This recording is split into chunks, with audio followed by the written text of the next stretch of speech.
Welcome to YouTube, the coolest place on the internet. Let's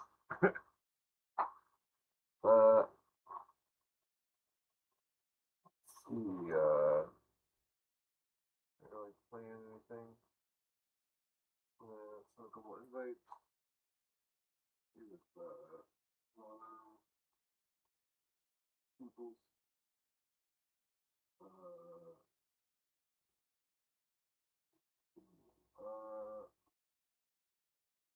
yeah, so there's a lot going on in the world, or not a lot, not a lot going on in the world. Always, reading about the past. The,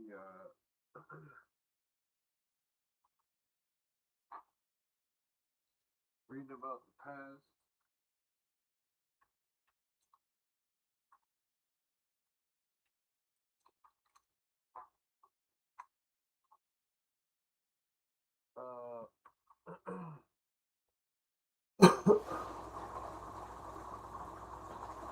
The yeah,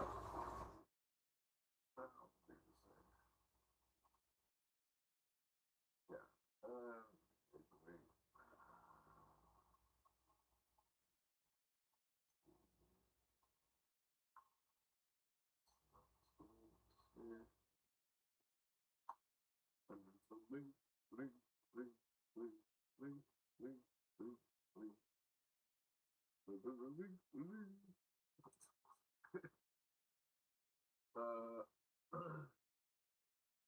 No, I guess I get one fun sometimes. Funny. Sorry, I said on like 5 or 6. Okay, so let me just roll a joint, get my brain situated here. I must have everything to calculate. Strawberry.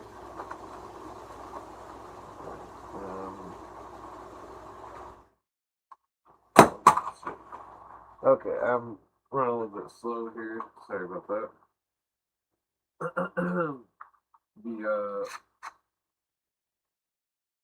Well, so I do want to get back to this one book that I was looking at last night.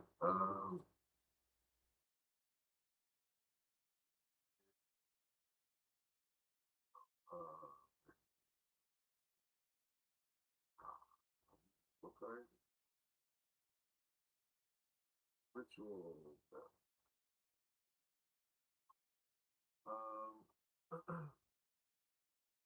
Let me get a little more into this. It's kind of a rough scan on this book, but it's still a good book.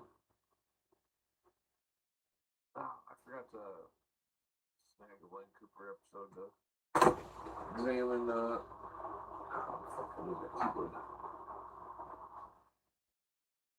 Okay, so I think I was on page like 100 and 300 and something.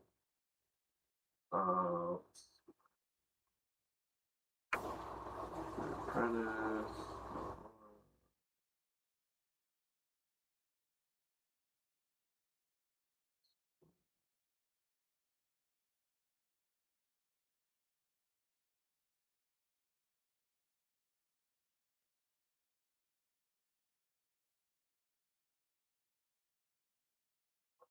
They beat me with some chairs. Okay. Excellent master's degree. Wait, there's a lot of paper.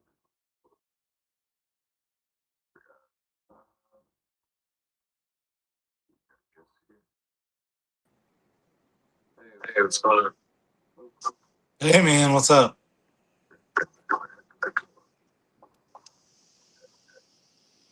Oh no. Can you hear it? Yeah, your mic was a little messed up. I couldn't hear you when I was listening to the channel. Oh, I had it on the wrong microphone. Okay, that should be better now. Yeah, I can hear you loud as fuck. Okay. Yeah, I'm just brainstorming here. I'm gonna roll a joint to get my brain working.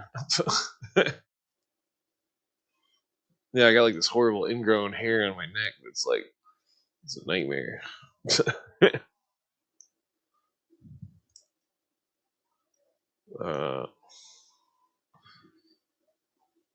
Yeah, you still there? Yeah, sorry. Just Oh, okay. Yeah. Yeah, they don't tell you about that when you're young. Like, oh, someday you might get a horrible ingrown neck hair, and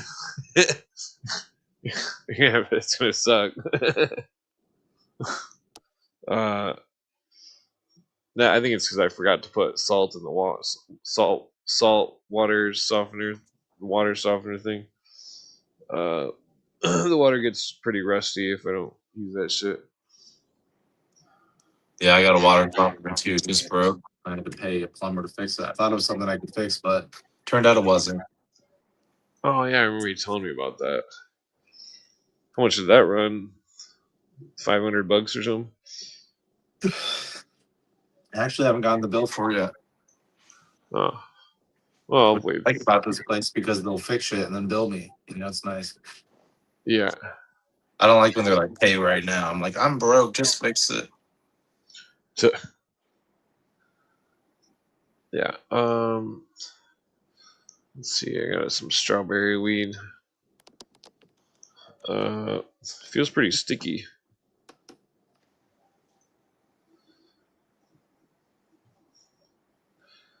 Yeah, I got like 4 different half ounces.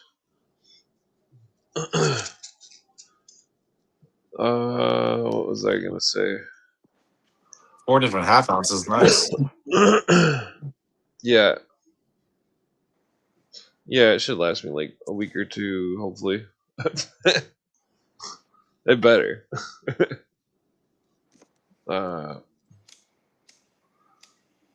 Yeah, especially when I'm the only one smoking it, pretty much.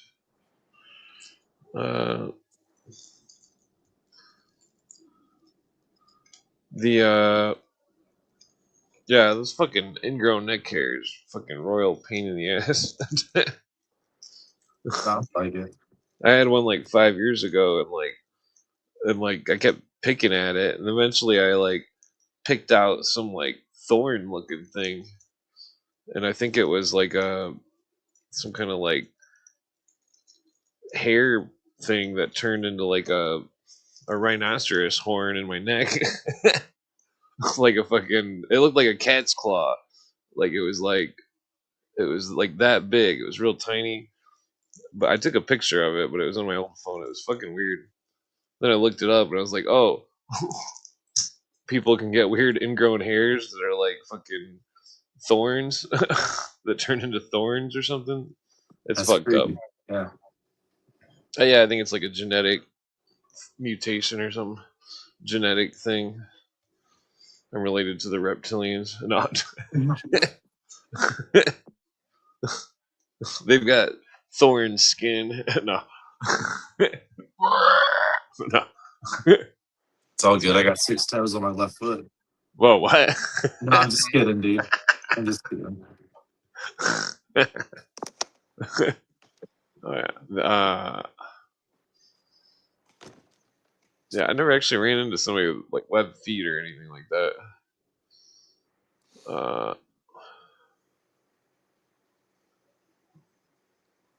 Yeah, I got a double jointed thumb. You can move it 2 ways. I think it's because it got caught in a car door when I was a kid, maybe. I'm not sure. I think I broke it at some point. Happened to my friend too, except his was like he tore his or something. I don't know what I did with mine, but like his is healed up, I think. But it was like he couldn't hold it straight, you know. And if he pushed it, it would just bend backwards. And it was like, ooh, like that was. Hopefully that shit healed up. He was like, I forget what he was doing, like shoveling or lathing or something, like a wood lathe. You know how everyone's got like a weed tray? Yeah.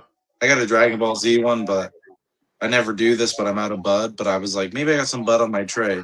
I just scraped my tray with like some paper. I got like a big pile here, Oh yeah. like enough to fill my pipe easily. I'm very stoked about it. I just had to share that. Yeah. Ooh. Yeah, I think I like the strawberry flavor. What? Kind of reminds me of like, I don't know, it tastes weird. Like artificial strawberry? Yeah. It'd be nice if you could taste the weed before you buy it. I know, right?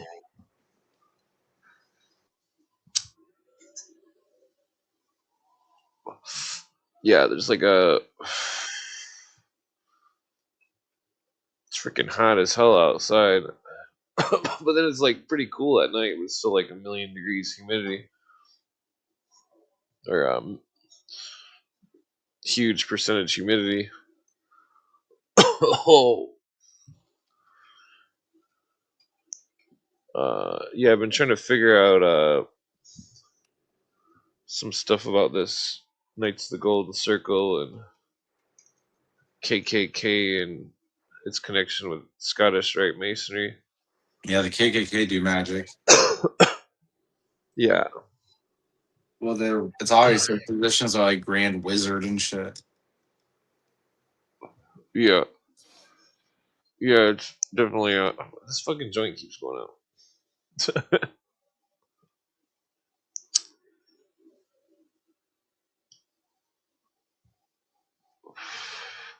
It's definitely it's definitely a huge paradigm. Uh,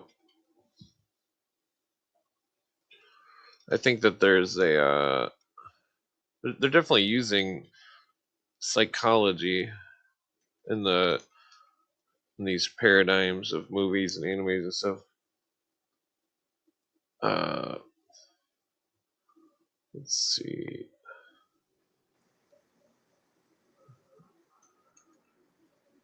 I was looking for a certain spot in this book, but it's I tried to catch JJ show tonight. I just missed about like 23 minutes when I got on. I got off work. oh yeah. Were you on there tonight? No. Usually only on Wednesdays, sometimes Fridays.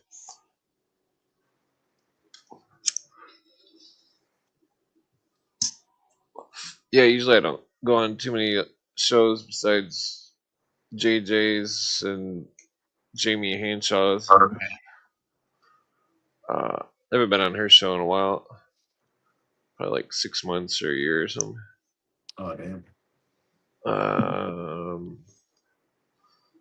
Yeah, she's always talking to like church people and stuff. I'll be right back.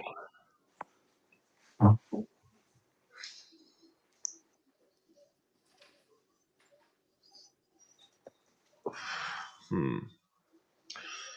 Yeah, I'm looking at this book here. It's Knight of the Red Cross, Masonic Penalties of Candidates, Knight Templar.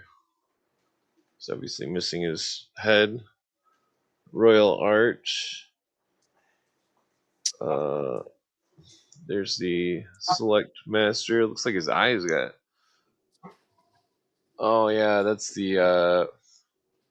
They have an oath about a knife to the eye or something. Very brutal.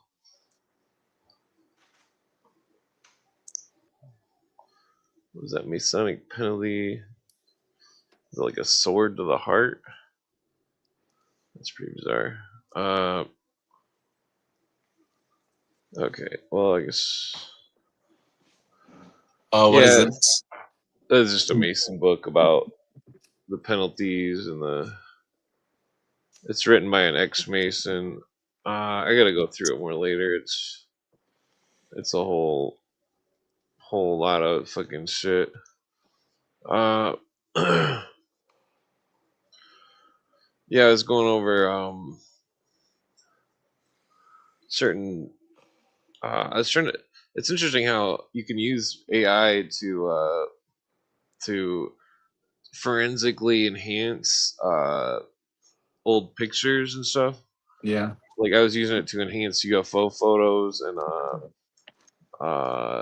different manuscripts, trying to have it translate Masonic stuff, and it's interesting. I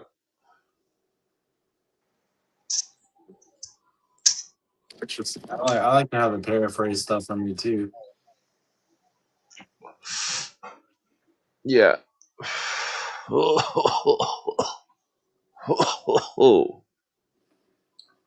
Hmm. Oh, damn it.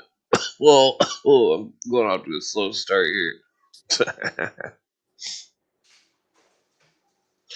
Yeah, so I'm not sure what subject should be discussed. Uh, you got any topic ideas? Oh, the damn it, this joint just does not want to stay lit.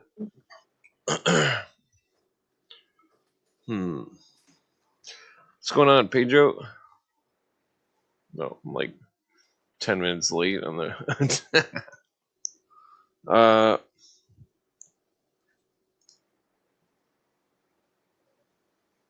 What is this? Northwoods? No. Let's see here. There was something I was going to bring up, but I can't remember what it was.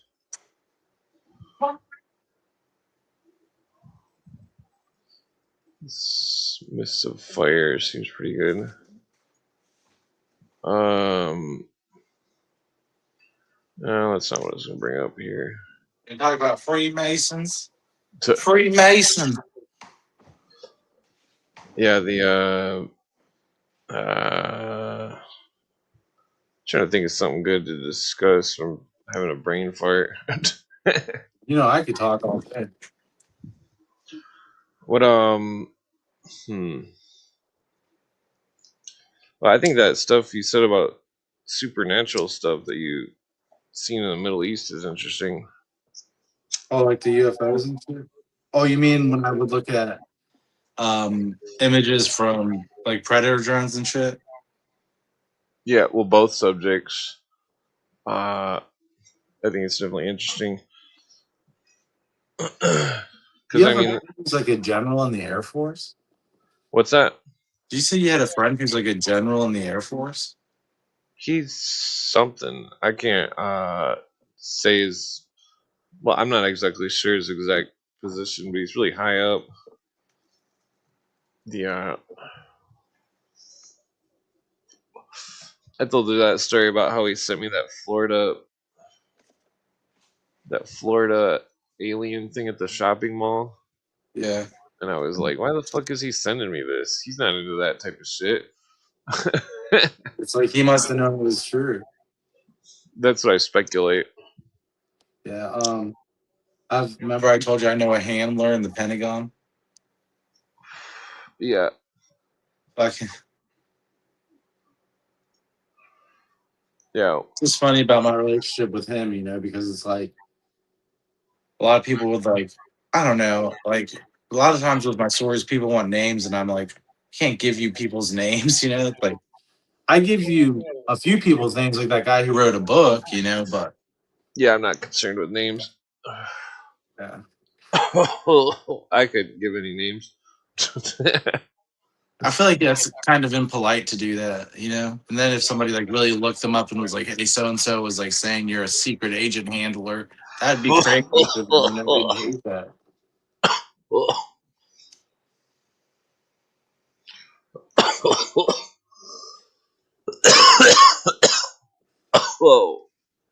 I'm putting that strawberry shit out.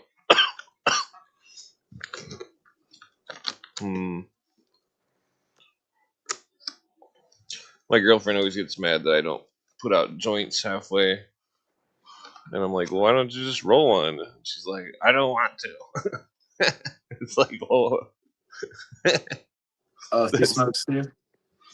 Yeah, so I need to start putting joints out halfway more. I mean, usually I just leave joints out for her to smoke, but sometimes I forget. Uh,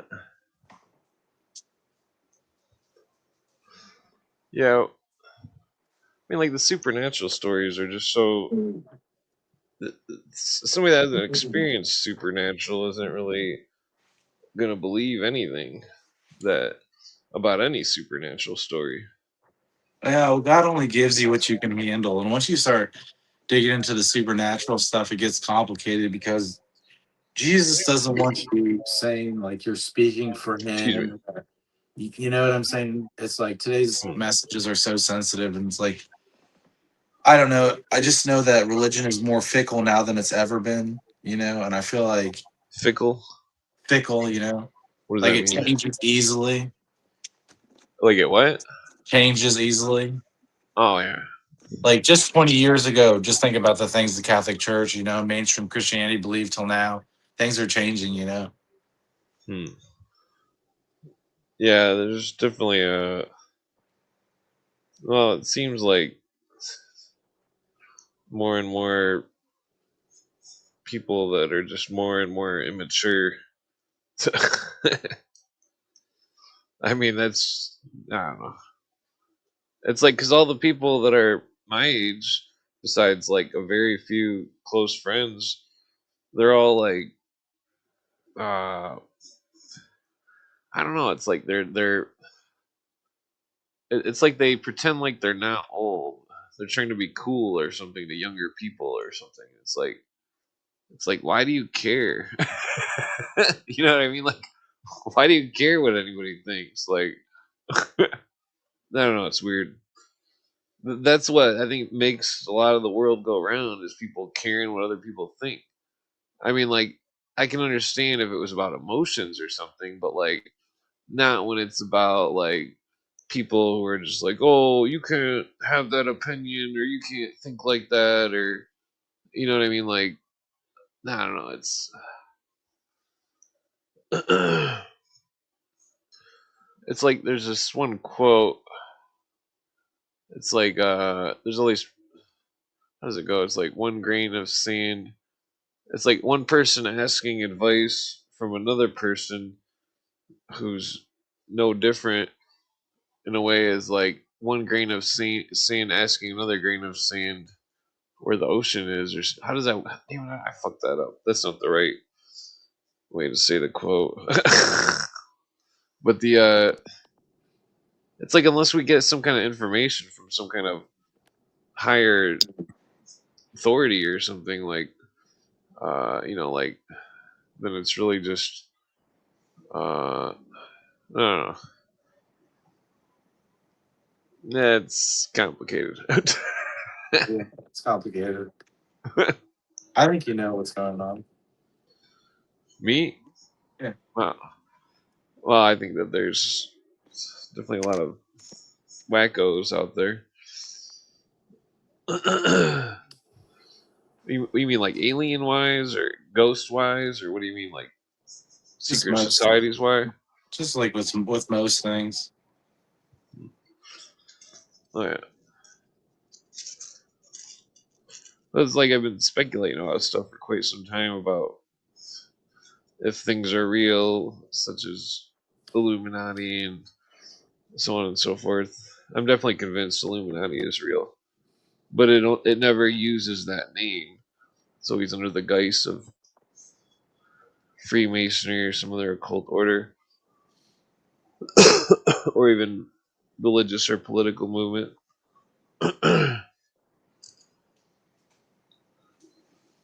It's interesting because of that phrase "know nothing." Like they were calling the members "know nothings," and that I think that's interesting because it's like the people don't know anything because they're in a compartmentalized system. They can't know anything. It's on a need to know basis, and they don't need to know. Yeah. Or uh, Yeah. In some ways, it's better to be free of those systems. You know, those people are slaves and stuff. Having power can be crazy. Like people manipulate you and take advantage of you, and they blackmail you and stuff. It's like it's better to stay under the radar. It's like that's something God has shown me. Like it's better to just. I mean, don't get me wrong. I'm on YouTube right now, and I've told some crazy stories, but I would never want to be like on the Joe Rogan podcast or something. Yeah. Just because you get so much backlash, especially if your story was so mainstream that people were challenging it. Like just that story you told me about the mushroom ghost, people would be like, he's the devil. He Yeah. consorted with Satan. Uh, how's it going, DWS?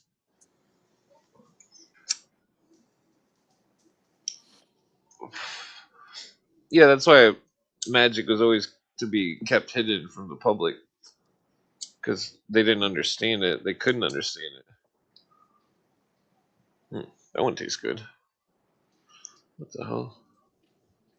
I mean, yeah, it's a smart person's game, but there's a lot of forms of magic. Like the most common forms of magic are, you know what an invocation is?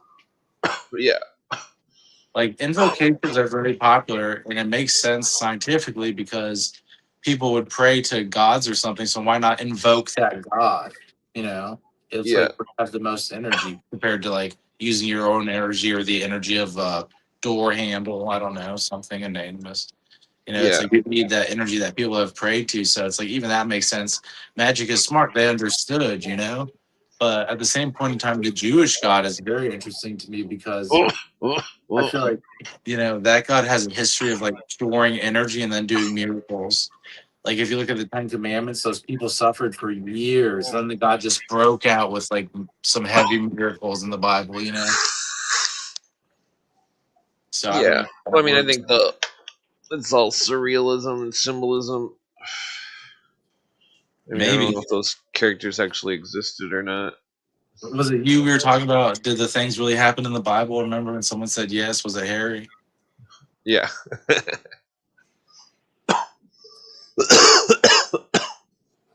Well, it's like I think that it's like just because the story could be symbolism and the people weren't real doesn't necessarily mean that it loses meaning. That makes it all the more interesting.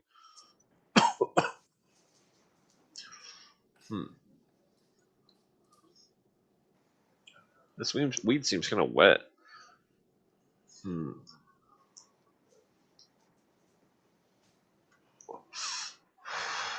Oh, yeah, like the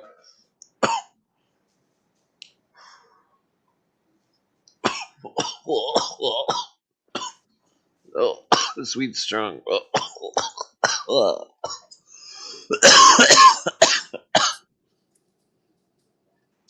Yeah, usually I'm coughing half the time when I'm hanging out in real life too.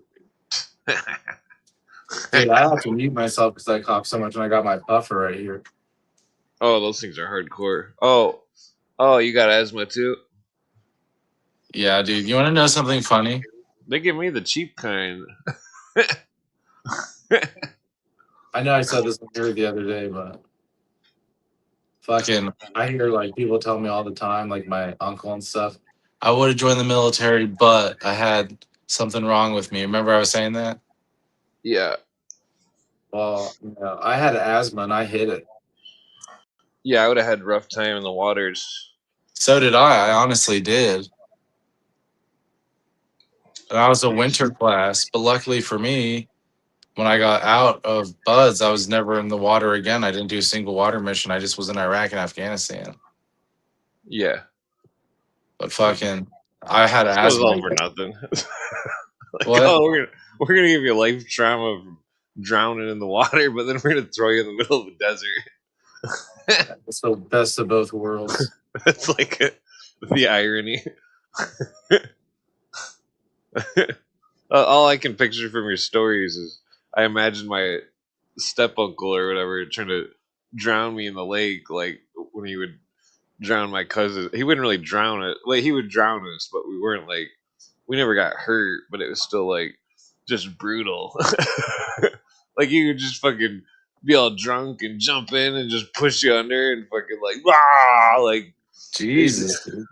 yeah, it was pretty crazy. It made us tough though. It made us tough. I mean, it's fucked up, but it still made us tough. You know what I mean? I Yeah. mean, I could see.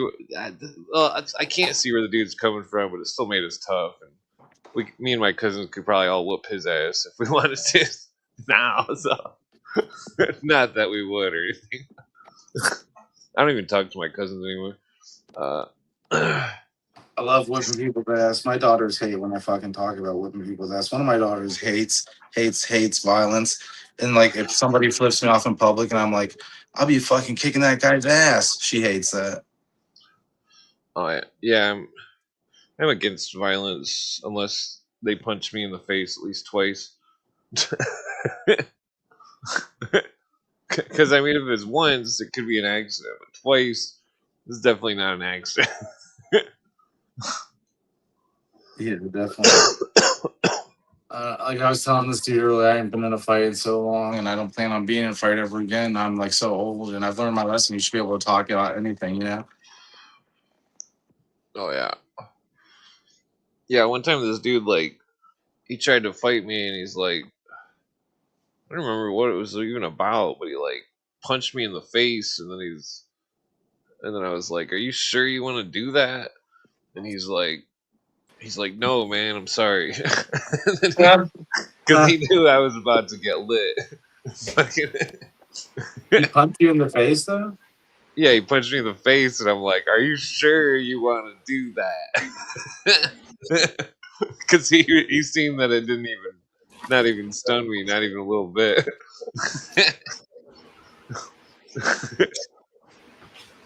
Hey, what's going on, Robert? Oh, are you talking about people like sucker punching you or what? Yeah, he sucker punched me, and I threw my coat off, and I'm like, "Are you sure you want to fight?" And he's like, "No," and then we shook hands, and he was cool. He said sorry, and he knew that he wouldn't be able to beat me in a fight. Little Spark is Buddhist, right? Yeah, I'm a Buddhist. So you're a pacifist. I try to be, honestly. I know that's a big word for a lot of people, but Yeah, I try to be a pacifist too, even though I try to not let people push me around. But Well, the only fights I've ever been in was people sucker punching me and over some bullshit, you know, and like I never tried to egg it on, you know. It's like, hey, like what the fuck, dude? oh yeah, Yeah. yeah, totally. I mean, I got scars on my wrist from being not really jumped like. Well, you served in the military, right? Yeah, I was in the Navy.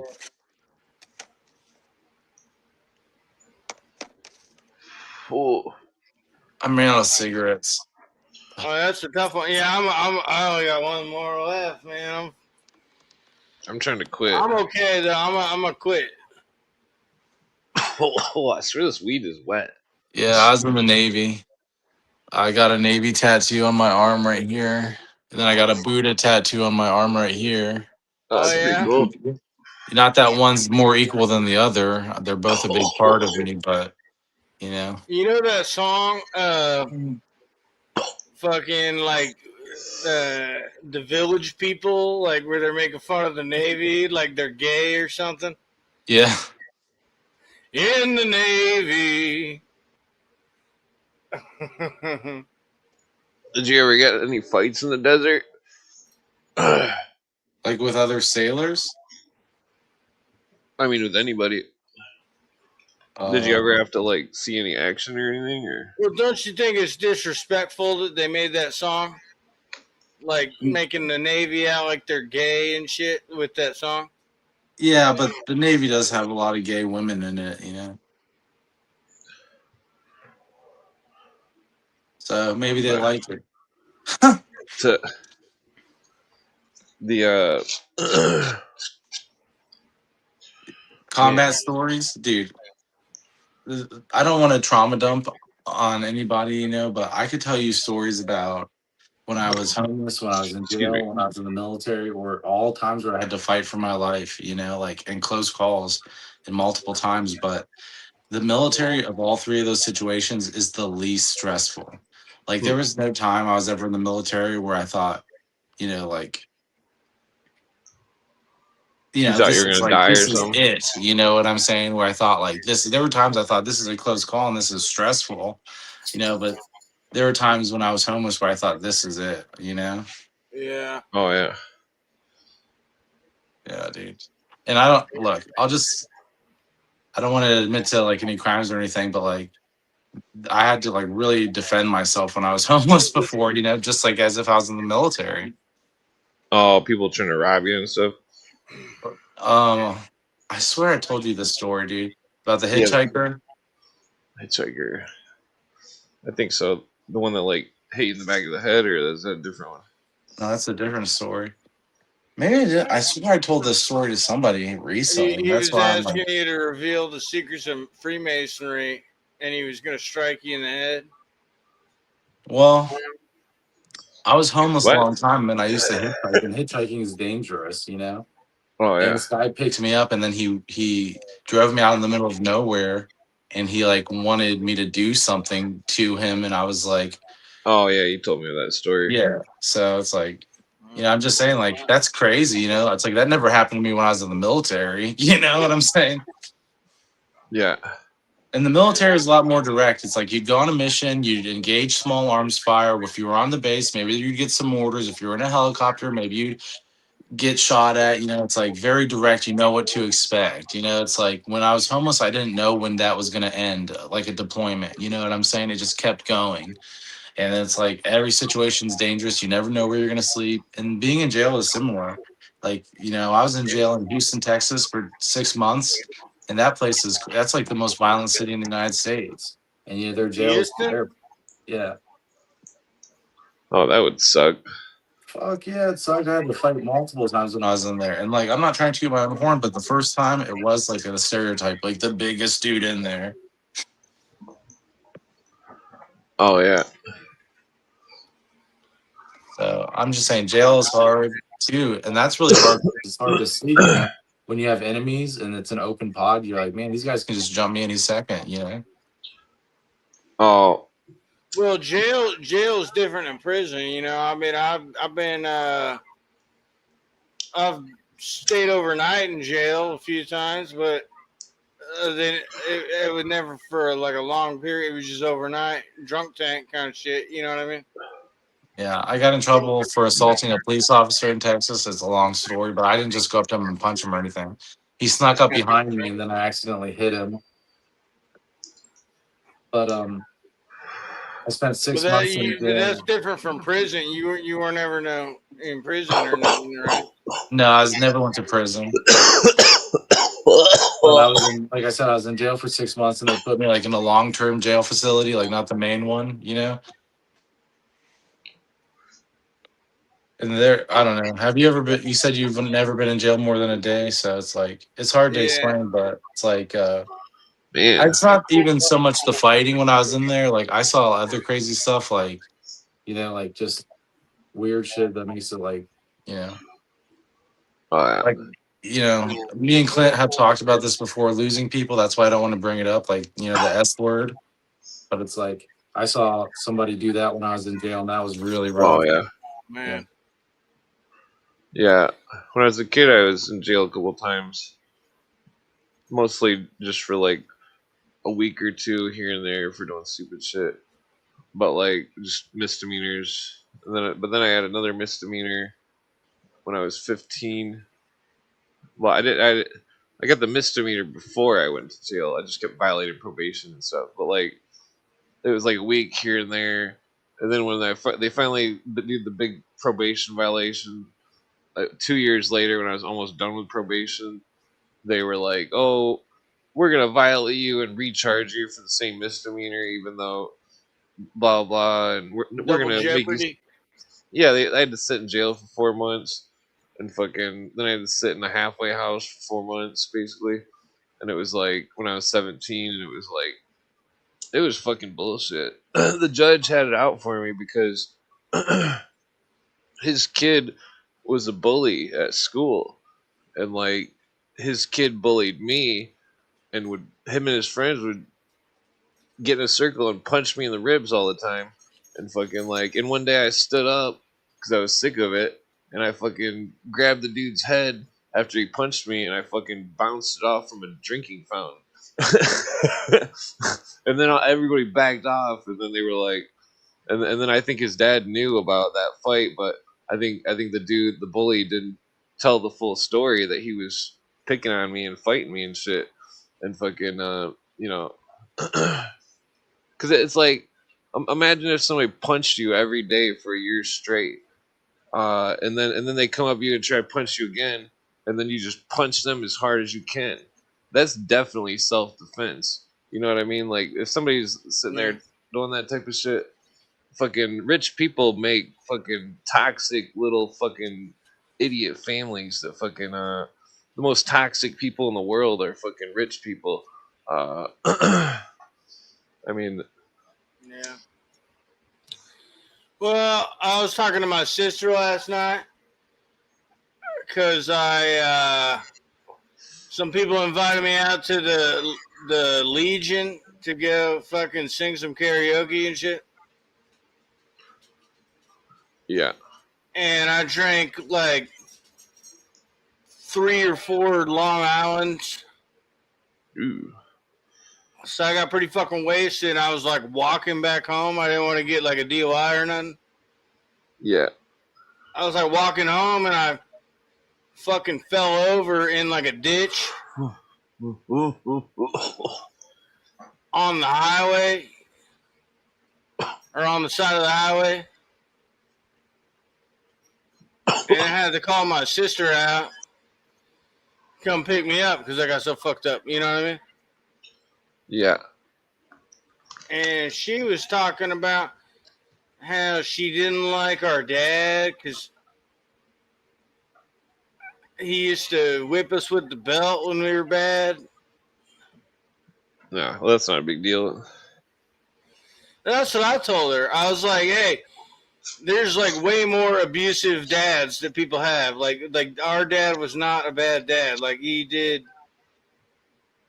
Yeah, he whooped my ass when I was ornery. But it wasn't no abusive shit like she's trying to make it out. You know what I mean? Yeah. Yeah, my dad was definitely abusive. There's You should have joined the Navy, dude. The Me? military. I had a chief one time give us a talk about being abused. And, well, they had a lot of talks with us, but like a few that stick out was like, if you have an alcohol problem, we're here to help you. You know, these are Navy SEALs I'm talking about. But fucking, that's why I thought that was interesting that they were nice, you know, like that. But I had a chief one time give us a talk, and basically he was saying like, how many of you were spanked as kids? And like we were like a few, and he's like, how many of you like did that spanking cross the line? And then he was like, how many of you were just like abused? And you can say like it, you know. And basically at the end of it, he was like, kids who are grow up in households that are broken like that tend to be good operators, you know, special operators. What is an operator? Just like somebody who works with a gun. Hmm. A special operator is like a special forces operator, but I mean, an Army Ranger is, you know. But I thought that was interesting because I think that's true that being abused is really hard on you because you don't have a lot of control and your kids are like young and weak, you know. But when you get older and you start to take that power back, you can learn that you're capable of a lot more and nothing seems to hurt as much as what happened to you is when you were younger, you know. It's like, Yeah. Yeah, that's what it compared felt to, like when I lived in the hood. It was like I wasn't afraid of anything because my dad was such a mean bastard that none yep, of those people could scare me. Yeah. that's exactly what I'm talking about. Well, my dad used to say, he's like, hey, it's like I'm gonna make you tough, you know. Yeah. Did it? So I think so, yeah. And I never had a problem with Dad. I was still close with him until he died, you know. But my sister she didn't want to talk to him no more after a certain point. But he wasn't bad. He wasn't bad or nothing. Yeah. She just got her own ideas because she reads feminist shit, you know, and she don't know what the fuck. Yeah. Well, that's nice of you to feel that way about him. You know, men try the best they can. You know, it's like all we can really hope to do is be better than in our next generation. You know, like I Yeah. hope my son's better than me. But my stepdad, the guy who raised me, he died from cancer recently. But me and him didn't have a good relationship, and he didn't like abuse me really bad. But like my friends thought I was abused. You know what I'm saying? Because they weren't used to seeing like Yeah. getting hit and stuff. And my dad would hit me up until I was like 15, because then I'd like punch him in the face if he did, you know. But up until I was 15, he pretty much would just whip my ass. But it crossed the line, you know, like he wasn't just spanking my butt, he was like punching me and shit, you know. In the And like face. for yeah, in the face and the not like he wouldn't like hook me to the jaw, but you know, he'd like smack me like with an open palm, like to the fucking nose, you know. Yeah. There's only one time my dad punched me. It was because I was skipping school. Yeah. It's still no reason to punch someone in the face.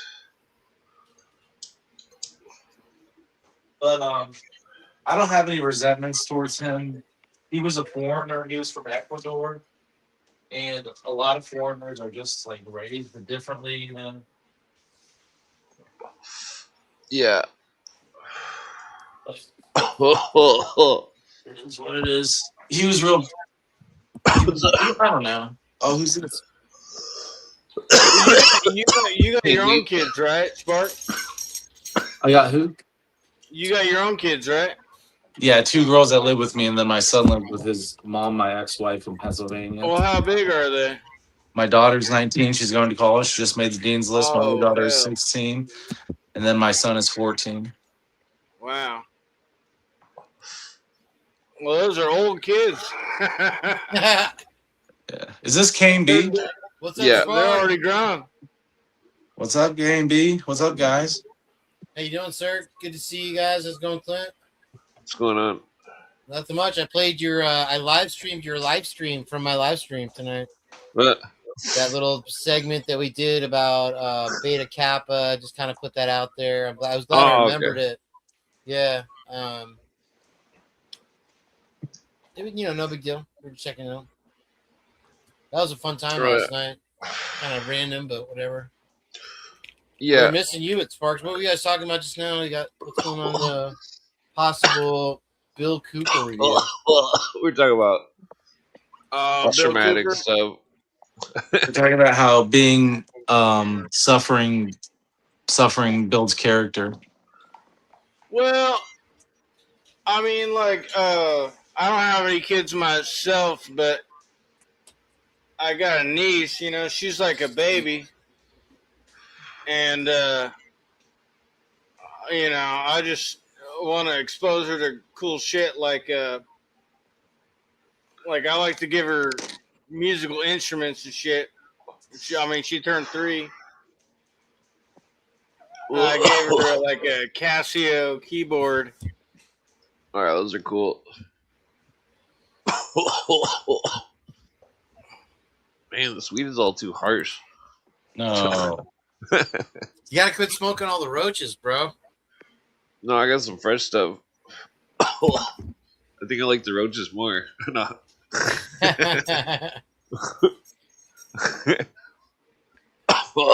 Yeah. Yeah, my dad is real mean. He'd straight up punch you right in the face just for saying one word. And like he'd be like one time he threw a steel toed boot in my face, point blank rage. He just fucking threw it at my face as hard as he could for no reason. I was asking to rent a movie because he said we could go to the store and rent a movie. And then I'm like, the movie store's about to close. He said we could go. He was pulling the same bullshit that my mom would pull, just straight up lying and making shit up and fucking, and then getting mad at me because I'm believing the lie, you know. And it's like just ridiculous. Stand in he the was line. really Believe in bad, the but lie.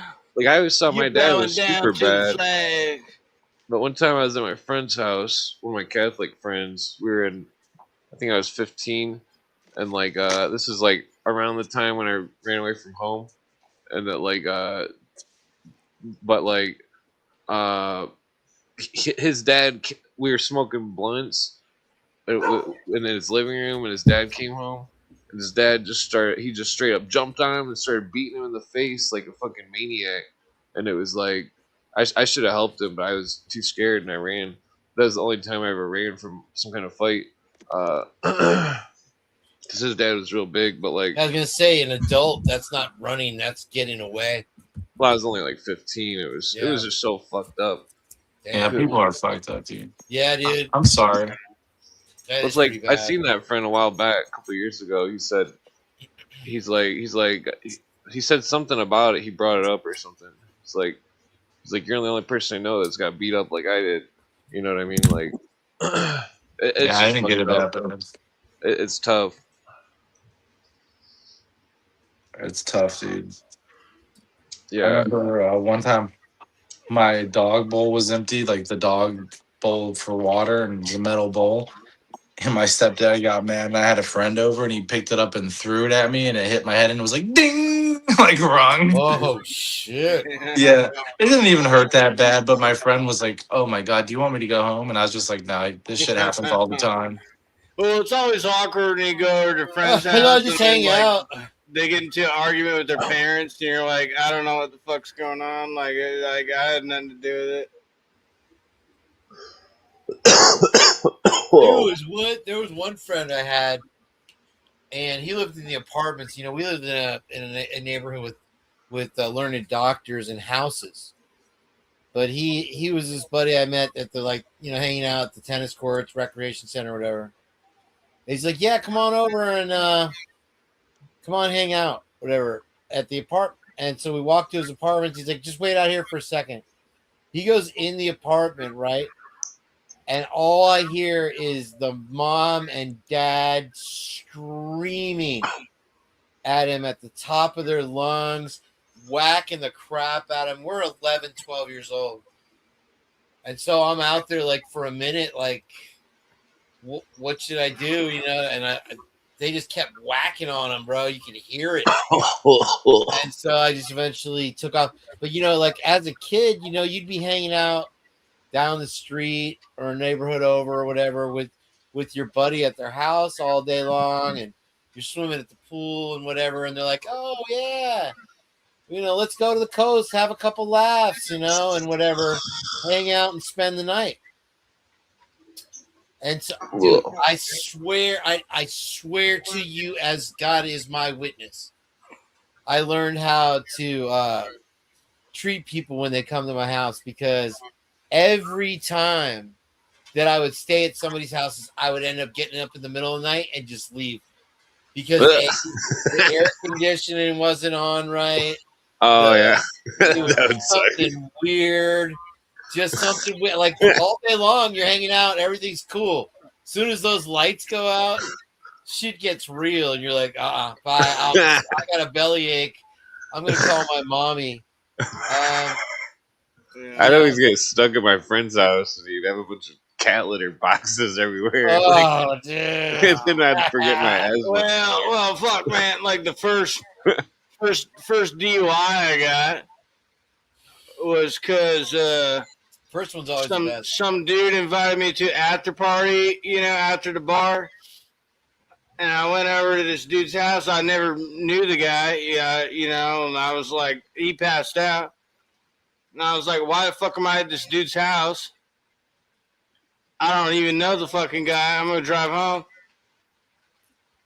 And then I fucking passed out and drove into a ditch Whoa, Jesus! on the way home, you know. But Nice. like, he's like one of my best friends now. If I would have known it was cool to just chill at his place, I would have done it. But it was like, oh, why am I at a stranger's fucking house right now? This is weird. Yeah. You know what I'm saying? That, yeah. There was one time that reminded me of a story. Sorry to sidetrack you, but MK and Ultra, flashy thing.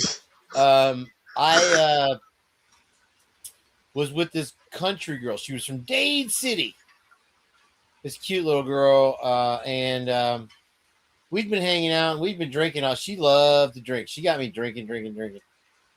And so we're driving my PT Cruiser, right? And we're just talking, and I'm like, bop it up. We're pulling into my flecking neighborhood. And she just decides to grab the flecking wheel and drive us into the drainage ditch right in front of 5 doors from my house. Jesus. So, yeah, she was a nut job. Katie from Dade City. And anyway, so I'm like, what the hell am I going to do? I've been drinking. The cops are going to come. I'm going to get a ticket. They're going to drive tow it away out? my car. No. There was no driving out of this, pal. It was like this in the Oh, ditch. okay. But it wasn't. There was no damage to the vehicle, luckily. Oh, that's lucky. So I walked home, took a shower, brushed the teeth, started thinking. And we lived in it was called Hidden Pines.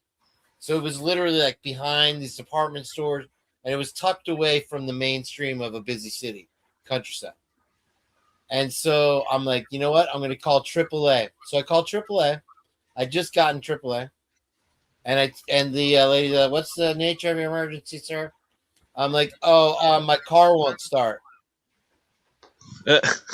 And so they send the. Luckily, it wasn't just one of these vans with a battery charger. It was an actual Car tow won't truck. start. And so the tow truck driver pulls up, and he looks at my car in the ditch, and he looks over at me, and I look back at him, and he says, "Why exactly won't your car start, sir?" And I'm like, "Look, man, this bitch grabbed the wheel, threw me into the ditch, man. Can you just pull it out for me, bro? And I'll be ever grateful. I'll give you $20, whatever this is." So he sits and thinks about it for a minute. And sure enough, motherfucker hitched it up in 3 minutes, has that thing out of the ditch. I drive it home, pull it in the driveway, no paperwork required. Luckiest day of my life on that one. Yeah. Could have bought a lottery ticket, probably. My friend, he borrowed his sister's boyfriend's car once. It was like some kind of stick shift, and we went for a Stony cruise in it. I was just chilling. He picked me up. He lied and said it was his car. He told you his own friend he lied to?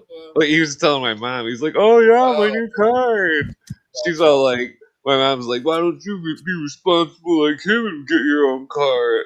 Because we were 15 Little or did she something. know the lion ass. Then he fucking dumps it in the ditch we're like, he's like trying to figure out how to get it out, and I'm like, just drive it out, dude.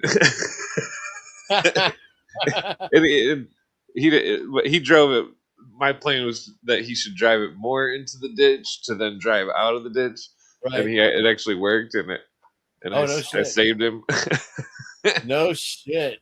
Yeah, it was when I was like 15, back in the 90s.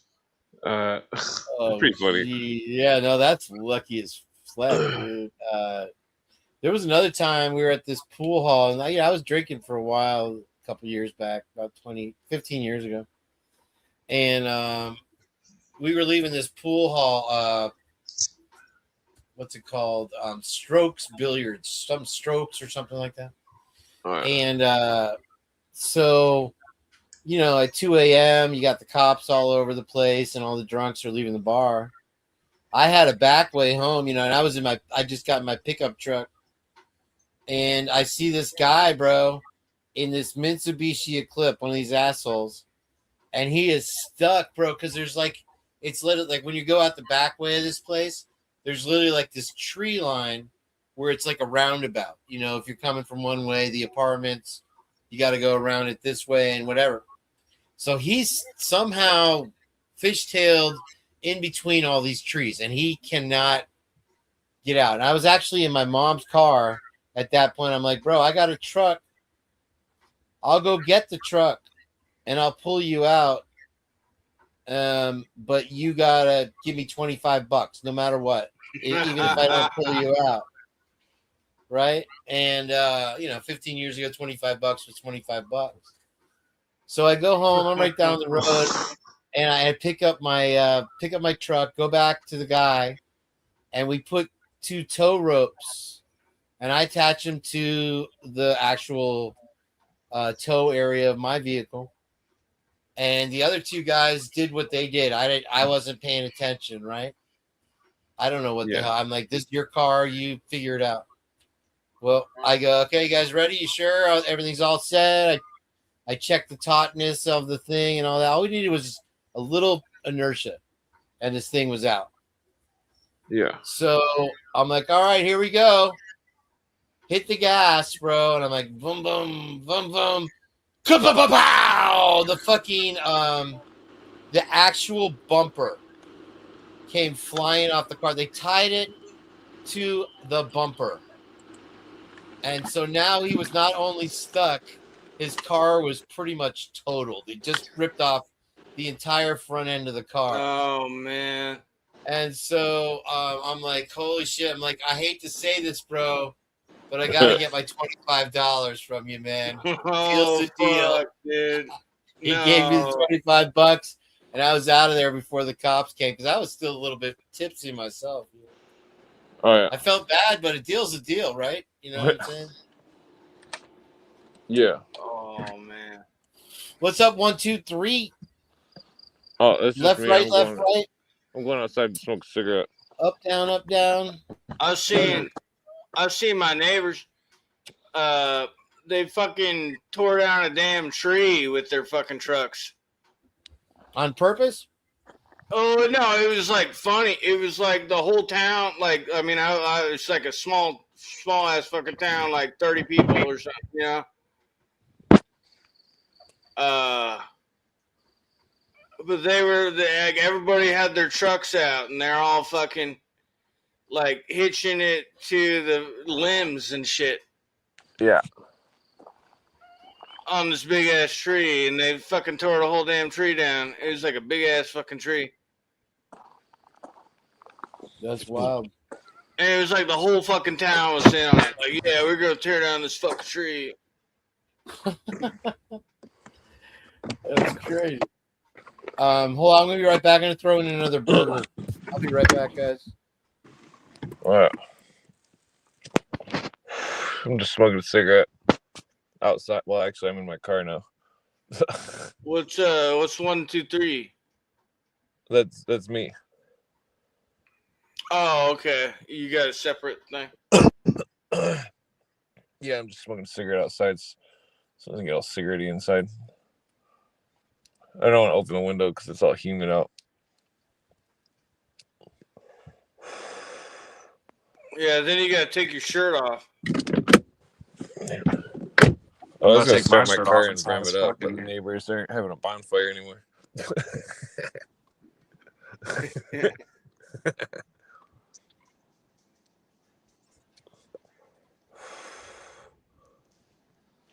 Okay, there it goes. I was like, what the fuck? That light's not going off. Yeah. Actually, I'm gonna get out of here. I don't have the keys on me.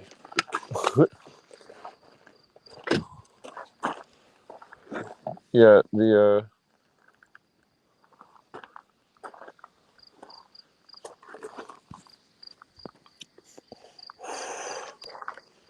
what was I gonna say?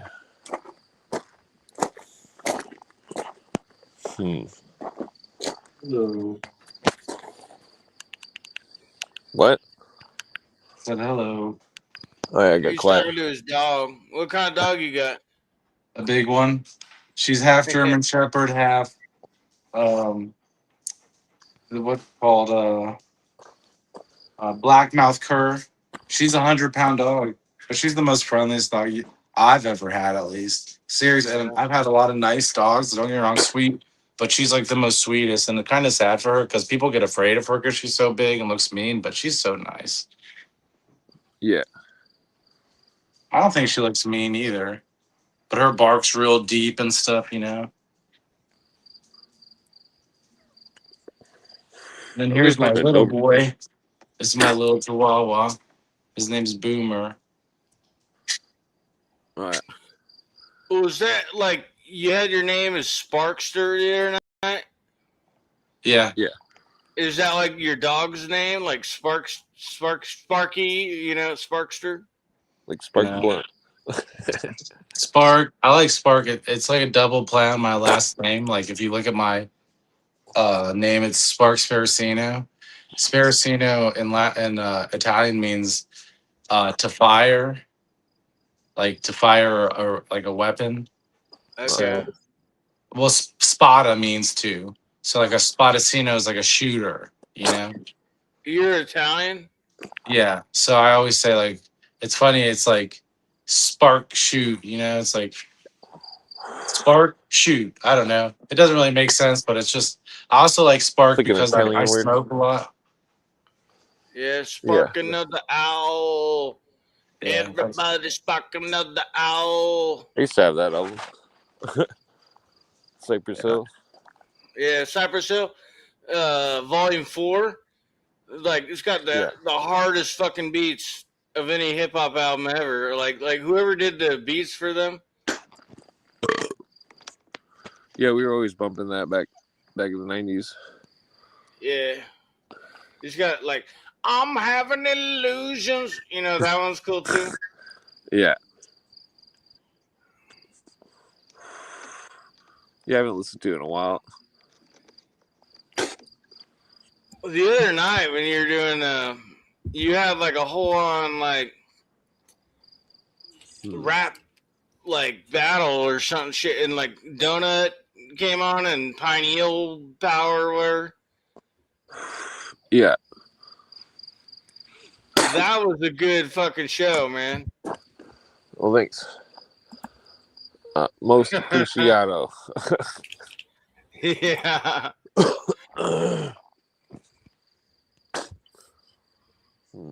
How come you got to go outside all of a sudden to smoke, Clint? I just don't want to. I got the. It's really humid outside. I got the AC on. Oh, right, yeah. Yeah, the smoke really fucks up the AC. It's amazing. I learned that lesson. Especially with like the window beaters or whatever. They if you get recycled smoke in there, they stop working. Start sweating neck off. Yeah, what was in the news today? Have you looked at anything yet? Not really much. It was kind of a quiet day, which I guess is a good thing. We were talking about that scientist that they found in New Mexico. Well, I guess Iran launched a bunch of missiles at Israel. I don't know if you heard about that today. Shit, no, I missed that. I've been Again? Well, I guess Iran's launched 33,000 missiles in the last 20 years. Holy shit. Yeah.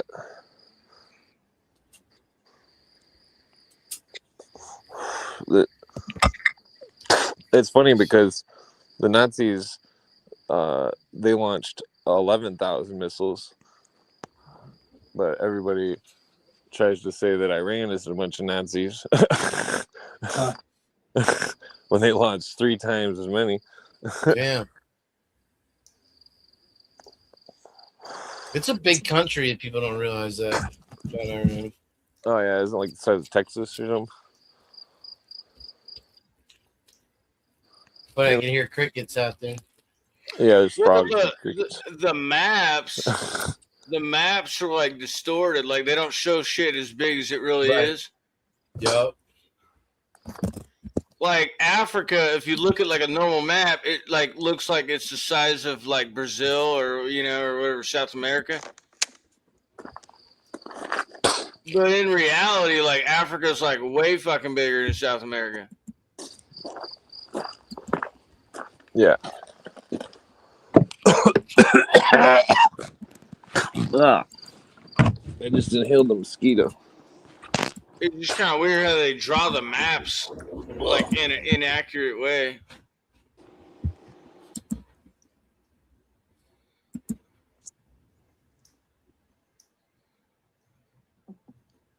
Burgers. You got the Pink Floyd hat on? Yeah. Happy Pride Month. Happy Pride Month. Yeah, is that what the symbolism is? Is the light refracting to become gay? I don't know. Apparently, it was my PT Cruiser that was refracting the light. That thing didn't help my image at all. PT Cruiser. There was some dude that drove around here. He had a purple PT Cruiser. I think that's about as far as you could go right there. You want to cash in all your chips right there on the rep game. Well, does it got something to do with like the firmament? Like, oh, the rainbow is the firmament. It's the lens of the dome. Dude, I'm gonna go to a Pride event with a shirt on that says, "I am God, the ultimate sin of pride." You know? And when Yes. people are like, "You're not God," I'll be like, "You know what? Fuck you. I can identify however I want to, and I'm fucking God. That's the ultimate prideful sin." They hate the word Jesus a lot more because they're willing to interpret God as the devil, but when they hear the name Jesus, they just trip. Gay people? Oh, Oh, absolutely, Satanists, gay people, all those guys. I don't hate A gay lot people. of people like you just say God in front of the wrong person, they're gonna like freak out. Like, whoa, are you trying to tell me some weird shit? It's like, no, I'm just talking about reality.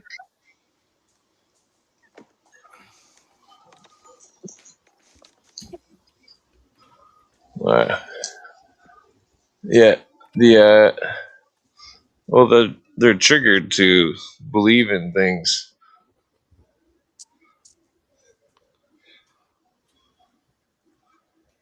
Let's see here. Got all quiet again.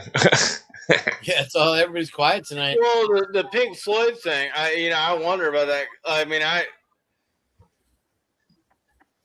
Pink Floyd I thing. listened to that album. It's a great album. Dark Which Side of the album? Moon. The Dark Side of the Moon. Oh, The yeah. Pink Floyd thing is genius because what it is it shows a prism like the triangle, and then it shows a pure beam of energy split up to it, Yeah. and then it divides. And I've literally heard of the Illuminati's organization being divided like that into different organizations of color, like the black triangle, the blue triangle. Well, they're just branches of the Illuminati. But Oh, when I saw really? that, when I saw that cover, I was like, that's fucking genius in some kind of way. Do you know what I'm saying? No, And it because shows the that's, Well, Alice prism Bailey right talks in about the front. rays of light or whatever in different colors. That's really what a prism Rainbow. does. Don't get me wrong. It's not like that's not what a prism does, but it's just really cool cover, and then there are songs, and he's bomb. Yeah, it's just good stuff. well, it's interesting that you bring that up because Clint and I, late night last night on his show, towards the end, started talking about exactly that, about a family that the mother is in the Order of the Eastern Star, which is like the, let's let our wives have a club too thing. Yeah, I know what that is. And for their memorial of their unalived son, they did this Masonic layout of blue tulips. So not only did the blue represent something, but then you had the way that it was laid out. It was like some type of Masonic symbol. And I was trying to correlate what the blue meant into the Illuminati or the Masons or whatever. You talking about that Idaho thing? Yeah. Yeah, I think that Phi Beta Kappa thing is the biggest. I brought it up on my show. I actually played your live stream where we were talking about that. I didn't get to the part but I explained it basically when we were talking about the letters and what they meant and stuff like that, like the Beta, Kappa, and the X.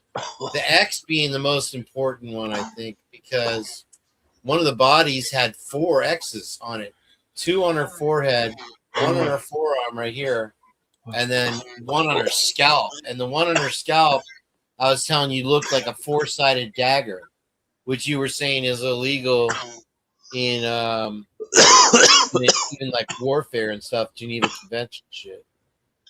Well, I mean, if it was well, I think the Phi Beta Kappa thing's the biggest, because the I think they're involved with Illuminism, and that Illuminism has a plan to basically throw all the countries into the mud and then make a new world order of socialism.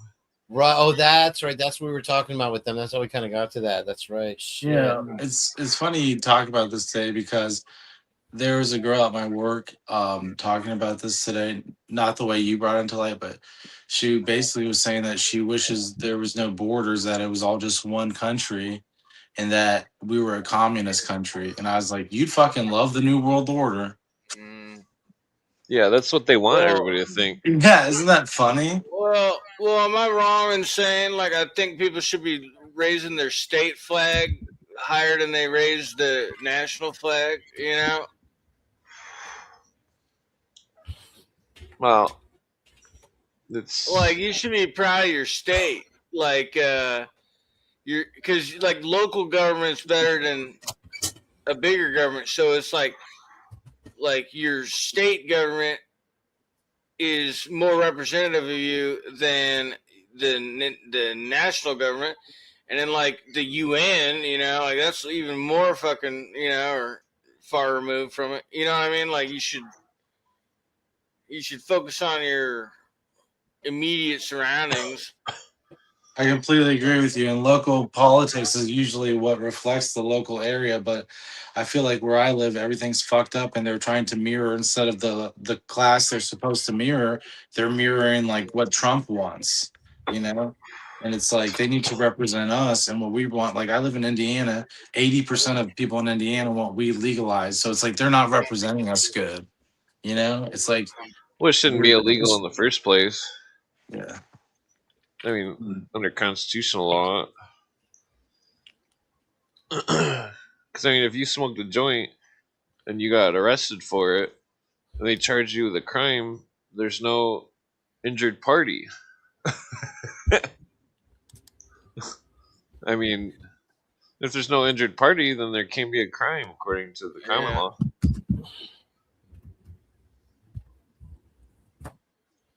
Well, it's like if they have like the commercials, like clicker to ticket. If you don't wear a seatbelt, you could get pulled over, and you could get a ticket for not wearing a seatbelt. It's Yeah, like they're the levying a cop's tax. not gonna fucking pull you over because you're not wearing a seatbelt. They can't even see into your car like that. I've been pulled over for not wearing a seatbelt. Yeah. Really? They levy a tax on you not wearing a seatbelt. And it's a tax that's levied without representation. But who It's are you also- hurting? Who are you hurting if What's you're proof like that we're driving owned? by yourself and you don't have a seatbelt on? It's proof we're not free. A free person wouldn't have to wear a seatbelt. I'm pro seatbelts, but a free person wouldn't Yeah, have but to if wear you're a just if you're seatbelt. just going down the road, like, you know, like, you don't have to throw one on immediately. Like, you might just be going down the street or something, you know. It's like the people that gave the credit are the ones that made the laws. The creditors, we're the debtors. They're the creditors, the people that run the IMF and stuff. So when the world, when America started getting turned into shit, it was like the creditors who loaned out all the money were like, we want it all like this because we gave you the money. And so it's that's what basically happened. I mean, long story short, we want it to be like this because we paid for it. So you have to do it like this. I mean, that's the whole. It's just like how anything that the government gives somebody, that you have to comply in a certain way to receive it, such as like food stamps or something. Like it's and I'm technically against food stamps and stuff, but like, uh,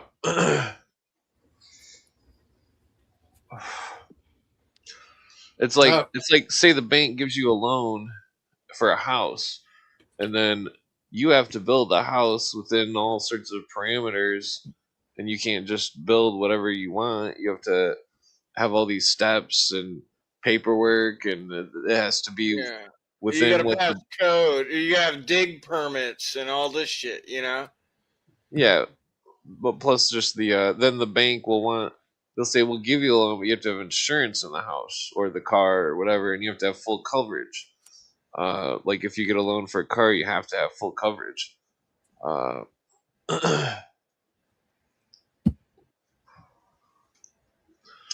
it seems pretty Yeah. ridiculous because like in Michigan, it's like fucking it's like a fortune just to register the car, and then it's a Oh yeah. fortune just to keep fucking uh, insurance on it, and then it's another fortune just to put gas in it. Yeah.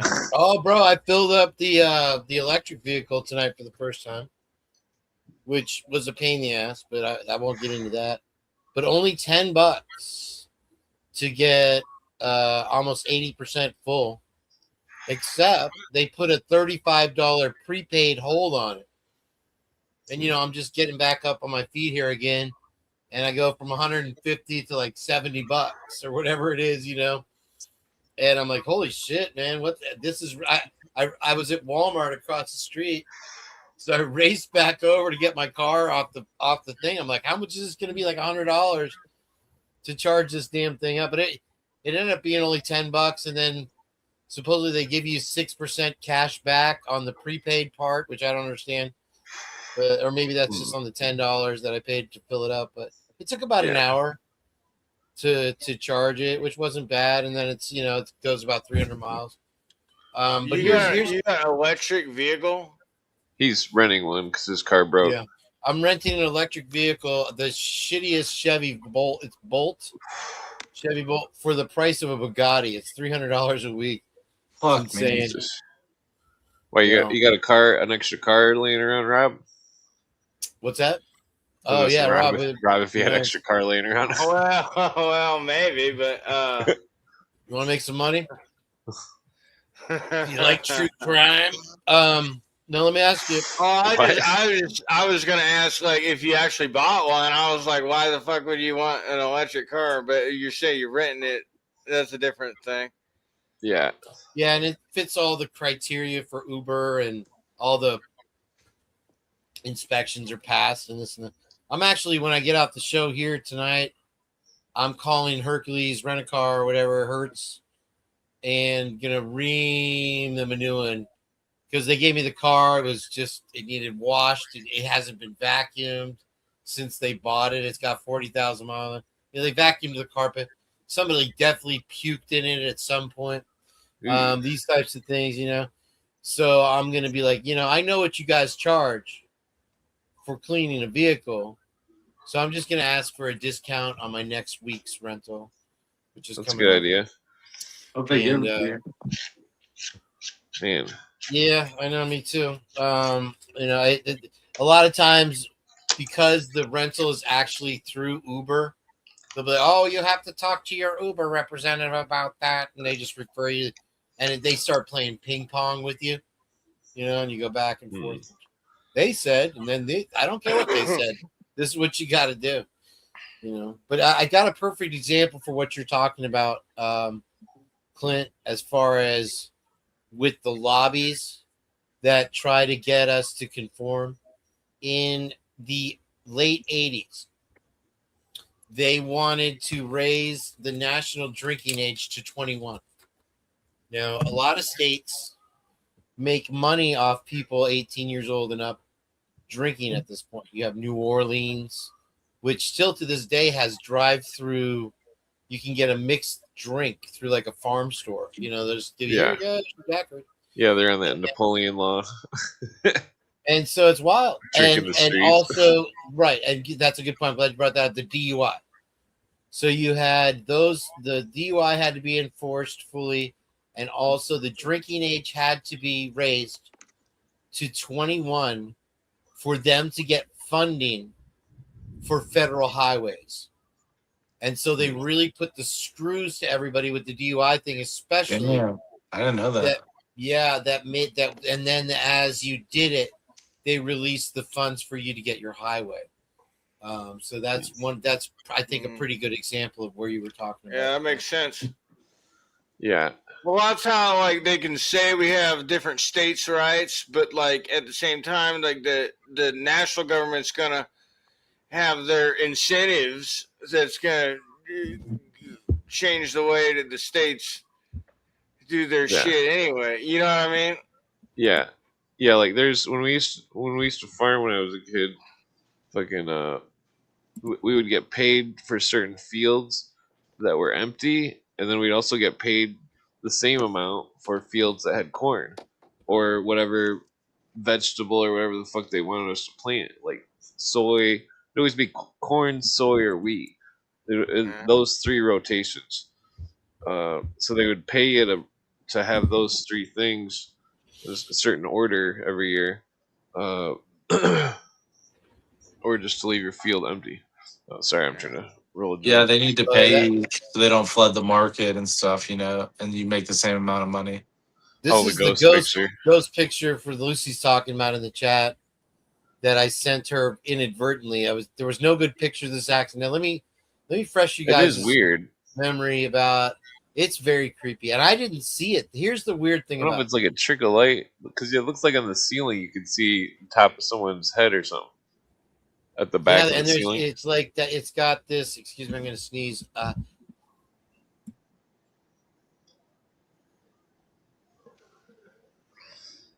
yeah. That's the first time I've sneezed without totally hurting my chest since the accident. No, let me refresh your memory about this accident. So you had an SUV. It was a Ford Explorer coming from one way. They got the light. They had the light. The other direction, turning into their path of travel, was a city bus.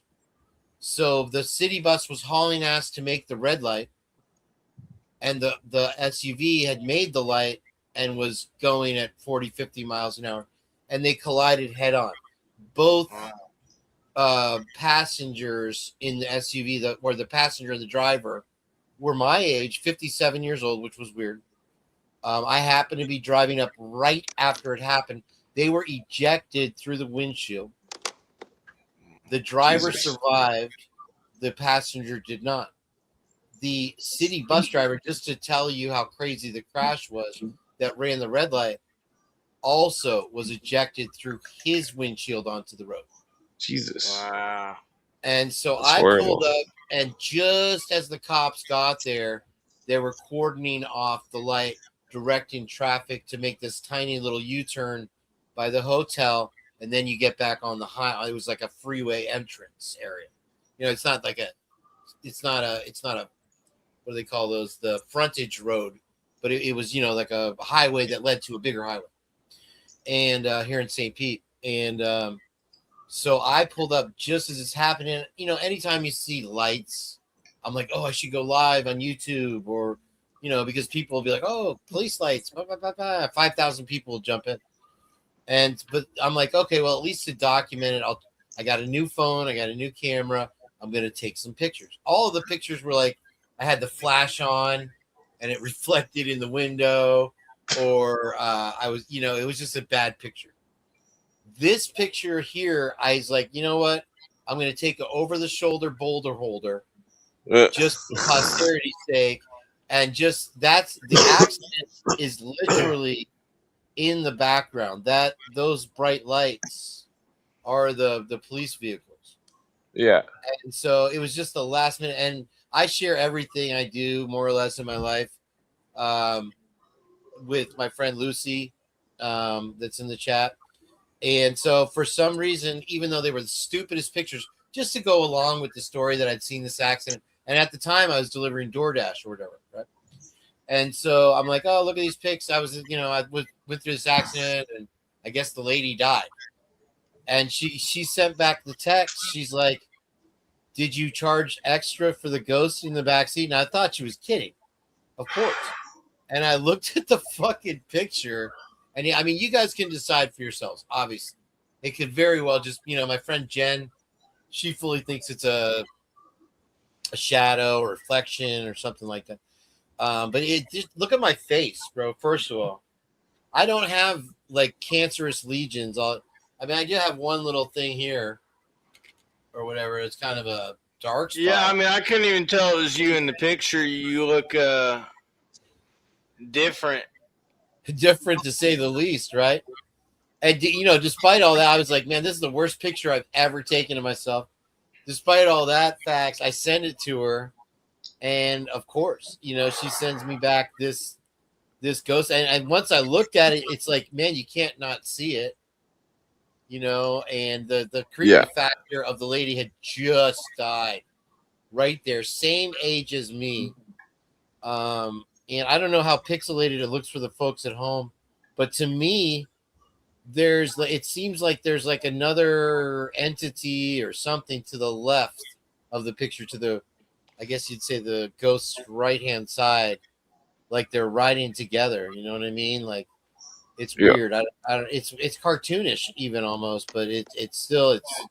I see it, and it's weird with this picture because it's very 50-50 on how people respond to it. People that see it are like, hell yeah, I fucking see it. Of course, it's there. And then other people are like, I don't get it. So it just depends. What's up, Liv? Welcome in. We got a new viewer. You ever seen this picture? My neighborhood, bro. I've never seen that, but that reminds me of the bayou here in Tarpon Springs. It reminds me of a story. I'll let you tell your story first, of course. But wow, yeah, that's creepy as well. This is just a famous ghost picture.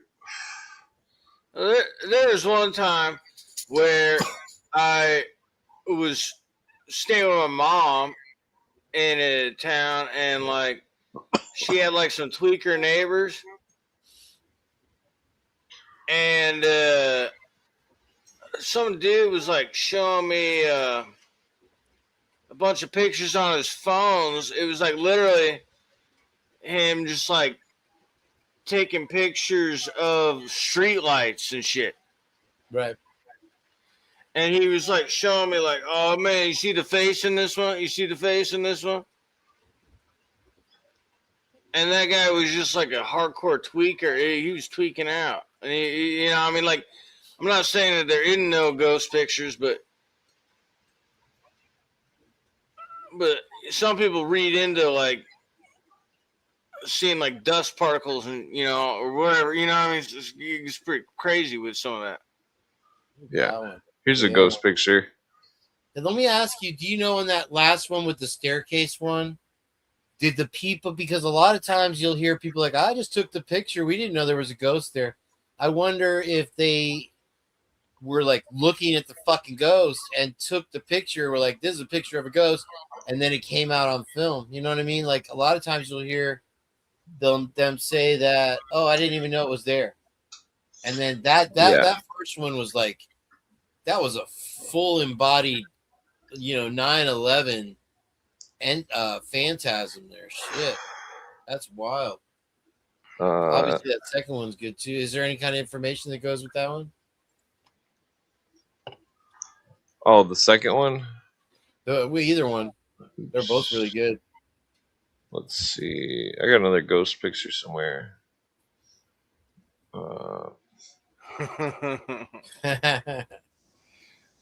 Is Lucy?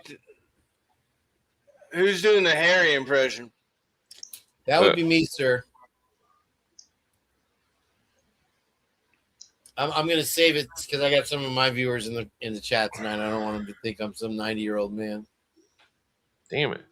I can't find that spooky ass ghost picture. I think I deleted it because it's too spooky. Really? There's one dude that they took in the back of, like, there's a museum attached, I think, to Buckingham Palace. And there was this security door, because they have all the CCTV shit over there. There was this security door, one of these metal double doors that just kept opening for weeks and weeks and weeks. And there was nobody on camera. nothing filmed of anybody opening it. And then one day on CNN, they showed, of course, this picture of the doors that opened and the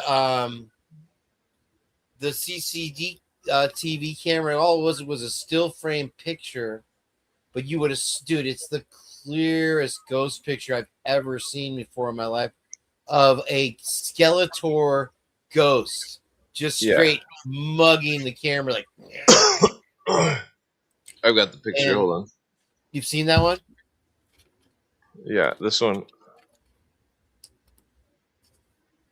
Motherfucker, that's it.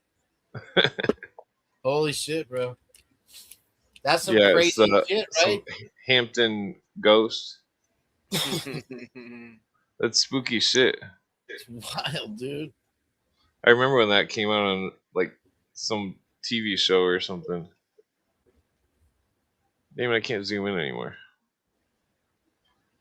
Yeah, Yeah. StreamYard doesn't give you a lot. It's spooky because his face is all white.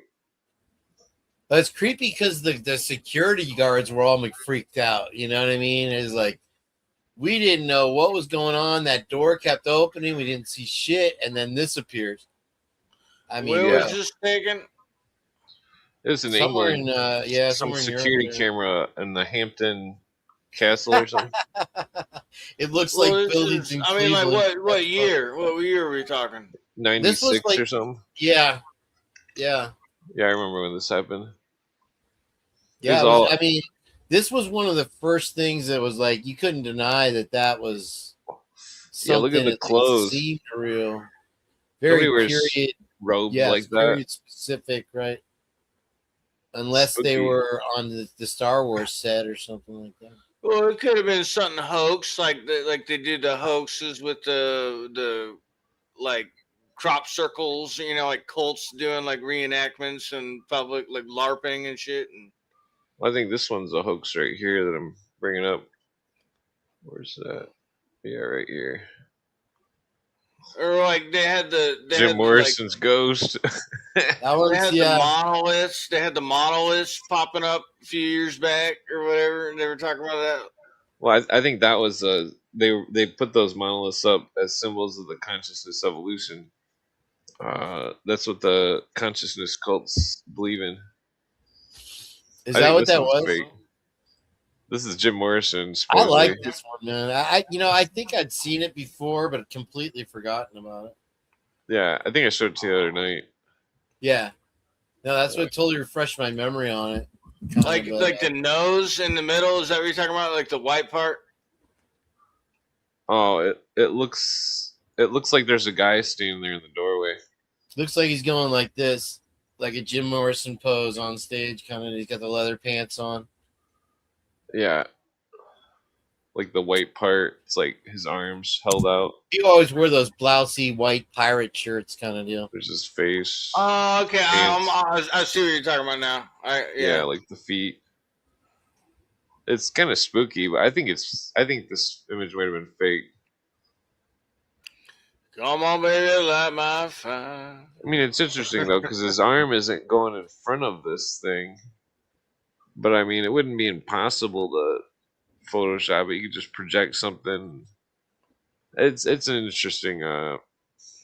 Double exposures are kind of an artwork too. So, what they've been able to do, they had good. I wouldn't call it Well, also, CGI. if they were gonna fake it, they would have faked it better. You know what I mean?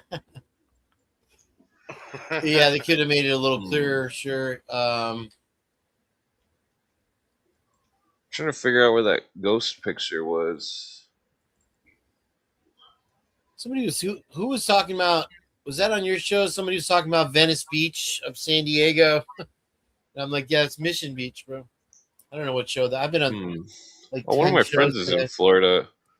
He's on the west coast of Florida. He's That's like where I'm at. homeless or something. Oh, for real? But, almost oh yeah, I there. think I did ask him about a car. I don't think he answered back. Where's that fucking ghost picture? He's at? probably living in it. Yeah. Well, he knows a bunch of people there and stuff. Well, you guys serious about like buying cars and shit? I'm paying $300 a week for a fucking piece of shit car. So I mean, I'm not unserious. I mean, about I it. don't know. I don't know how to do e-commerce, but I mean, like, I wish I could help you out. I got Venmo. My mom's got a car, but needs a lot of work. It's really hot outside, and I've been meaning to fix it anyways for quite some time, but still We ain't haven't. got no beach bums in Florida. That's for damn sure. Ain't no bums on the beach. We got bums throughout town a little bit, but they passed this law for the state of Florida in October a couple years ago that stated that you were not allowed to sleep outdoors. And What? of course, it doesn't affect camping. This was one of DeSantis's stand your ground, blanket covers all laws. And so what they did when they passed that law, that gave the authority that they didn't have before to all the police departments to round up the homeless. And so what we found out was like the homeless would sleep in these encampments behind businesses in these wooded areas, and they had like you would see 1,000,000 needles and tents and all kinds of things. Yeah. And so they had these, they had these camps. And so what the cops did was now they're like, okay, fuck you. And they put everybody in jail. And so in jail for being homeless? For sleeping outdoors, yes, sir. Yes, sir. That seems kind of ridiculous. It was bad. It was really bad. Where the fuck are they supposed to go? They went to jail. And That's so bullshit. they were gone for 3 months. And when I moved to Largo here, it was kind of famous for, maybe bipolar, schizophrenic people, homeless. You're in Florida? Yes, sir. Near Tampa. Well, that is a stereotype. They think people like in Florida are like crazy or something. You know, it's a stereotype. I'll be right back. All right, smart. How dare you, sir? No, anyway, where I live was particularly known for this type of situation, homeless people.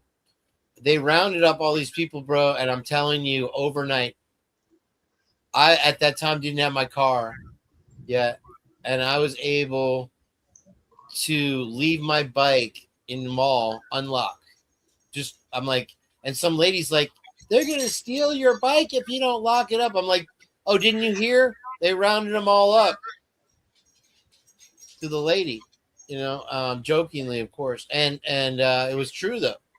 And so 3 months pass, and I don't know what occurred in that jail, but they slowly started to filter back in to the thing. But it was like 3 months, and you went from homeless everywhere almost to you didn't see any of them, and then slowly they started to filter back in, and it was just one or two here or there. Now you see like one or two, and just because there's this Circle K where they all seem to congregate, and you always see one or two there, more or less nowhere else, because I think they put them in one of these Catholic charities or Soylent Green. Yeah.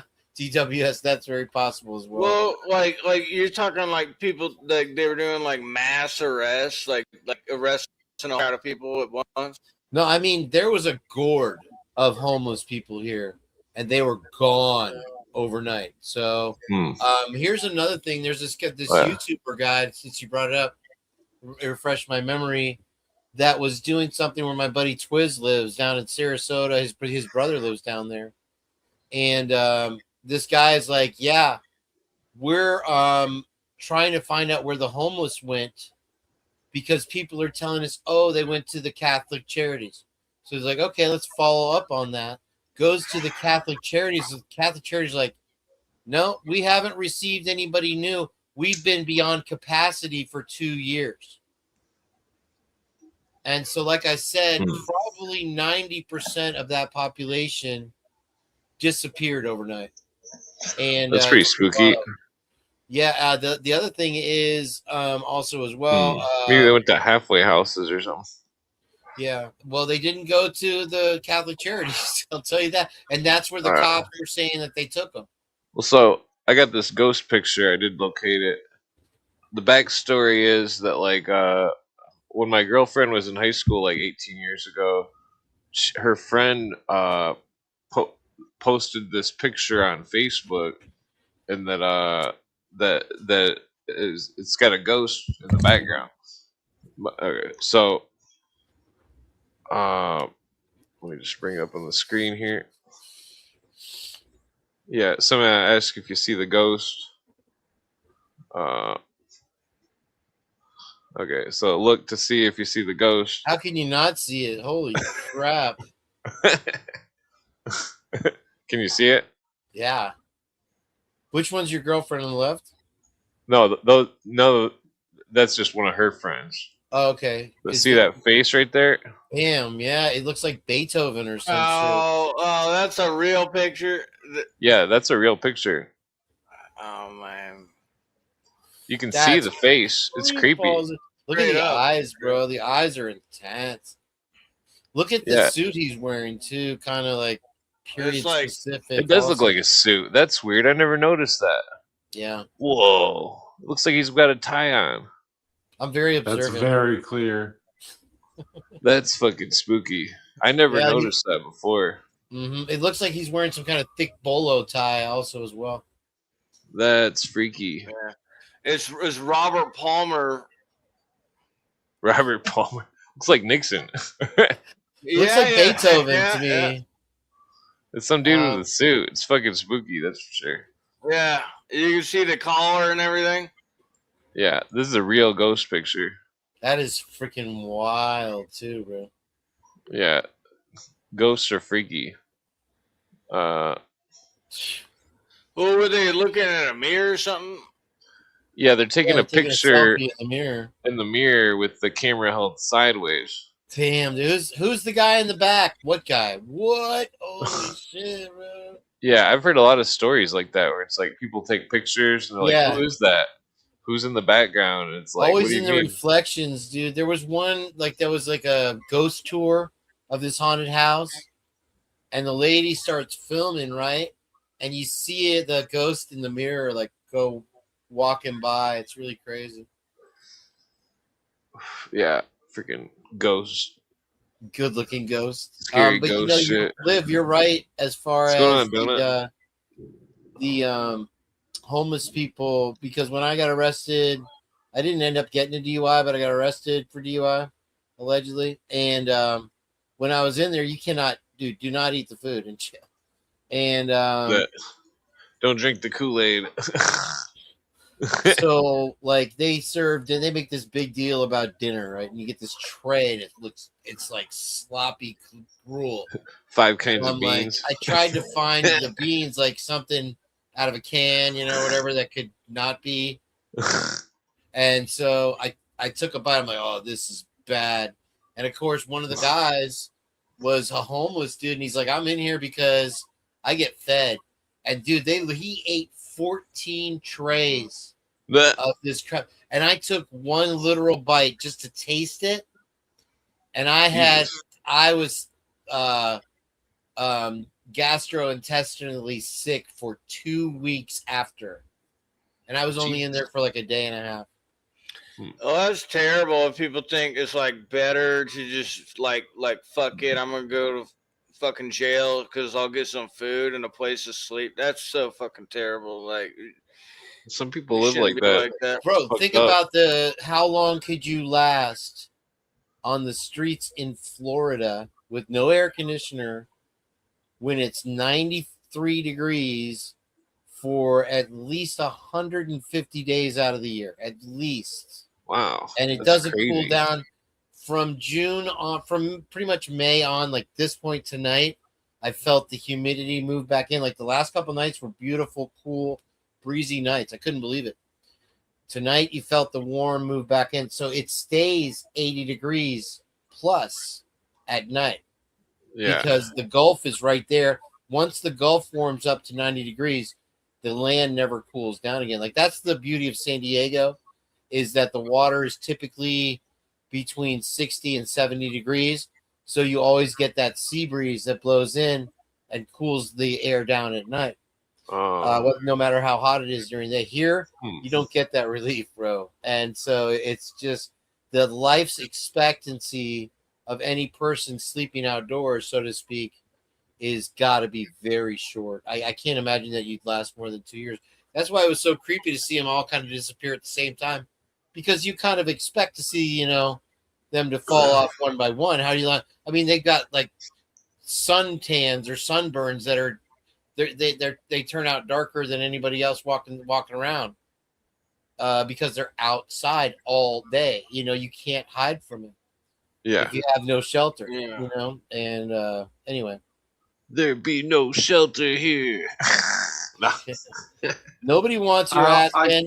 I You gotta go- tell you, I slightly disagree with you, Kane. Like that statement, like I was homeless a long time in Arizona, Texas, hot places, like never Florida, I'll be honest with you, but like, you know, also in the cold, and I would rather be out on the streets than in jail. You know? I'm not saying that everybody wants to be in jail. I was just saying this particular dude that I was locked up with was said that's why he was in there. He got Yeah, I hear arrested you. on purpose to be there to get a cot and 3 meals. And listen, they put you on a cement slab. It's not a cot. Oh If yeah. you're lucky, you get a Oh, mat yeah. to lay on. You know, but you got to do all your business in front of everybody. I don't know. I didn't do any business there. Yeah, they got like a fucking grate in the middle of the floor where you can piss. I don't know. in. I didn't even look, bro. I didn't even look. I didn't want to know.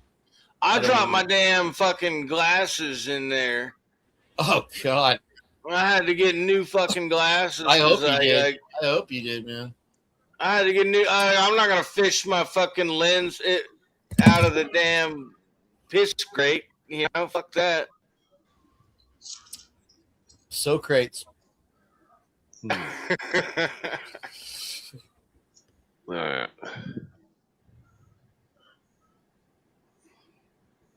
Where's Jage tonight? What happened to him? Let me text his ass. He must be sleepy over Yeah, there. I got the munchies. Fucking What do you guys think of glasses? glasses. Like whiskey Yeah. glasses? Or just glasses in general? I think that I think it's interesting when you trip and your eyes work different. Well, you think that wearing glasses is like a crutch and it's like actually makes your vision worse over time because you're I've like getting considered used that, to yeah. wearing the glasses? I think it has to Maybe. do with the pressure of the eye, the shape of the eye, the shape of the cornea or whatever.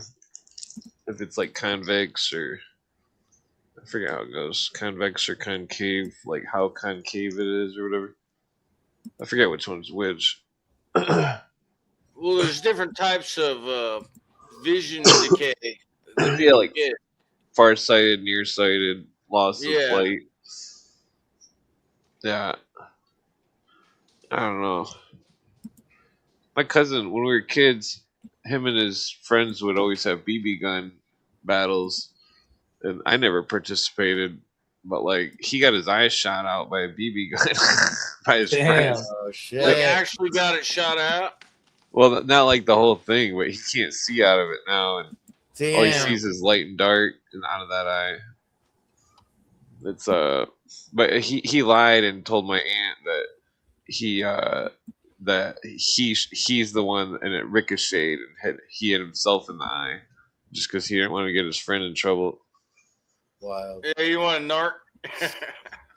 Yeah. Well, his friend was like this dude that was like, his dad was this really old Vietnam veteran dude, and he was like really wild, like fucking. This dude was super wild, fucking like, I don't know. The yeah, the dude had a poor, horrible fate where he was addicted to alcohol, and he the old Vietnam veteran dude, he started drinking rubbing alcohol or something, and I don't know. That's just fucked up. Wow, dude, rubbing alcohol. That's you got a life expectancy there. Yeah, like I don't know what would provoke someone to Can mix you Kool-Aid with imagine rubbing even taking alcohol. a sip of fucking? Oh my gosh, dude, hell no. Yeah. Well, the world's fucked up. It's like there needs to be more people having discussions. What we're doing. It's We're having impossible for in the people Native to American communicate anymore, though, bro. well, in the It's Native crazy. American thing, it's like they would sit and smoke and have a great talk. It would be the great talk. It was important that whenever anyone sat down or hung out or something, they would have a great talk, and that it was valuable, and that the people don't really do that anymore. They don't really talk. I mean, I've got friends that come over and talk and stuff, and hang out, but it's like people try to avoid that at all. They don't want to talk, but we need to have the great talks, just like the natives, because it's like the communication. You know, You're just being real with people, you know. yeah.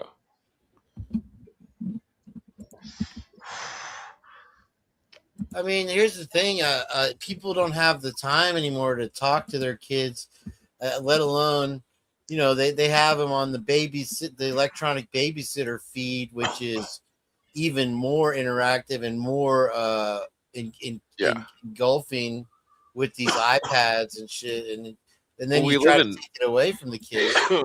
we live in voluntary slavery, voluntary economic slavery. It's like, what's more valuable, to have a bunch of money or to have a bunch of time?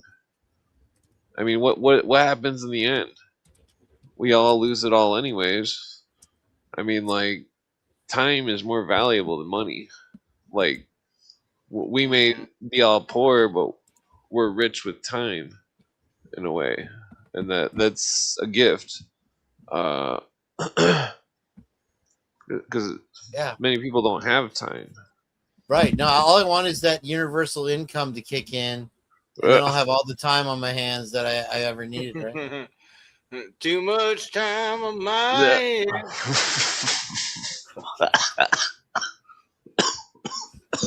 Clint, man, we got to get you off the weed for a day, bro. Jeez. Too much time on my hands. I've got a video to share with you guys here. Hang on one second. This is from Ohio today. You might have seen this. I don't know. Hold on. It'll take a minute. Okay, I think I'm stoned now.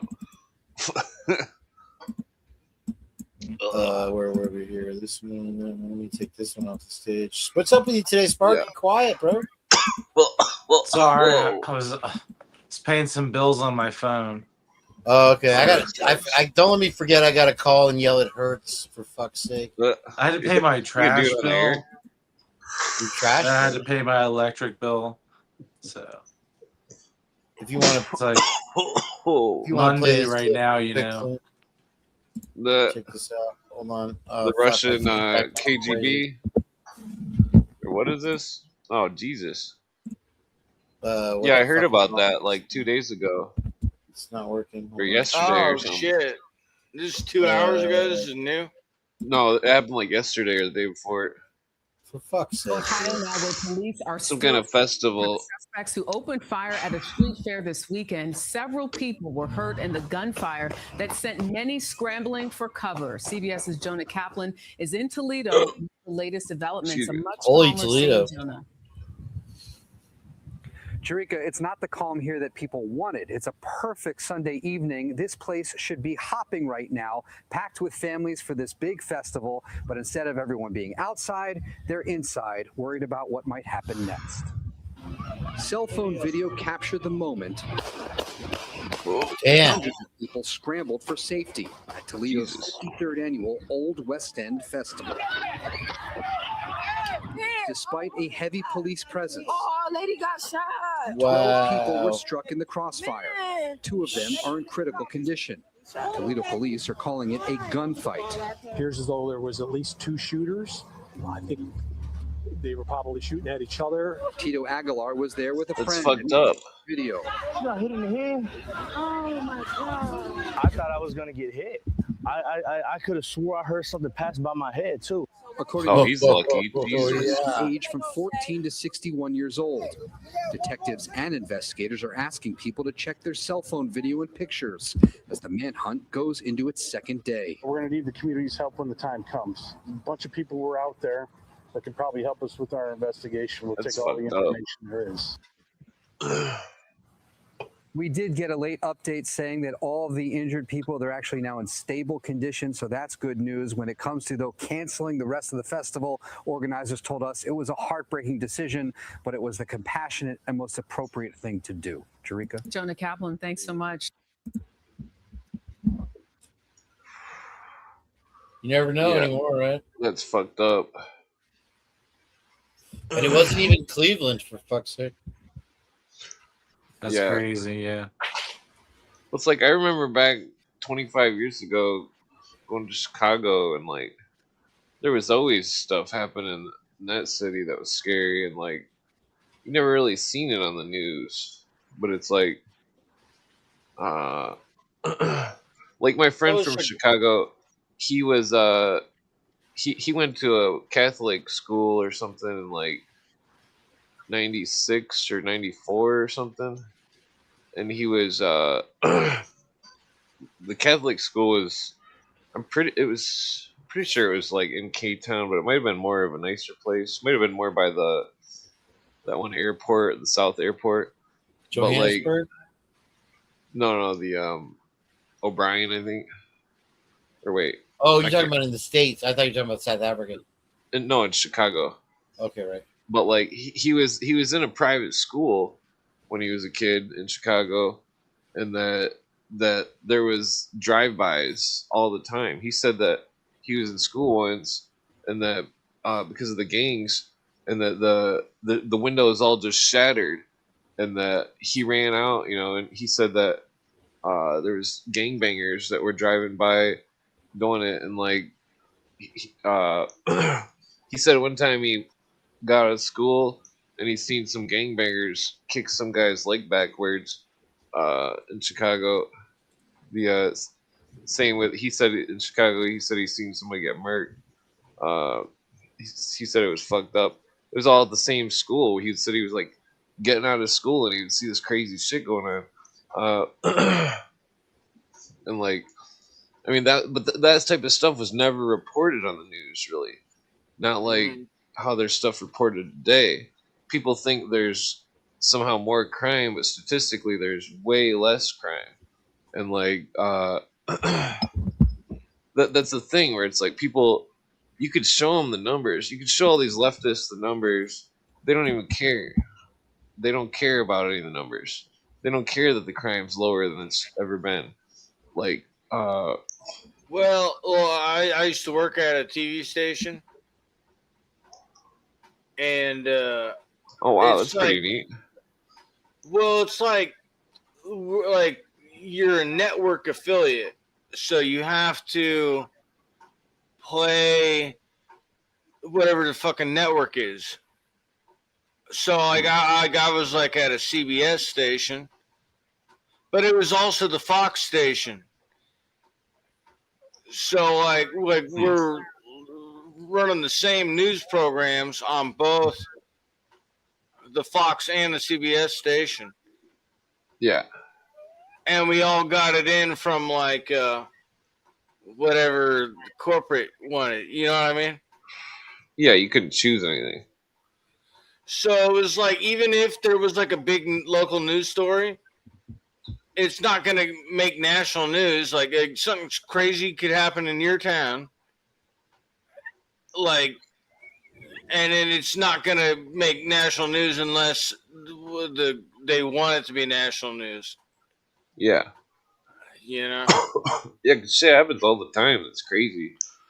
And that it's not really seen in national news, but, like one dude gets murked by, Yeah. well, the George Floyd thing. All of a sudden, Yeah, George Floyd. That's a good it's example where it's like, oh, all of a that became sudden, a big deal. But there's like a bunch of other people that the same shit happened to, and they don't make yeah, it that shit's news. been going on for like 30 years, 50 Yeah. years. Yeah. It's been going on since the 80s or 70s. So who Yeah, knows? it was, dude. Totally, people got away with so much shit back in the day because there was guys, that were like these old men and shit that people knew were crazy that hung around in showers at recreation centers and shit, but there was no cameras back then, and so it's hard to prove that some old man flashed his balls at you. You know what I mean, It's or like- something. And nobody wanted to say shit like that, for God's sake. Well, it's like the way the Democrats work and the socialist engineers. It's like they engineered all these hoods and cities and all this crime, and then fucking and they don't say anything about it. And then only when it's convenient for them do they bring it up and get people to even care. And it's Well, you like, got a good point there, yeah. well, it's like all these leftists and stuff. They're like, oh, Right. And it's like where the fuck were you 25 years ago in the That's hood? where they Fucking were, talking bro. about That's Black where Lives Matter. Fucking, I it live all with black fucking people. started. These bro. motherfuckers, like fucking it's just bullshit. It's fucking you You only had- care when it's convenient for Rockefeller. No. Here's You what know it what I mean? was, dude. They put together these housing projects, and when you talk about Chicago in specific, Kansas City. you got Cabrini Greens was one Yeah. of these original Section 8 high rise low income housing, right? And so what happened was it got taken over by the gangs. So you would have grandma in her apartment that couldn't afford to live nowhere else. Her apartment, they would tunnel through the walls next door. They would wouldn't break even down have the electricity wall. in those buildings. Right. Some of them. They cut off the electricity to get these people out of there because the gangs ran it. Well, what happened was that was here's one thing that people don't understand about gangs. They are the friendliest, nicest, treating you the best salesman when you're their customer. They will protect you. They will fight for you. I would never talk to any gang people. If Fuck you're that. some white dude coming down there to get your $50, $20 rock. I'm sure they do a lot of charity too, right? My friends in the Oh, hood yeah. were totally against gangs. Charity drives, sure. But I took this picture of Cabrini Green right here. Nice. This is like one of the last 3 or 4 buildings. Here's the tragedy of it. I went to high school with this kid that was a refugee of Cabrini Greens. And he told me all the stories of how, people would just disappear. But you have grandma still paying the rent in her apartment. You have these gangbangers going from apartment to apartment. So the police were unable to catch anybody, to track anybody down. And at some point, it got so scary that the police would not even go there. All right. And so the tragedy of it was these gangs became so powerful because, like I said, this is your one-stop cotton candy pickup center for 10, 20 years. And so they had really assumed not only a lot of power, but a lot of money. And so what they did is they shut the power off. They barricaded around the buildings, wouldn't let anybody come or go. So eventually people, would filter. They got everybody out. They blasted the buildings. But what happened was you had your devil's disciples. You had all your different gangs that came about in this one complex, now spread out through the city. And so it became even more impossible for the police to keep track of them. Yeah. Well, it's like in the 90s, K-Town wasn't even really dangerous in Chicago. They claim it's dangerous now, just like they claim Cicero Street's dangerous and Pulaski and stuff. But it's like those are really dangerous places in the 90s and early 2000s. It was like, I mean, now it's dangerous, I guess, but it's like it's like, well, it's like the person that I know that lives in Chicago who's saying it was dangerous they're an ultra leftist, and it's Right. like what Well, the, I I had don't know. some regular, like really, really pretty girls, I'll just say, in the cab not too long ago, right? And they were coming from Chicago. So, of course, the first question you ask them about the crime, and they're like, no, it's actually a really safe city. They're like, of course, there's bad areas. And I'm like, I heard if you take a wrong turn at the Staples Center, you're going to regret your life choices. They're like, no, it's not really like that. It's a beautiful Well, city. well, like back then though, back then, if you went past 100th Street, you were in danger. Like now it's not like that though. In Chicago now it's different.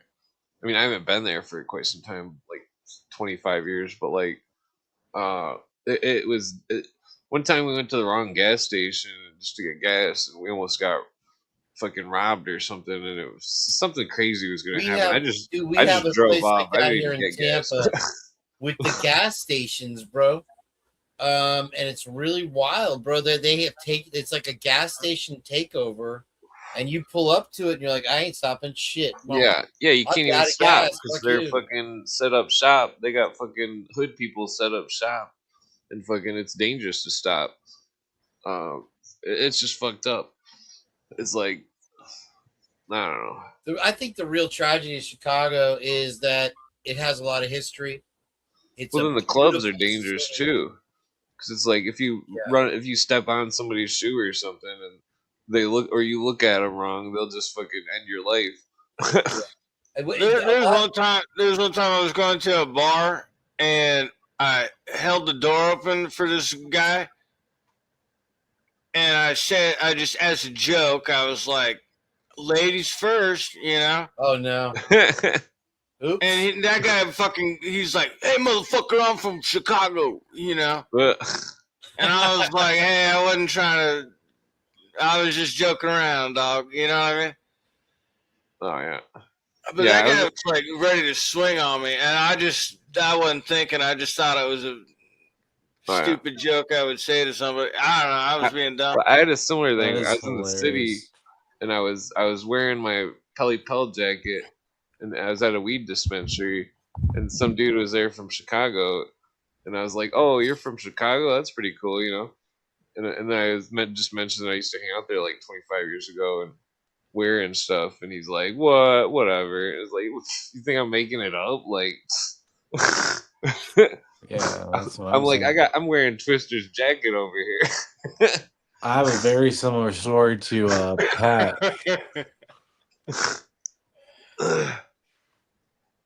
Go on, Spark. I'm gonna grab a drink. I'm listening. Oh, I wasn't gonna tell. I was just saying it's very similar. Like with the same thing, the dude was like, "I'm from such and such place," and yeah, it just escalated. Oh yeah, people. I don't get why people do that. I'd never be like, "I'm from DC." Oh yeah. Yeah, I don't really Well, get that. I shouldn't have said that. I mean, I might say it to somebody I knew just to fuck with them, but like a stranger, probably not a good idea to say something like that. I guess.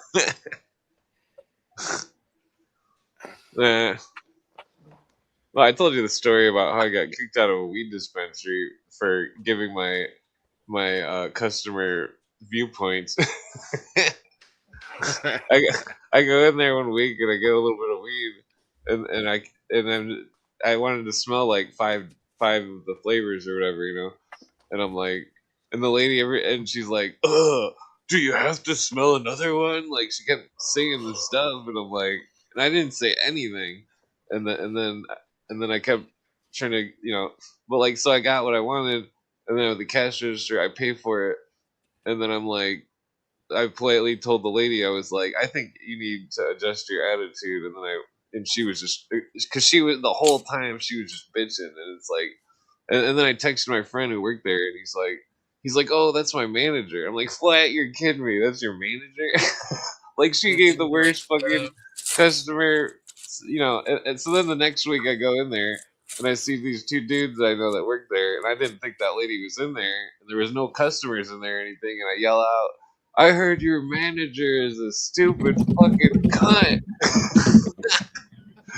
And then the lady comes out and she fucking is like Fuck going her. ape shit and fucking she fucking I was like, man, I'm just expressing my opinions of how you treated me as a customer. I didn't think you were, I laughed because she was like, you have to leave. It's like, whatever. Whatever, dude. Like, she was Love a bitch first. I was just expressing how I felt about. My First Amendment rights. She sucked. You'd leave her a bad review. Yeah. The what was I gonna say? Well, I've been having problems. Like, there's places that are just like closing early, and it's like, hey, you're supposed to be open from this time to this time, Yeah, like Yeah. And they're greetings, like gents. it'll be some teenager So, that's like, oh well, I don't feel like staying open that long, It's like, what the fuck? damn. More Muppets.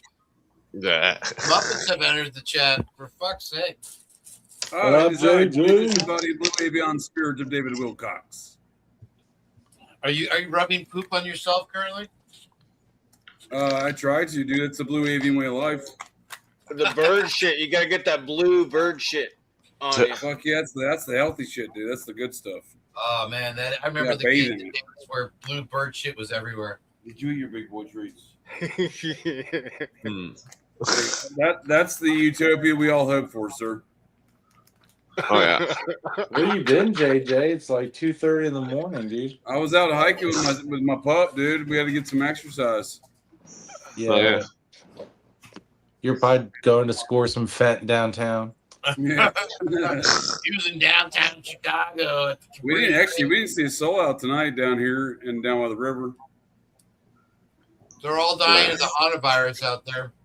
The what? Not the heat, dude.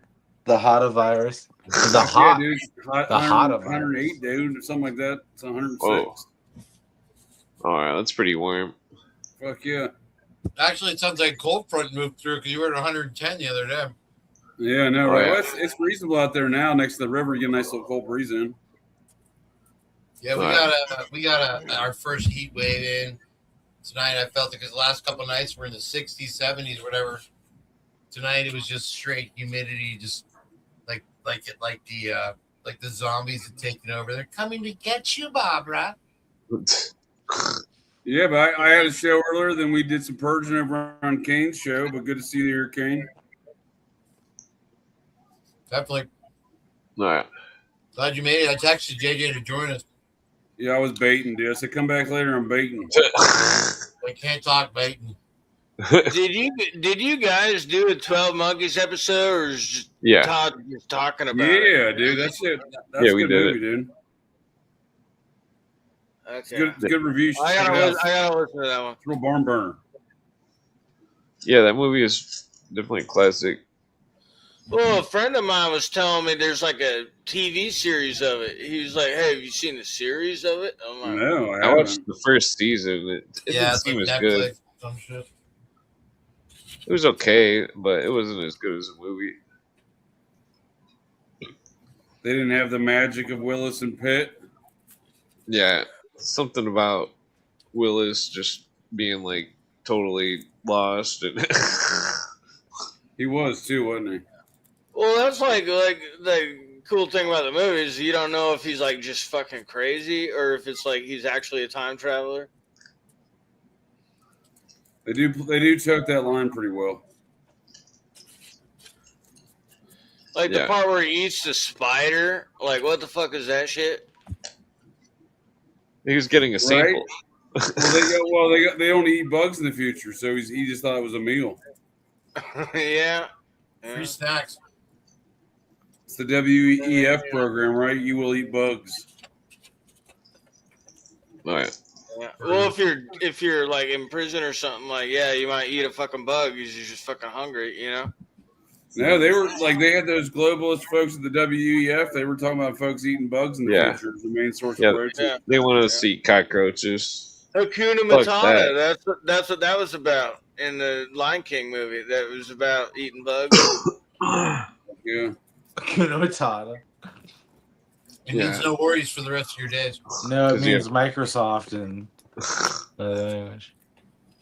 Microsoft, Bill Gates. He wants you to eat bugs and be happy about it. Yep. Enjoy it. Yeah. I still don't know what's a motto. What's the motto That's with fucked you? up. The world's fucked up. Nothing. What's the motto with you? Fucking people wanting people to eat bugs and shit. Fuck Fucking yeah, dude. It's like that stupid icebreaker train movie or whatever the fuck it's called. Snowpiercer. All the poor people are eating bugs at the end of the train, and the train's going around the yeah, world. was out there doing? It's like a metaphor, surrealist story where like the guy finds out at the end when the leader of the poor people was in cahoots with the leader of the rich people at the front of the train. He makes it through all the train cars, gets to the front, and then he finds that the food's all bugs, and like that the train conductor is using people as cogs in a way to keep the train going. It's all like a metaphor of them screwing everybody over. Wow. Yeah, it's very the whole movie is like a metaphor.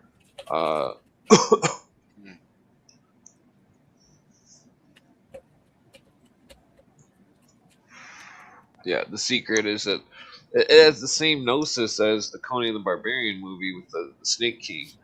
That the person that yields the power through other people is more powerful than steel. That's what he tells Conan. He's like, because Conan's like the riddle of steel, and the dude's like, oh, what good is what is stronger than the steel than the hand that grips the steel or something? And then he like points to the lady and she falls to her death. And he's like, see, power, and like it's a very fucked up story. They showed it in that what was that Mad Max 2, the modern one? They showed the same thing where the guy comes up, he's wearing like a red cloak or something. He's white in the beginning of the movie, then it turns red, and then he goes up to this other dude who's like the symbolic pope or something who controls the water, and then the dude's like makes his people jump and like kamikaze on the dude, and it's the same metaphor.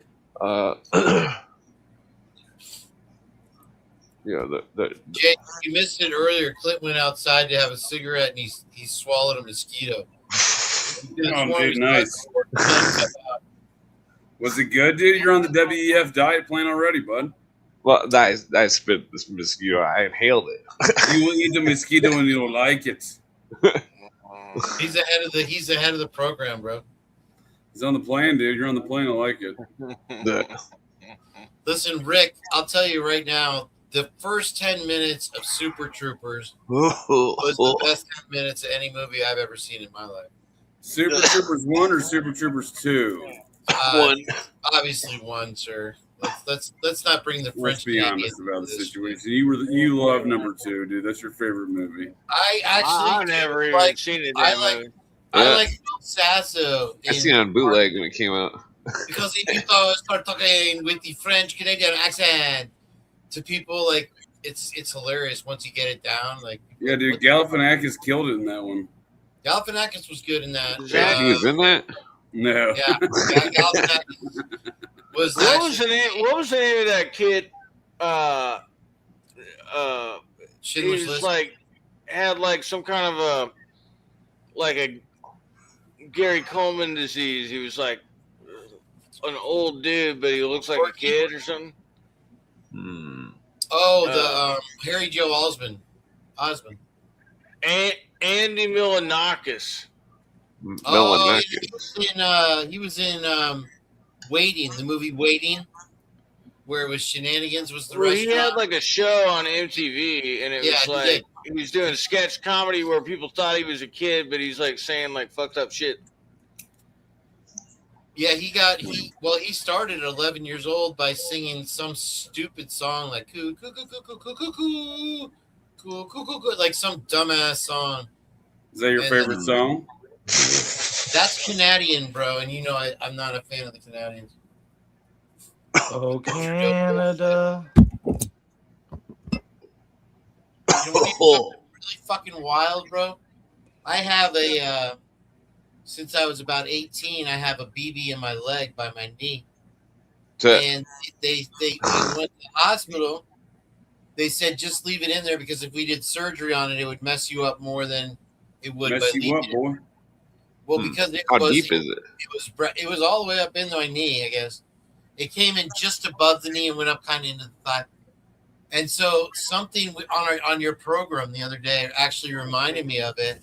And I went to go feel my knee, and they told me that eventually my body would push it out and it would serve.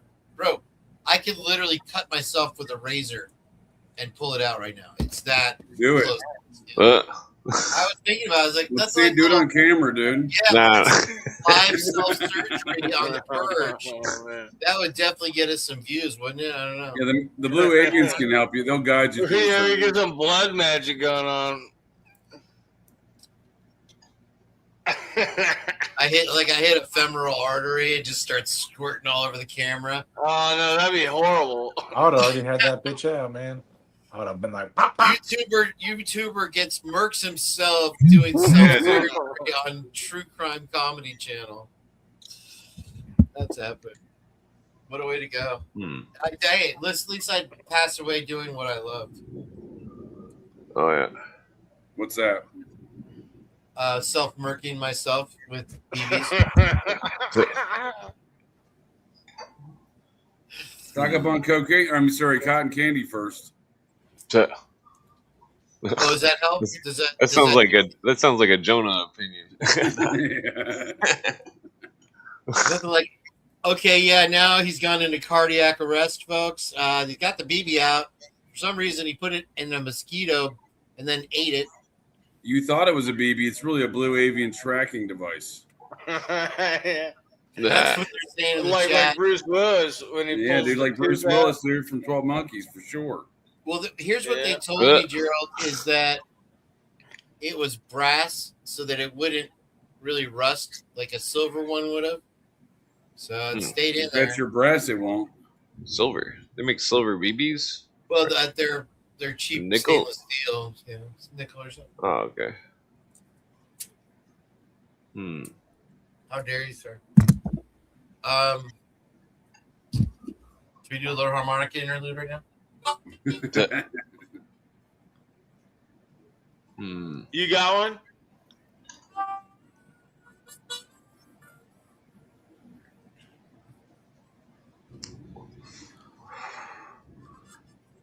It's not coming in for some reason. Oh, you know why? Because I have the noise filter on. It's like, you ever had your buddy on the phone and been like, hey, bro, check out this song on the radio, and you hold up your phone to them and they can't hear shit? Because the phone, filters out the background noise. Yeah. Here, I'm going to turn you up a little bit. Who the fuck listens to the radio, dude? Ah. Oh, hell yeah.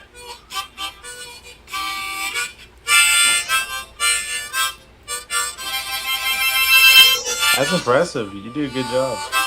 I have 35 of these fucking This is my Lee Oscar, though. You live in Florida, Kane? Like what key is it in? Because I bought Pretty cool. harmonicas before, and there's different keys and shit. This one's in the key of C. So if you were playing in the key of A, you get your harmonica for a fifth above. So it's A, B, C, D, E. Oh, wait. But do they have extended scale harmonicas and shit? Is They that have, like a thing? okay, you've probably seen the one that Ozzy plays, that big giant one, you know? He goes. Yeah, the Wizard.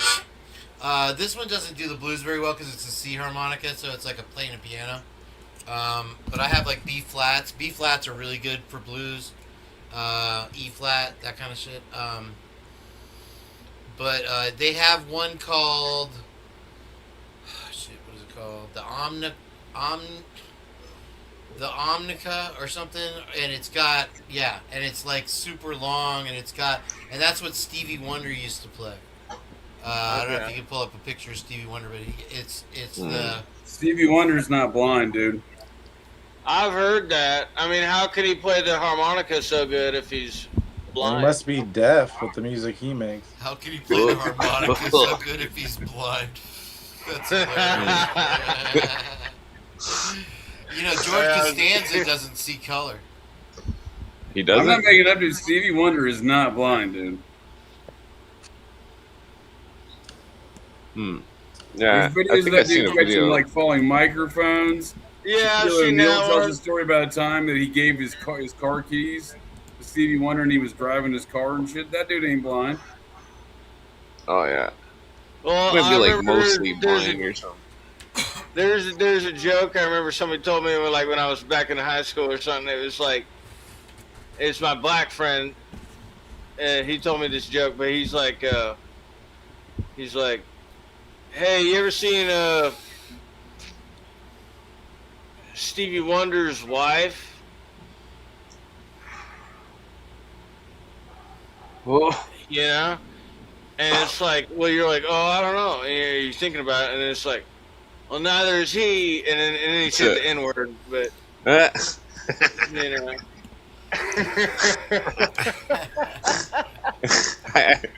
I used to hear jokes like that a lot in the hood. I kept asking Clint last night how did they know that Adam from Adam and Eve wasn't a black guy? Well, I'm not convinced that they're It's Adam and people. Steve, not Adam and Eve. I think they're just symbols. You're supposed to say why? How did they know? It was Adam and Steveth. What was Anyway, the? they figured out that Adam wasn't a black guy. Because have you ever tried to take a rib from a black guy? Oh yeah, I remember that That's joke. terrible.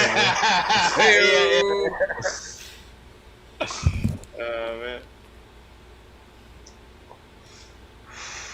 Not gonna lie, I'm gonna steal that tomorrow and probably gonna tell it to someone. I can't remember any jokes from the '90s besides like your mama jokes and Polish jokes, which I don't even know why that was a thing. I used to, when I worked at Amazon warehouse, you know, you get pretty friendly with everybody, and I would tell my manager friendly? the most racist jokes that I could remember. He was a black dude, and he would crack. I mean, because everything in Amazon is like the touchiest thing, you know. We at that point, it was during the epidemic, and we weren't allowed to be within 6 feet of each other. We weren't allowed to take our masks off in the hot warehouse. And so at some point you just break down. And I'm just like, yeah, what's the most racist lawn instrument? I got it. Well, what? What's the most racist lawn tool? What? The sprinkler. You know, because it goes spick, spick, spick, nicka, nicka, nicka, nicka, nicka, nicka, spick, spick, spick, nicka, nicka. That's stupid. Hey you. Dude, I got a good one that a dude told me one time. I thought it was funny, but I've never been able to retell it and give it justice, but I'll try. But, You ever tried taking a Pop-Tart from Kane at 4 a.m.? That's hilarious. But you should quit eating those things. Listen, man, I'll eat anything I want. Yeah, we can tell, buddy. You get all We can tell, serious. pal. Type 2 diabetes, talk inbound. I'm working on right now I'm working on my almond windmills. Yeah, I know you were. That's what I was gonna I say. made it That's about the a third best. of the way Bottom of through the bag pack. is something. I got you in the morning, buddy. Don't worry about it. You can't be eating My that morning. shit. My mom is the bad influence on me. She has to have her Danish sweets with her coffee, and so after a while, you can't afford the $4 muffins from Walmart all the time. So you go to the dollar store, you load up on the almond windmills. You're covered. You know, that's why I'm always baking brownies and shit. Or you can just stop eating them. That's always an option. Yeah, too. you gotta quit eating that shit. He just Yeah, so we've angered Kane from inferring he stops eating cookies, dude. He slapped. was that him. real? We're trying to help you out. How dare you, sir? He's raging on us, dude. He's raging. Here goes another keyboard.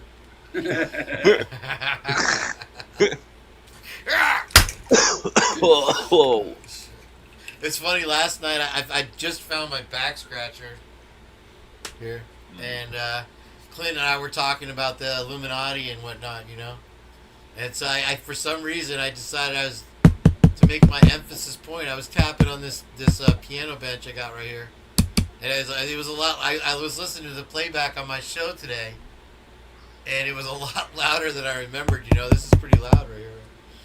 Yeah. Well, I got big headphones on, so quit That's that. what she said. All right, let's hear from you, Sparkling Sparker, Sparky, Spark. Oh yeah, definitely. So I got this joke. It goes like this. There's this guy, and he's kind of a loser. He's short. He doesn't have much of a package. He's not good with girls, just your everyday guy. And he goes to the doctor, and he's like, "Doctor, I'm just a loser. I'm just ain't got nothing to offer no girls. I'm short. What can you do for me?" And the doctor says, "Oh, I have a very good surgery for you. You like it very much." He goes, "It's like a black man surgery, but I call it Negro surgery because we take muscle from your rib and we put it in your knees and we extend your knees. We make you taller." And he said, "Okay." And he goes, "Then we take meat from your butt and we stick it in your penis and we make it longer." And he goes, "Okay." And he goes, "So what do you think?" And the guy goes, "I'll take it." So they go in and they do the operation. And the guy gets into the recovery room and gets out of anesthesia. And the doctor comes in and he goes, "Oh my God, I make a terrible mistake. I take your knees and I make you shorter. And I take your penis and I make it smaller." And the guy stands up. And the guy stands up and he says, "Orderly, Holmes." Get it now? He's a Mexican. What the fuck? Dude, a Mexican guy told me that when I was in jail, and I thought it was hilarious, but I never tell it and give it justice.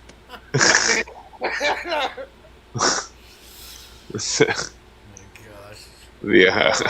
It's supposed to be a conspiracy show. I got a conspiracy related to that story. This kid went to the VA in Louisville, Kentucky for a dental exam, and they lopped his dick off. That's a true story.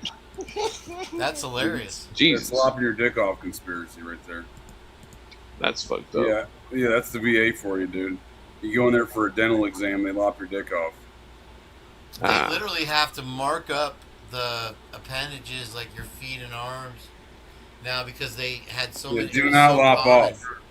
So it was so common for them to cut the wrong arm off or the wrong foot off, and the whole thing started here in Tampa, and they cut off the guy's wrong foot. Man, can you imagine? And so you still got to cut off. Yeah, I know a guy who can imagine that. The guy who lost his dick, he probably would have rather lost his foot in the matter. Dude, you know what he needs to file is what's it called? 1141, I think it is what it is with the VA. When that's like a malpractice claim. Yeah, because you can't immediately just file malpractice. You gotta file some shit. It's hard to file malpractice with the VA, and the best you'll get is a disability check. They won't even back pay you the millions they owe you. Right. Jesus. It's just fucked up. Yeah. What does he say? Because, I like to file the Lorena vomit. Yeah, right.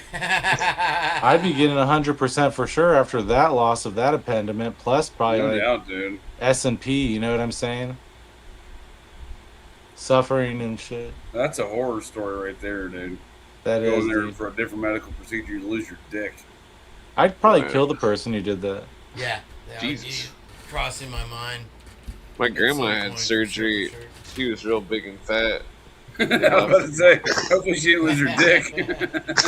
She was real big and fat, and they left some kind of scissors or something in her body. Oh shit, dude. What? Oh yeah. No, that happens a lot. That's fucked up. I don't even think she ever got it removed. Yeah. The number one cause of death in America, if you add up medical malpractice and then whatever the other stupid category they throw, they throw it in, it's 1.2 million Americans each year die because some doctor's a tardball. Jesus. That's scary. In contrast, less than 100,000 people die a year by gunfire. Total Yeah. total numbers, you know, of all That's sorts of wild. gunfire. I knew this chick who was like a nurse or whatever, and she was telling me that they do like, she's like a birth nurse, you know, or Yeah. something. But she was telling me that they do a lot of like unnecessary C-sections just because the doctors are like in a hurry. They get more money or something. Yeah. But they're gonna like cut open even if it could have been a natural birth, they'll cut her open anyway because it's like it's quicker for them to do it. That's crazy. You know, Damn. I Yeah, just it's looked up what bullshit. JJ That's was saying still about the messed up. deaths, and you know, it says that accidental injuries is the third with like 197,000. There So I you looked go. up. Yep. So I looked up what was malpractice, and it says John Hopkins puts it at 250,000 U.S. deaths per year. I was like, why didn't they rank that number 3 then? You know, Yeah, it's more like than they're that, dude. hiding it. They get wonky with them numbers. It's more like 800,000 a year. Well, a Yeah, quarter they million do would still put it in statistics, third place.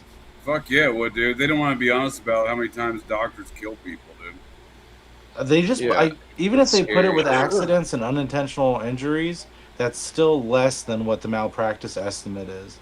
So they're really hiding that number, and that's interesting you sure. say that, and then you're right, because, you know, Yeah. the number is there, but I never It's knew way that. bigger than any sort of gunfire, but that's all you hear about gunfire, not how many doctors are fucking psychos.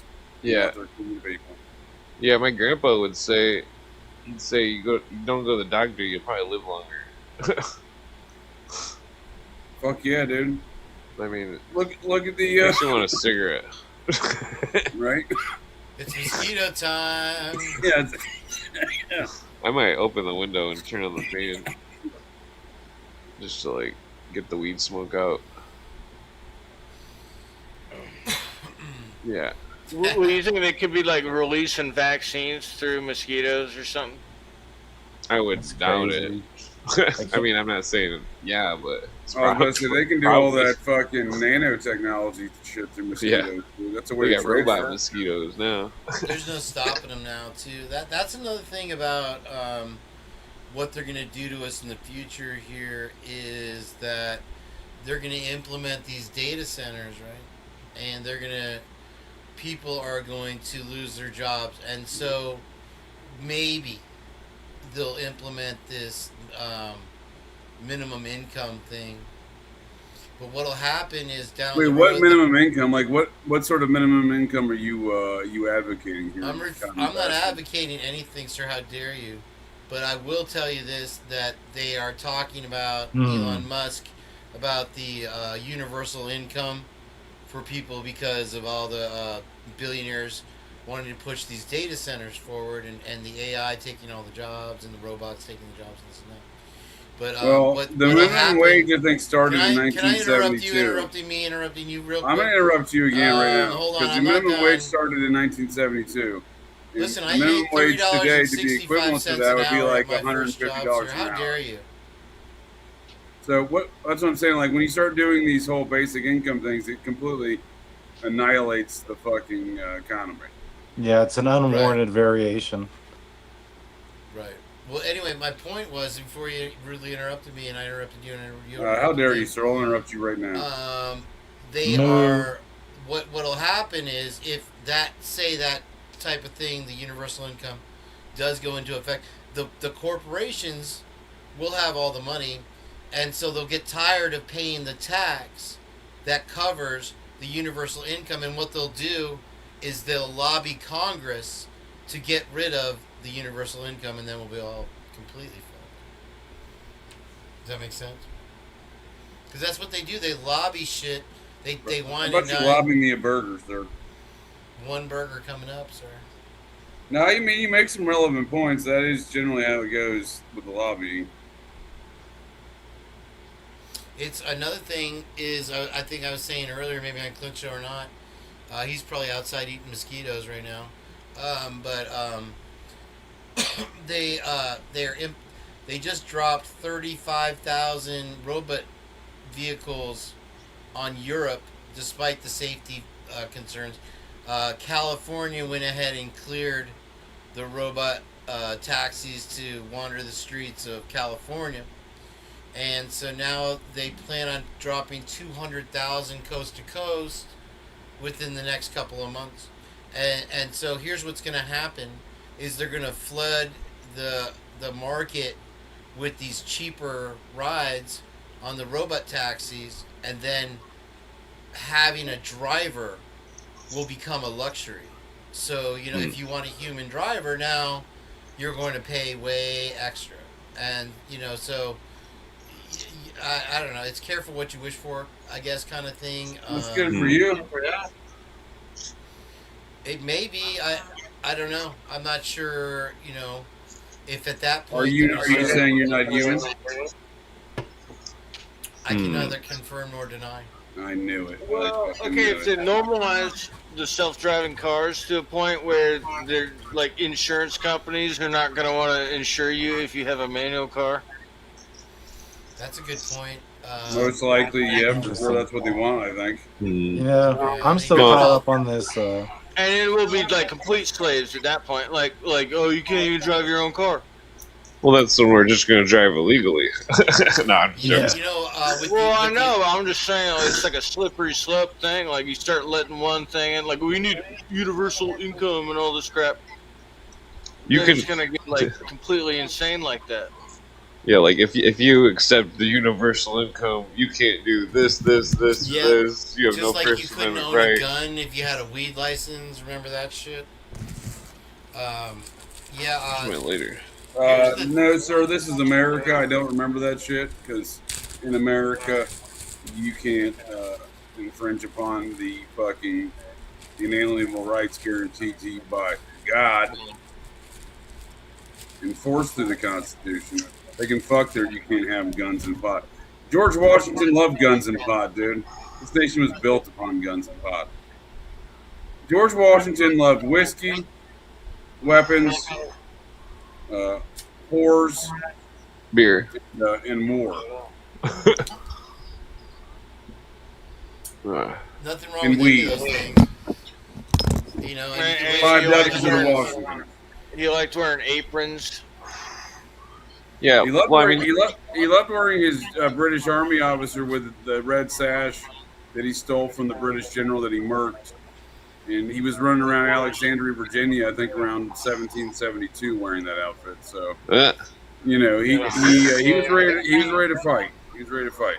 Listen, you know what they said was creepy about George Washington is they were, you know, a bunch of wealthy Spanish landowners at the time of the insurrection. Spanish. Well, I'm sorry. What you talking about, Willis? That was from Three Amigos. That were three wealthy Spanish landowners.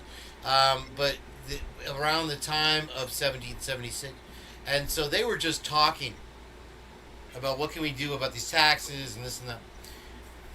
They had in Philadelphia in the middle of the summer, the Continental Congress first convened, and so it was just a bunch of wealthy Spanish landowners, and George Washington was this very tall, gringo, handsome man, obtrusive man, you know, very intimidating man figure. He would show up to these the meetings in full dress army attire as a general every day. And they were talking. They weren't, you know, they hadn't decided to fight England yet. But yet, you know, he was so damn serious about it.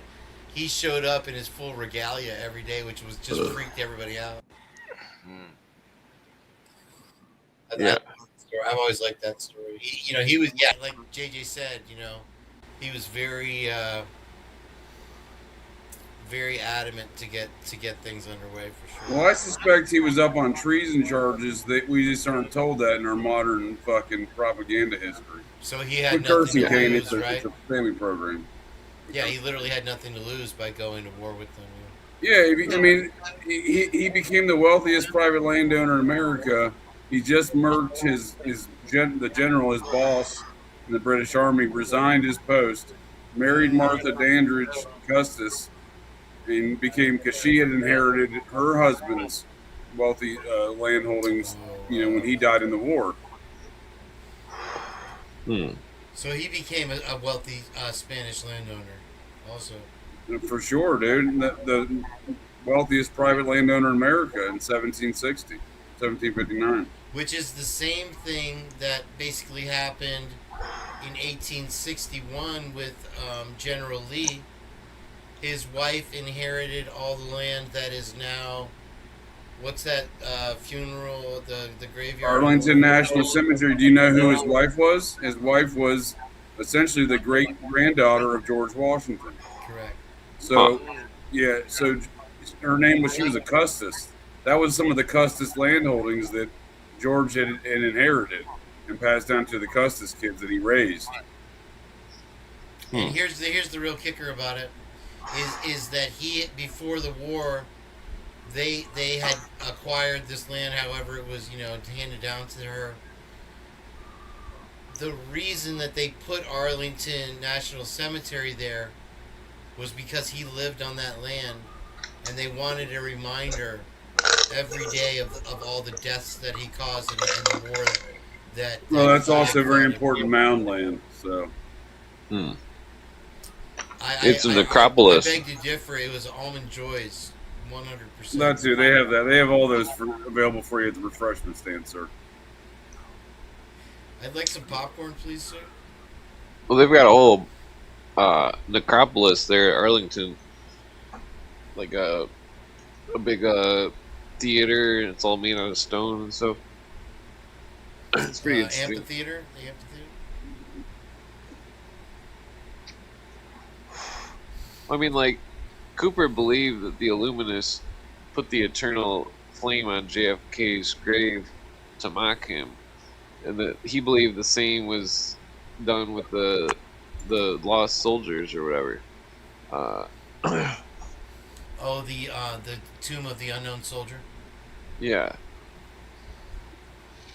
And that, well, it's bizarre because there's a similar eternal flame in Israel that's a Holocaust monument, but it seems like kind of a, I don't understand why they would have that at the monument. Well, the word Holocaust also means like burnt offering. What's it supposed to symbolize? The eternal flame. Oh, the eternal flame gayness? of the mysteries. You're a flamer. It's The flaming. fire of Prometheus. the light bearer, Lucifer, Prometheus, Yeah. the light bearer. Symbol Oh, I thought of it was. Lucifer. I thought it was a Pride Month thing. I thought it was Well, burger. same shit, yeah. Well, it's interesting because the day before Pride Month started, actually, like the 4 days before it, the United Nations had an invocation ceremony from like the 26th to the 31st. Then the 31st was a full moon, and that's when it entered into Scorpio, or not Scorpio, Cancer. Oh, so there was definitely some ritualistic aspects to it, huh? Yeah. Some astro theological aspects. Well, according to the UN and the Luciferians, they're invoking the Great Master, Can't which top is Satan. Lucifer, according to them. So this is all part of their great works. It's what plants crave, guys. I mean, Yeah, it's all a There's no big two ways plan. about it. It's like the biggest heist in the world. It's like they're just Yeah, brainwashing people into this invocation, all this bullshit. it's exactly how Fuddruckers turn into butt fuckers. You know what I mean? It just happened overnight. Well, it's like, I thought it was always butt fuckers. You don't say butt fucker. Well, I mean, they named it Fuddruckers. Yeah, this is the and family knew people program were gonna thing. make that fucking joke. You don't say butt fuckers. Anyways, I like when So- people give me history lessons. Like the original Illuminati was founded in 1776 in Bavaria, and I'm like, oh, really? I had no fucking idea. Jesus Christ! Did they it's definitely invent butt founded before fuckers? that. They were just the Bavarian faction that got. I think they purposely got caught.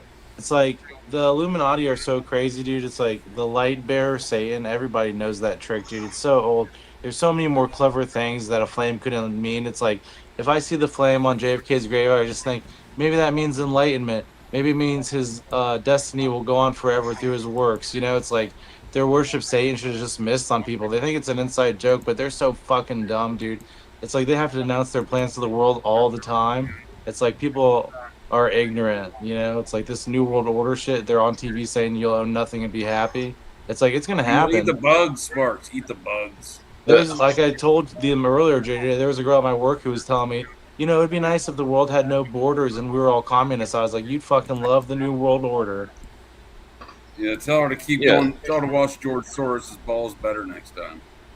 Yeah, the Soviets had a 100-year plan to brainwash Americans into believing that socialism was the only path out. That it's Well, it's because documented. it creates this caste system, right? I mean, it's the obvious to me. It's the obvious. Yeah. The caste system it creates of why they're a fan of it. It's the same reason why Hillary Clinton or that one dumb dick Muppet out of Minnesota, the governor, they wash the Jesse balls Ventura. of the CCP. Yeah, Yeah. not that guy. Tim Waltz, the gay Oh one. yeah. They want to be parts. They want the CCP here. That's why they love that caste system they've created. Yeah. You Yeah, an talk- example of you that. call a lot of things. An example of that is a Sikh kid was allowed to carry a knife in school because of his religion. Yeah. But a person who wants to quote the Bible, not that I'm pro Bible or anything, but they can't talk about the Bible in school. The Well, original these case. globalist enterprises have long understood that white Anglo-Saxon and Anglo folks are going to be a problem.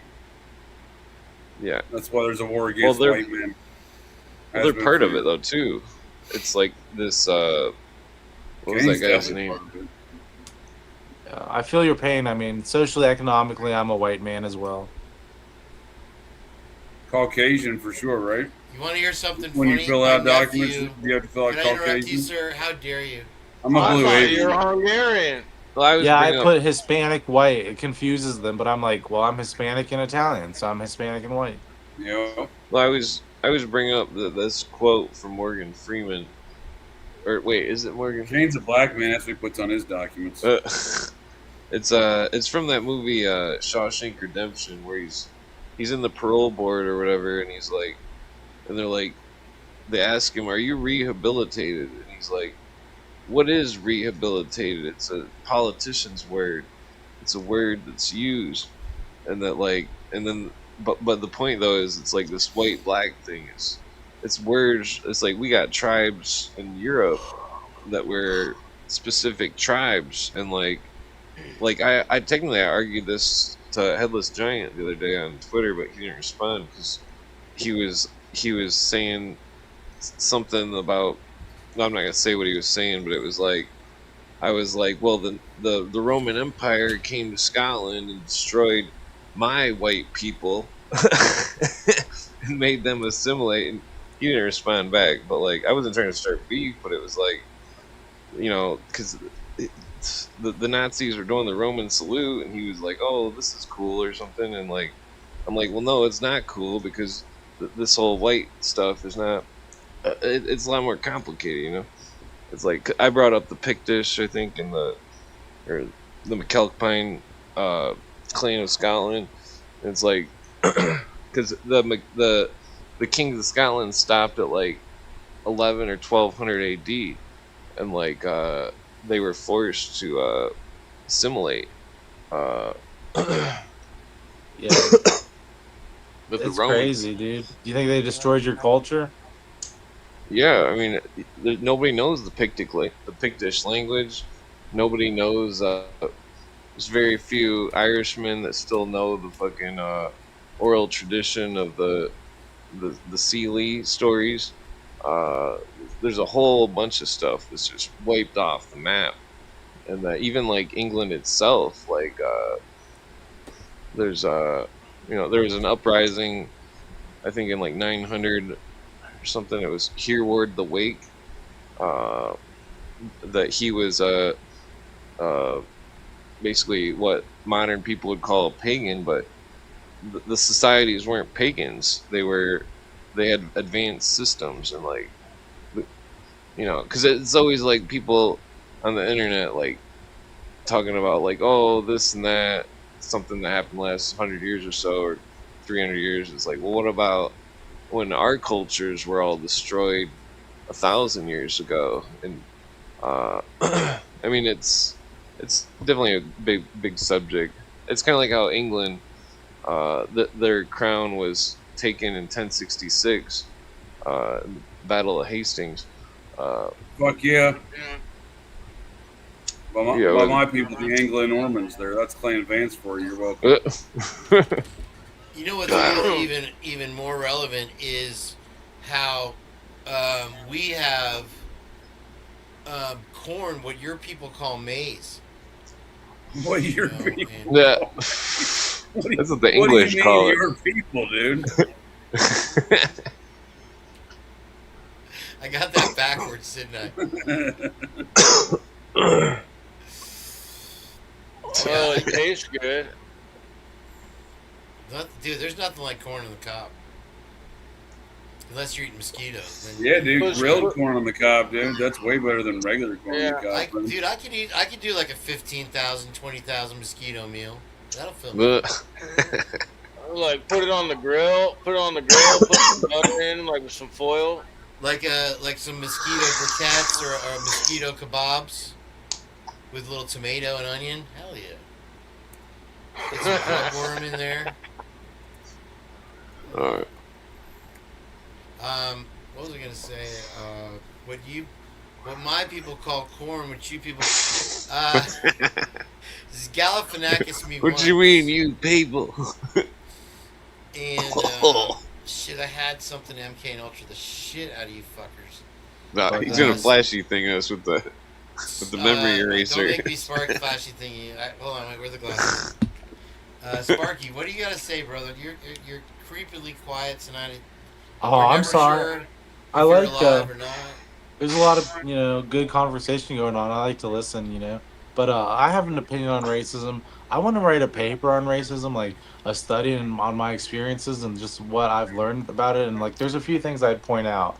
But one thing I've learned about racism is you have to be really careful with what you say, because people will listen to you. Like one time I was talking to this dude I worked with, and I said, the most racist people are minorities. And I said, because I've been in jail and stuff, and minorities group together first, and they tend to stick together first. Like if you're not a minority, you almost don't think that way, but it's like you stick a bunch of and I'll just say Filipino people, because there's Filipino people in the Navy with me, with a bunch of other people, and they'll group together because they're a minority. Is that not a form of reverse racism, So, anyways, I said that to this dude. Racism, sir. I just believe in racism, and I'm a big fan. Yeah.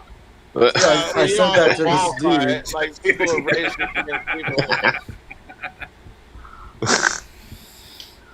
But I told this dude that, and then I heard him say it a few days later. He was like, "Yeah, minorities are the most racist people," and I was like, "Oh God, that doesn't sound good," Was he wearing a hood when you gotta wear a hood when you say that? No, but I just realized, you have to be careful because you can have a smart opinion, but it might not come out right. So, anyways, what my opinion is going to be is that it's pretty much something that's nurtured into us. It's not nature, but I have a lot of opinions about it, and I'll tell my story about it in whatever paper I write. I mean, I've never understood racism, quite honestly. It's never really made sense to me as a thing. I mean, and I got a lot of Scots Irish Cherokee in me, and there's not much of them, the Cherokee left in any regard, quite honestly, from what they used to be. Once you look into their history, I mean, racism is literally eradicated in recent years in this country. It's literally eradicated entire, populations of folks. Well, I had one time when I was in the Navy, I had a chaplain talking to me, and it was like. Graduation. Sir, I hate people for a lot of other reasons, but they're far more reasonable than the color of their skin. You ate people. I hate them, dude. They're assholes. Most people are assholes. You're an asshole. Kane. Oh yeah. Go ahead, sir. Kane is a family Kane, this is a family program. Quit cursing. Go ahead, sir. Go ahead, Sparks. I'm just saying that he, when I was talking to him, he said, "Your English is really good," and I said, "Well, thank you. I was born in Maryland, But is that racism or ignorance? You know what I'm saying? I think it just came from an ignorant place. It sounds like an opportunity to fuck with him, you know? What country are you from, Ignis? Well, just, Yeah. you know, There's a lot of, I'm sure you saw a lot of racism in the military. There definitely was a lot of just, like you were saying, a lot of pockets, a lot of very factional kind of racist divides. Yeah, I had one guy tell me one time, he's like, you got to quit hanging out with those Italians. They're not real white people. Do you ever get any of that in the military? Jesus. You gotta stop hanging out with those giants. No, they say quit hanging out with the Italians. They're not real white folks. Don't hang out with those Nephilim. No, Yeah, in that seems fact, silly. I don't like to tell this story because Clint is like, I'd never fuck with gangs. But when I was in jail, after I got in my first fight, I decided to hang out with people, and it was the white guys. And, you know, honestly, when you're in jail that long, it's like they were Aryans, and I did tattoos for them and shit, you know? Oh, shit, okay. So I'm not proud of that, you know, but if I ever went to prison or something, I would be like, look, I'll show you. I'd be like, you know, I got my fucking tattoo right here. Yeah. So they were cool with you, though. The Aryans were cool, though. Does Huh? that say Simon LeBon? Is that the lead singer of Duran Duran? No. What did that say? I didn't. Duran. It was well, they it was got a that music. Styx tattoo. The Aryan Knights are known for their Duran Duran tattoos, King. They do have that song, "The Union of the Snake," and You go it's like this, all look, like dude. cult shit. You have a tattoo on your chest. You see where it is? And then do you see my hand? And you Yeah. see like What this? is the tattoo? Do you see it goes right here? Oh. It's like here's your name, and then your hand goes up.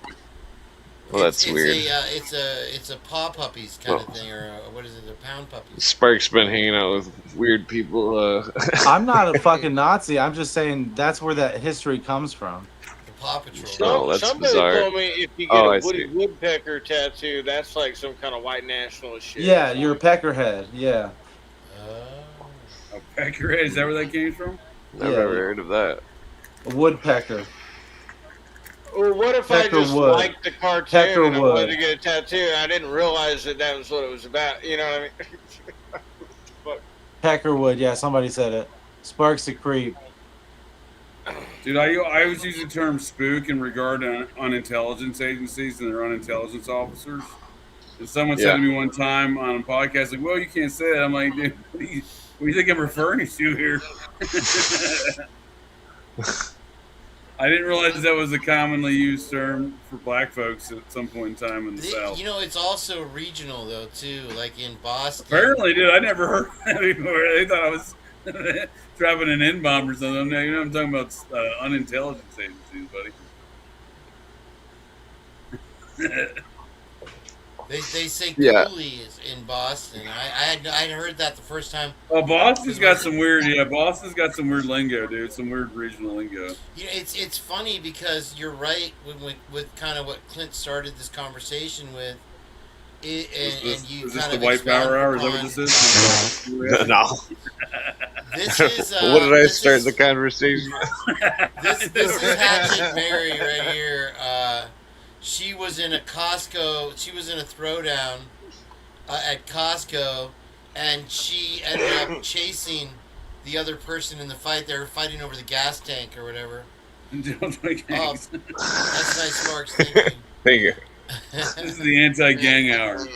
And she No. she pulled out a hatchet on the other person. Somehow it got used on. She ended up fucking herself up with it. But that's she was the Costco hatchet lady. If anybody remembers that, I just wanted to point that out. You dated the Costco hatchet lady, bud? What? Well, I'm kind of a big deal, JJ. I do news stories, sir. How dare you? Yeah. I've just topped 1,500 subs, sir. How dare you?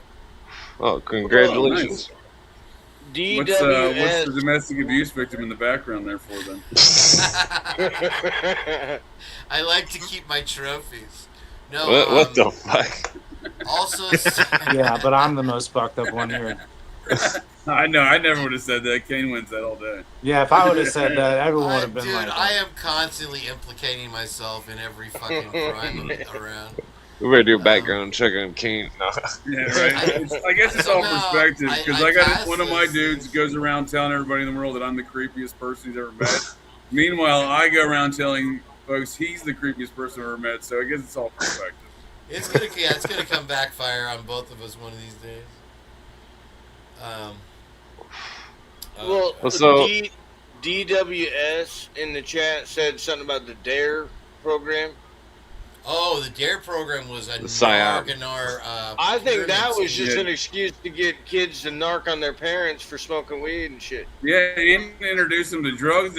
They came in one time with a whole display of drugs. Like, hey, look at all these drugs. Don't do that. Don't do that. Like, I would have never been introduced to any of that why shit. people do them. They're just like, hey, there's something bad called drugs, and like, don't do them. And it's like, well, why people do them in the first place? I don't even know yet because I'm like 5. Yeah, Kane thought it was dare to keep himself on drugs. So drugs are really expensive, is what let's that learn. actually Let's learn from stood that for. mistake. I see there's a comment in the chat that says, "Did you fuck President Clinton?" No, I did not. What? Did you really have to address that one for sure? Did I ever tell you my Hillary Clinton story? Did you fuck Hillary Clinton? Yeah, in an Illuminati party. No, I'm just kidding. Nice. I was Were you at wearing that. I an made owl mask or a blue $12,000 waving mask? that Yeah. night. Don't ask Yeah. me how. She was wearing a mask, How but I big was know her it was dick? her. What? How big was your dick? Bigger than my clit. Well played, sir. Here's my story about her. I have a friend who worked at HMX-1, which is the Presidential Helicopter Squadron, and on the helicopter they have a bathroom. He said nobody ever fucking uses it. He said she used it and fucking blew it up one day. The whole helicopter smelled like shit.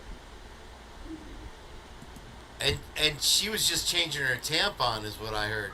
Oh, I missed the story. Dude, That's Hunter a- Biden probably does coke off of that fucking same toilet seat. Support your local science store, folks. Somebody pooped their pants. Ah, damn it. Fucking stupid cord. You ever heard of the Snow Dog Challenge? Negative. That I don't think I sounds want really to. gross to me, though. Kane's a return back-to-back champ.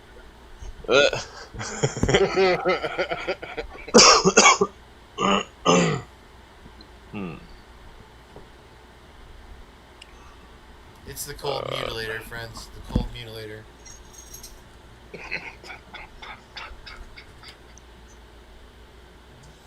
Did I ever tell you guys my fucking water softener is going crazy? Can you hear it? Damn it. What's it saying? It's saying This is a family show, sir. Yeah, church it up, buddy. Yeah, the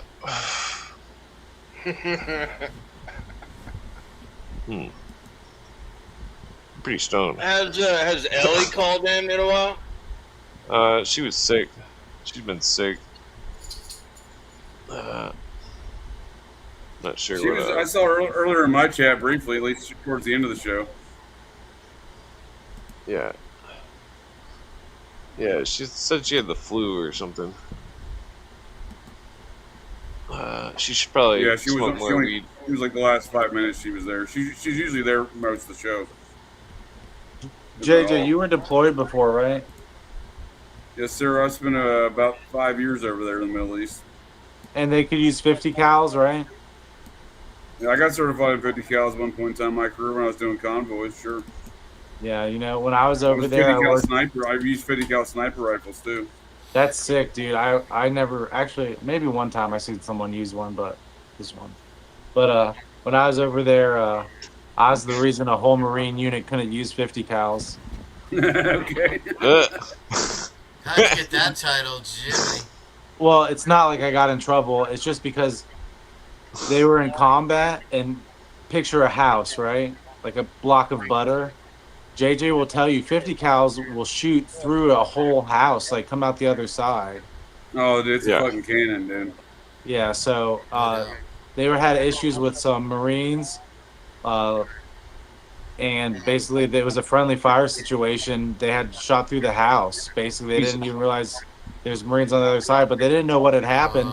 until I reviewed the situation, and I was like, basically, they shouldn't be using 50 cals, and because of that, they pulled the Not 50 in cal. close proximity, dude. Not unless you're shooting shit like 1,000 yards away or some dumb shit. It's an You're engaging- anti-tank weapon. That's what I'm saying, dude. Unless you're engaging like a point target, like from like 1,000 meters or some shit. Yeah.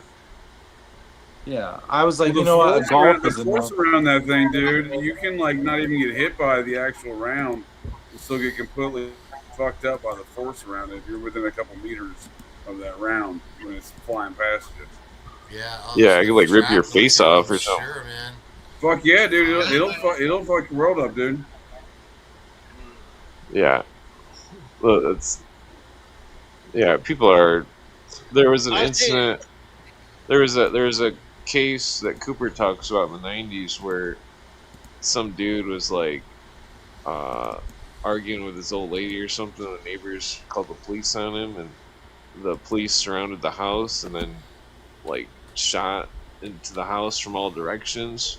Same type of scenario that Sparks was talking about, where it's like one of the officers was hit, and when they did the forensics on the bullet, they found that the bullet was from one of their own policemen, and that they had to let the dude go because he was innocent. And it was like, it was gross. It was people treating stuff like toys instead of, and you can't treat something like a toy or something like. Most cops can't shoot and hit the broadside of a barn, dude. It's pretty terrible, dude. Even military, dude. The marksmanship is pretty terrible. Yeah, definitely. I seen something on YouTube a while back. It was like some kind of like compressed air gun or something, where it didn't even have a shell or anything, like nothing, no shrapnel, nothing. It was just like you're just shooting air so hard at people. Yeah, some sort of pneumatic pistol. That you could like I've fuck seen some them up folks like 3D with like printing a that burst, shit. like it's like a shotgun, like you just get bursted with air, and it could fucking kill you.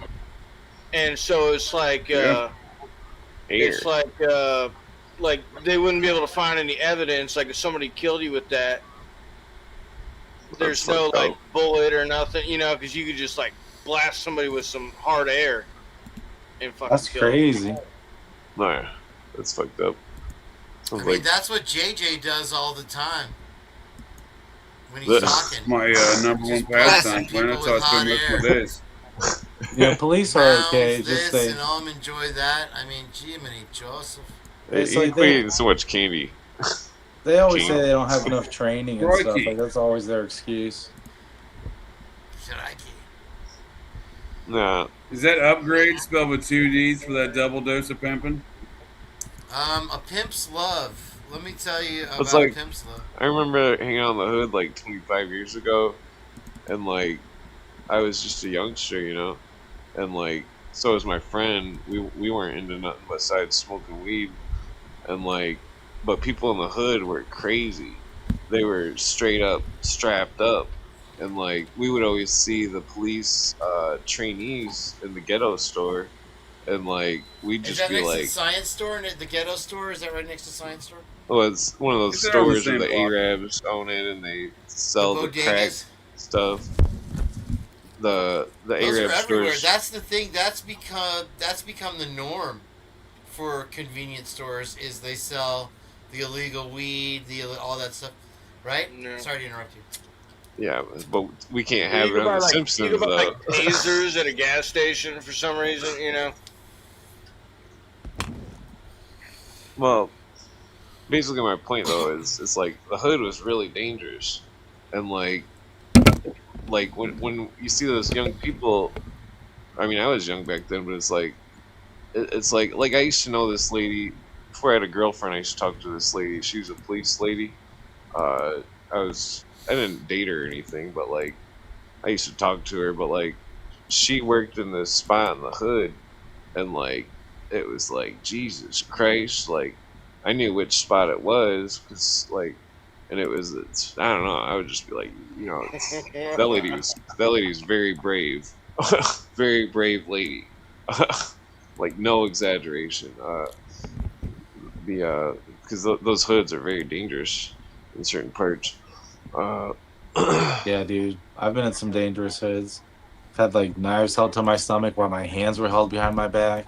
Jesus. Dangerous areas, yeah. But you know what I've learned, and even more about like than defending yourself in a fist fight, you got to be street smart. You know, decide what's worth what, and just stay out of. I mean, I've been in like the worst areas, like where homeless people are sleeping under bridges with fires, and I've just slept with them. You know, like moved in with the crowd, and then I've been in areas where I got hit in the You've back of my head slept with a with homeless crowbar. people under a bridge? Yeah, You eat pieces I mean, of shit for who made breakfast. the first move? And so I want to know, you know, I mean, how did that work out? dude, I had girlfriends who were homeless that were probably hotter than like most like chicks that aren't homeless. You can say it. You were gonna say most women I've dated. I got it. I understand. I heard. I understood the implication. Dude, you have a confidence issue. I wasn't gonna say that. Right?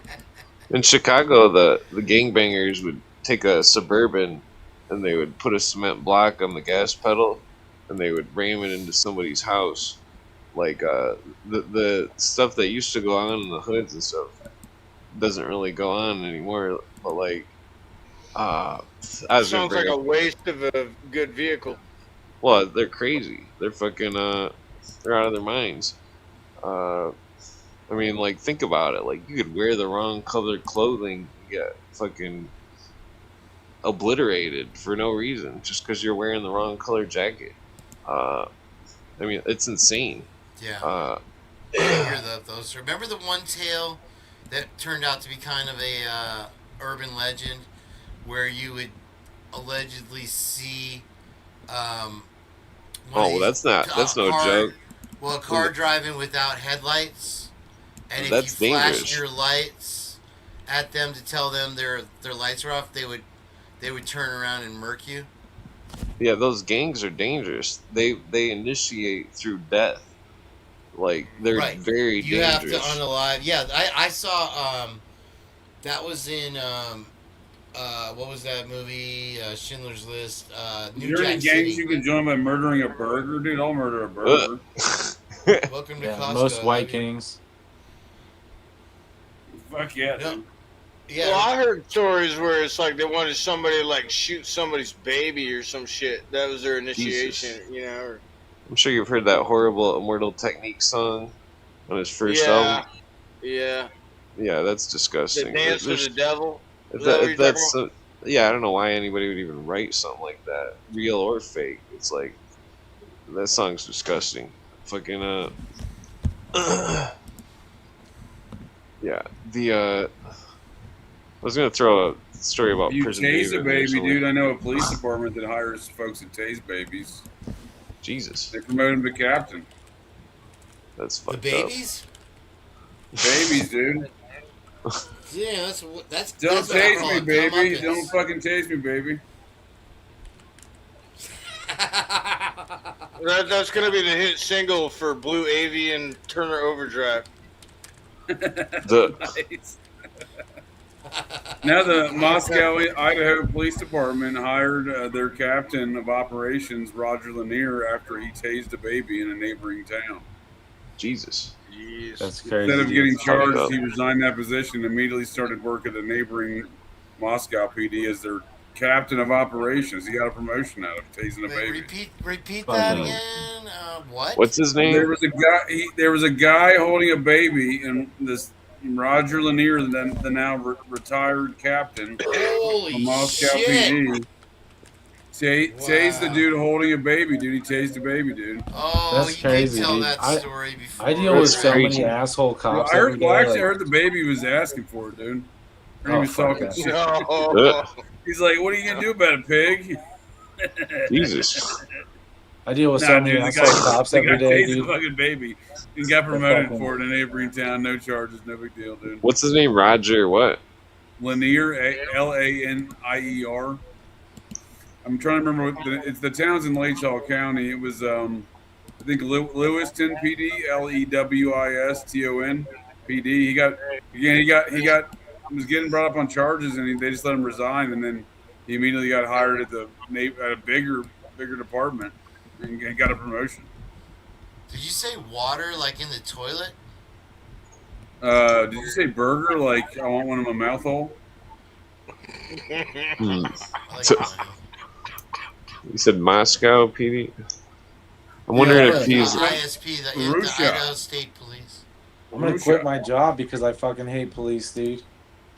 Did you watch him tase a baby, dude? No, but they just suck and they all hate me, and I always end up having to work with them because everyone else on my team is fucking afraid of police. Oh, that's. And I'm the only person who will argue with them and shit and whatnot, and my boss likes that. But honestly, I've had talks with him about how I bump heads with them, and fucking I don't like it. The police in my town are especially. I don't actually work with the police in my town. I work with the police in the city next to me. In a whole different county, and they fucking suck, dude.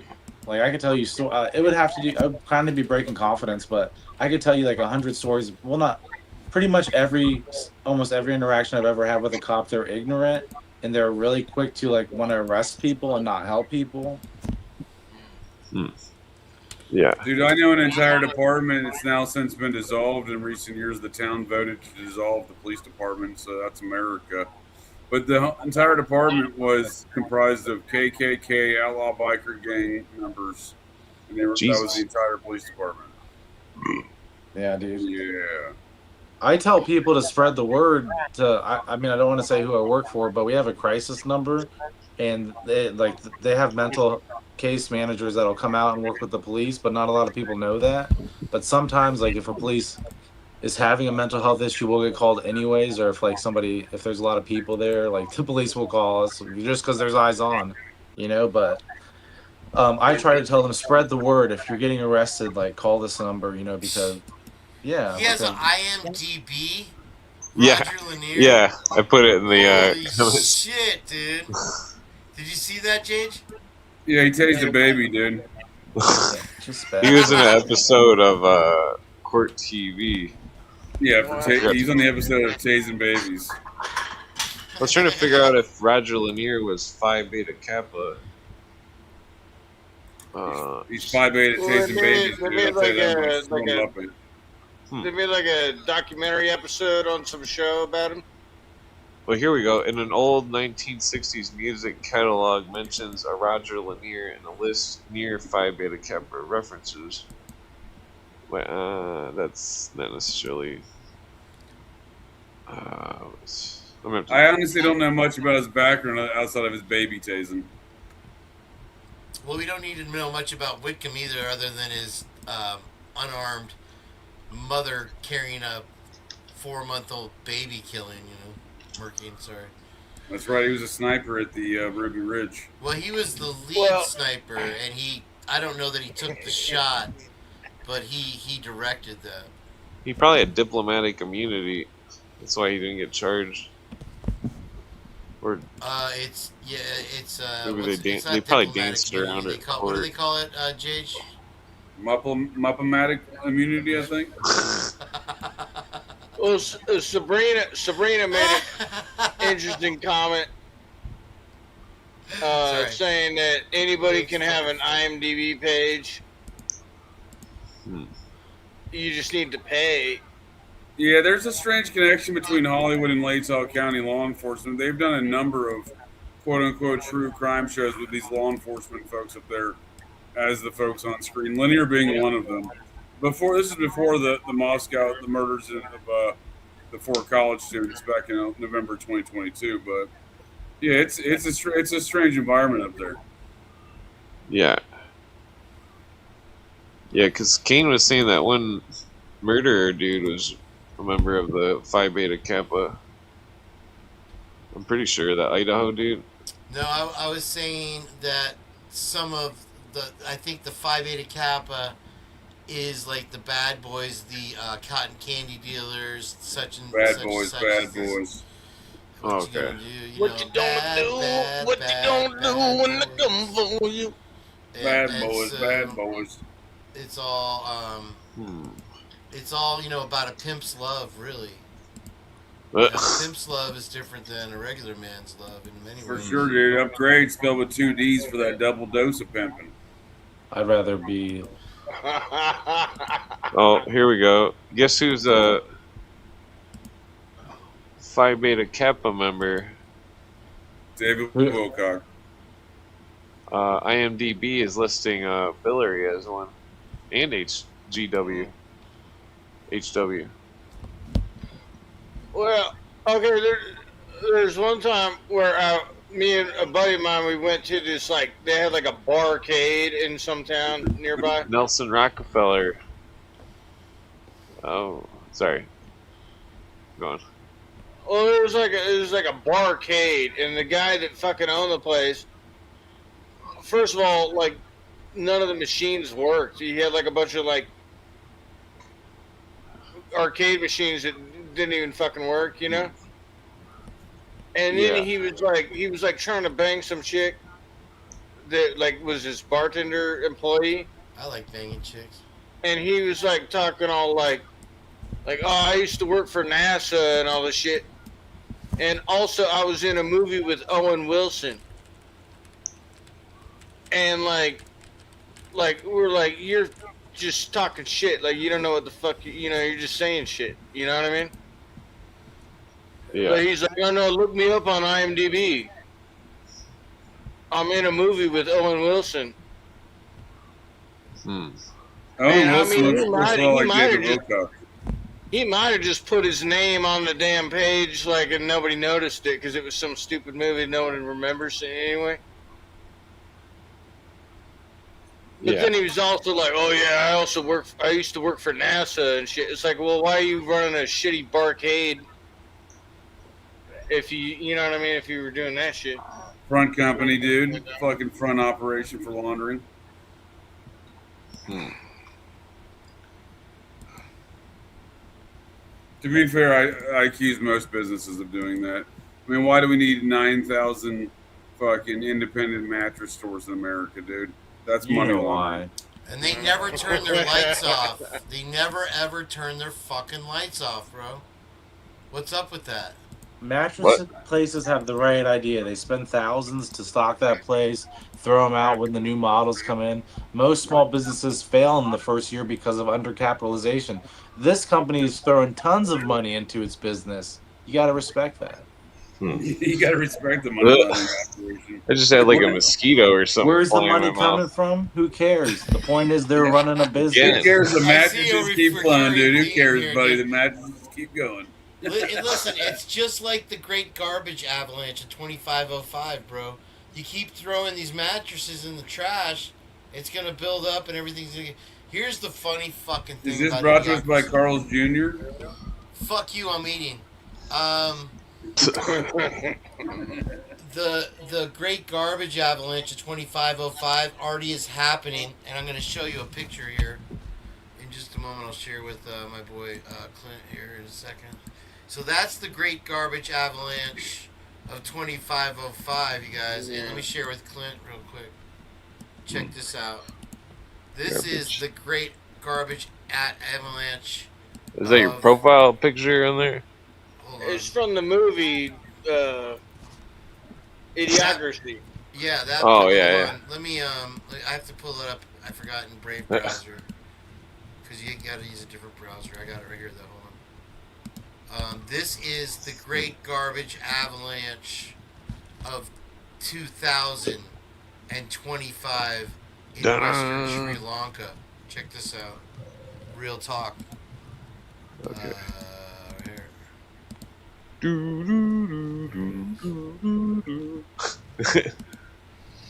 The Jeopardy. Well, you guys heard about how like certain places, like if they throw food out in the trash, they have to pour bleach over it because it's a liability if homeless people try to eat food out of the dumpster.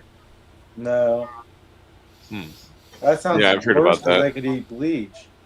That's That's kind of fucked fucked up. Like hell, I'll eat some out of date pizza or something. You know, I don't give a fuck. You know, like, Yeah. but they have to make it like on purpose poison. So Did that, you like, say pizza, sir? I'll take some Did you pizza. say pizza? Oh, wait. well, if you hang around a gas station or something when they're about to close and they have like shit in the warmer and they're gonna throw it out anyway, sometimes they'll just give it to you. No, they'll always tell you I can't. Dude, sir, years I'm sorry." ago, I lived in Great Falls, Montana. I ate some human meat burger at Hardee's, different story altogether. one of my roommates there, I lived with four of my dudes. It was basically a frat house. We were military police. We were dudes in the military police, young airmen in the military police. Everyone on base called our house the party house or frat house. Whatever, dude. I just trying to live my life. I'm a garbage can dude. But one of my roommates, dude, he made negotiations, and so I think he was banging the old lady in the meat department at the local grocery store. I'm pretty sure that's what's going on, but she would call us like a couple nights a week. Like, hey, we're getting throughout this meat, dude. We would go down there, and she would just load up our fucking cars with the meat they were gonna throw out and shit. I just put it in the freezer, dude. We had fucking free meat for like a year, dude. Pretty sure he's banging the old lady. She was gross too. Nice lady, but I wouldn't bang her. She was gross. Somebody was fucking taking one for the team right there, bro. Oh, dude, my dude Josh is disgusting, dude. He's a retired New York State police trooper now, police sergeant. He's a fucking gross dude. It's a family show. Quit cursing, King. Did I? I'm sorry. I meant to say feckin'. Let me tell you something. Listen, don't believe the hype, bro. That guy was taking one for the team. I'm pretty sure he's into, dude. He's into gross stuff. Well, I mean, some people are. I'm not, but that's not my thing. Yeah, there we go. Looks a lot like that picture right there, dude. Nick Swartzen and the old lady. How dare you, sir? That's surely fucking hardcore.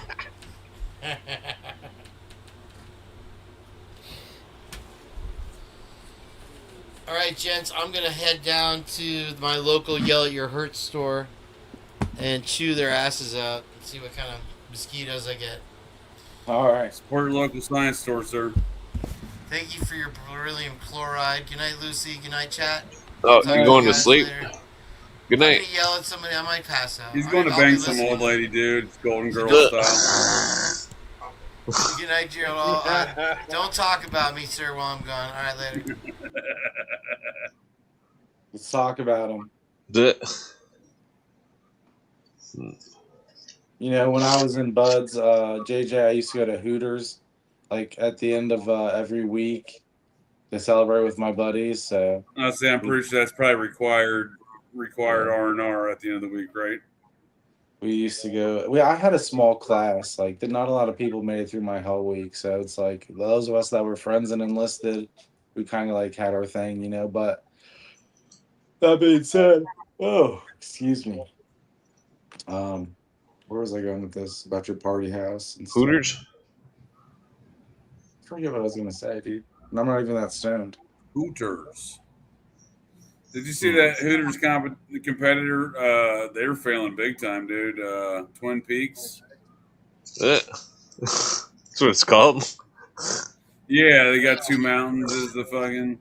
I took my son there to watch the football this past season. He loves the place, so I was like, "Yeah, dude, we can go to Is Twin that Peaks." the itty bitty titty committee?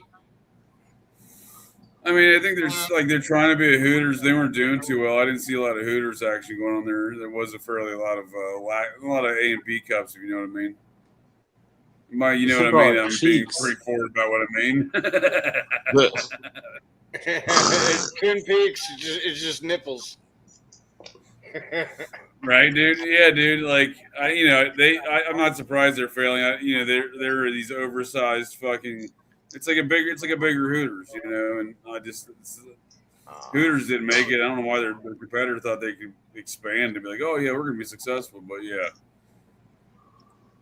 it's an odd experience there for sure. I never got into the Hooters thing myself either. So. Hooters. Well, there's hot waitresses at just normal fucking places, you know? Like, it doesn't have to be themed around hot waitresses, because there's hot waitresses at all kinds of restaurants and shit. Yeah, dude, I went to that Coyote Alley bar in New York. It's the one that they made the movie, like the movie's based off of, called Hogs and Heifers. And dude, like, you know, so you figure there'd be like hot waitresses there. They were very like, I mean, they were all right. I mean, I'm nothing to write home about. It's required to fucking party. You need the relaxation, you know. I still do all kinds of things, but I don't really go out. Dude. That was one of the weirdest bars I've ever been to. So we went there in a party bus. It was like me and like a bunch of my dudes, and you know, I think we picked up some random ladies throughout the night, that kind of deal, right? One of my troops. So a couple of my troops were with me, dude. It's when I was in active duty, and one of them is so Sparks, you know what I mean? Like the military, the cursing in the military hits some new levels versus what it would be accepted in normal day conversations, right? Like shut your man pleaser is kind of like that's considered more of a very cordial conversation in the military, saying something like that. So we're standing in line outside this Hogs and Heifers, dude. And it's like, it's like a Wednesday night or some dumb shit. And then, it was pretty full inside the bar, but it's a very small place in the meatpacking district here in Manhattan. And anyhow, there's just like our whole party bus waiting in line, and there's the bouncer to check IDs and let folks in. And there's this one dude by himself standing in the front of the line waiting to get in the place. Dude, we're there for maybe 10 minutes. And one of my troops was being so aggressive with all of his commentary, dude. He's, big dude. We call him Meathead. He's big, like 6'4", 240 type of dude. Call him Meathead. He's just super loud too. I mean, he's a funny dude, but he's being aggressive with his vernacular that night. And I'm sure I wasn't doing much better. I was definitely egging him on. And the dude in front of us, who was not part of our group, throws his arms up in the air and says, "That's it. I've heard enough. I'm done." Looks at us and says, he didn't yell at us. He goes, looks at us, turns around, looks at us. "I'm done." And then it's an empty street in the meatpacking district. So and all those street lights are on, but there's no cars or nothing because no one lives in that immediate block or area. It's all literally meatpacking plants and shit. And this dude just takes off sprinting down the mid. He was so offended by our commentary, he took off sprinting. And we got to see him as far as we could see, dude, sprinting down Manhattan, dude, in the meatpacking district, away from us. Dude, he was that offended. But yeah, I was after that wait and that experience, I was deeply disappointed in the lack of the staff. It wasn't the Coyote ugly staff, that's for sure. They were kind of ugly then without the Coyote. Did you ever date any women in the military or see them? I do. Yeah, I do apologize. This is a family show. How dare I? Dude, I got a great story. I was asking if you ever fucking hooked up with anyone in the service, like another branch or something. No, I was married for 17 years. Oh, okay. I was with her for 27. I remember when I was getting my rate. The Navy. I know I told this before, but it used to be like you had to have a job, and then it was like you'd have a badge as like a special operator, but now it has its own rate.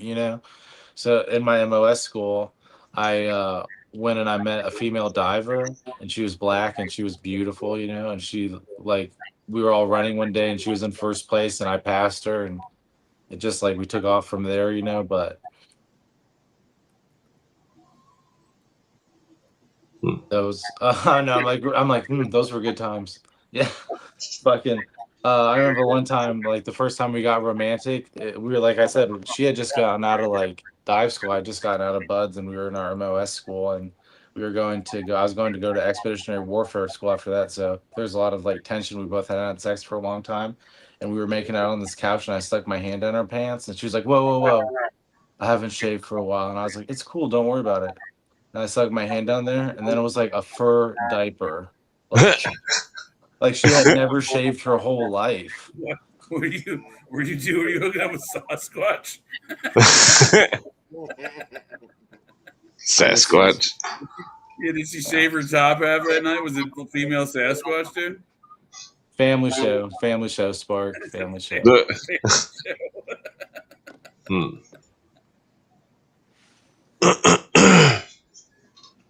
Oh man. Yeah.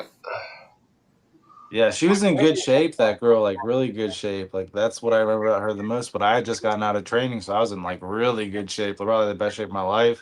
Well, probably close to it, but when I went to expeditionary warfare school, I didn't go with any other SEAL candidates, and I went with E6s, officers, other people who were learning to do mission jobs, stuff like that. But It was just an interesting school, but after that, I went to work with the Marines, and I had to go to their warfare school, which was just like 2 months long. It was nothing, you know, but it was basically just so I could work with infantry Marines because every Marine's an infantryman. I'm sure you've heard that before, but Oh so yeah.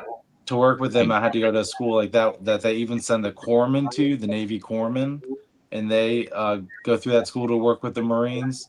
But I went through that school to work with the Marines, and they even offered me. They said, "Now that you're working with the Marines, you can wear the Marines uniform if you want. You have to sign this paper, and we'll give you all Marine uniforms, their class uniforms, everything. You can wear it even though you're in the Navy." I was like, "Fuck that, dude! Why would I want to wear the Marine uniform? I'm in the Navy. I got the best In the uniforms in the Navy. world." Yeah. So, oh yeah. One time, this has to do kind of right. Oh, I forget what story made me think of this story, but one time, like before I had a girlfriend, like 14 years ago or something, uh, some chick that I knew that, well, she came over and then she was like, oh, basically, I slept with some chick, and the next morning I wake up and I look and the chick's staring right at me, and I'm like, whoa, and then I'm like, and then she said aliens told me to sleep with you, Oh my and then fucking she god. left, and then I never talked to her again, and it was really fucked up. It was very bizarre. I was like, that chick is fucking crazy. Like I fell asleep and the chick was looking at me the whole time, like while I was sleeping. Oh, dude. I did hook up with this one gal in high school before I started dating my would-be then wife, and I just hooked up with her at a party, dude. As I party at my folks' house, they're out of town, dude. I just went stupid with it and get to a big ass party, but she was like some girl I went to school with, cousin, and then she was gone in the morning, dude. And then, like, by the time all the alcohol had worn off in the afternoon, I'm sitting on the couch watching TV and shit, dude. I'm like, the fuck, dude? Why do I have this fucking awful pain in my right ass cheek, dude? So I go fucking look in the mirror and shit, dude. Homegirl she had to have, dude. No, there's no one else in my fucking bedroom. And she had left, dude. She like cut a chunk of my fucking right ass cheek out, dude. Oh my fucking god. Whoa, Jesus! True story, dude. Holy True story. shit! I still the scar. I'm not showing you. I still the scar to prove it.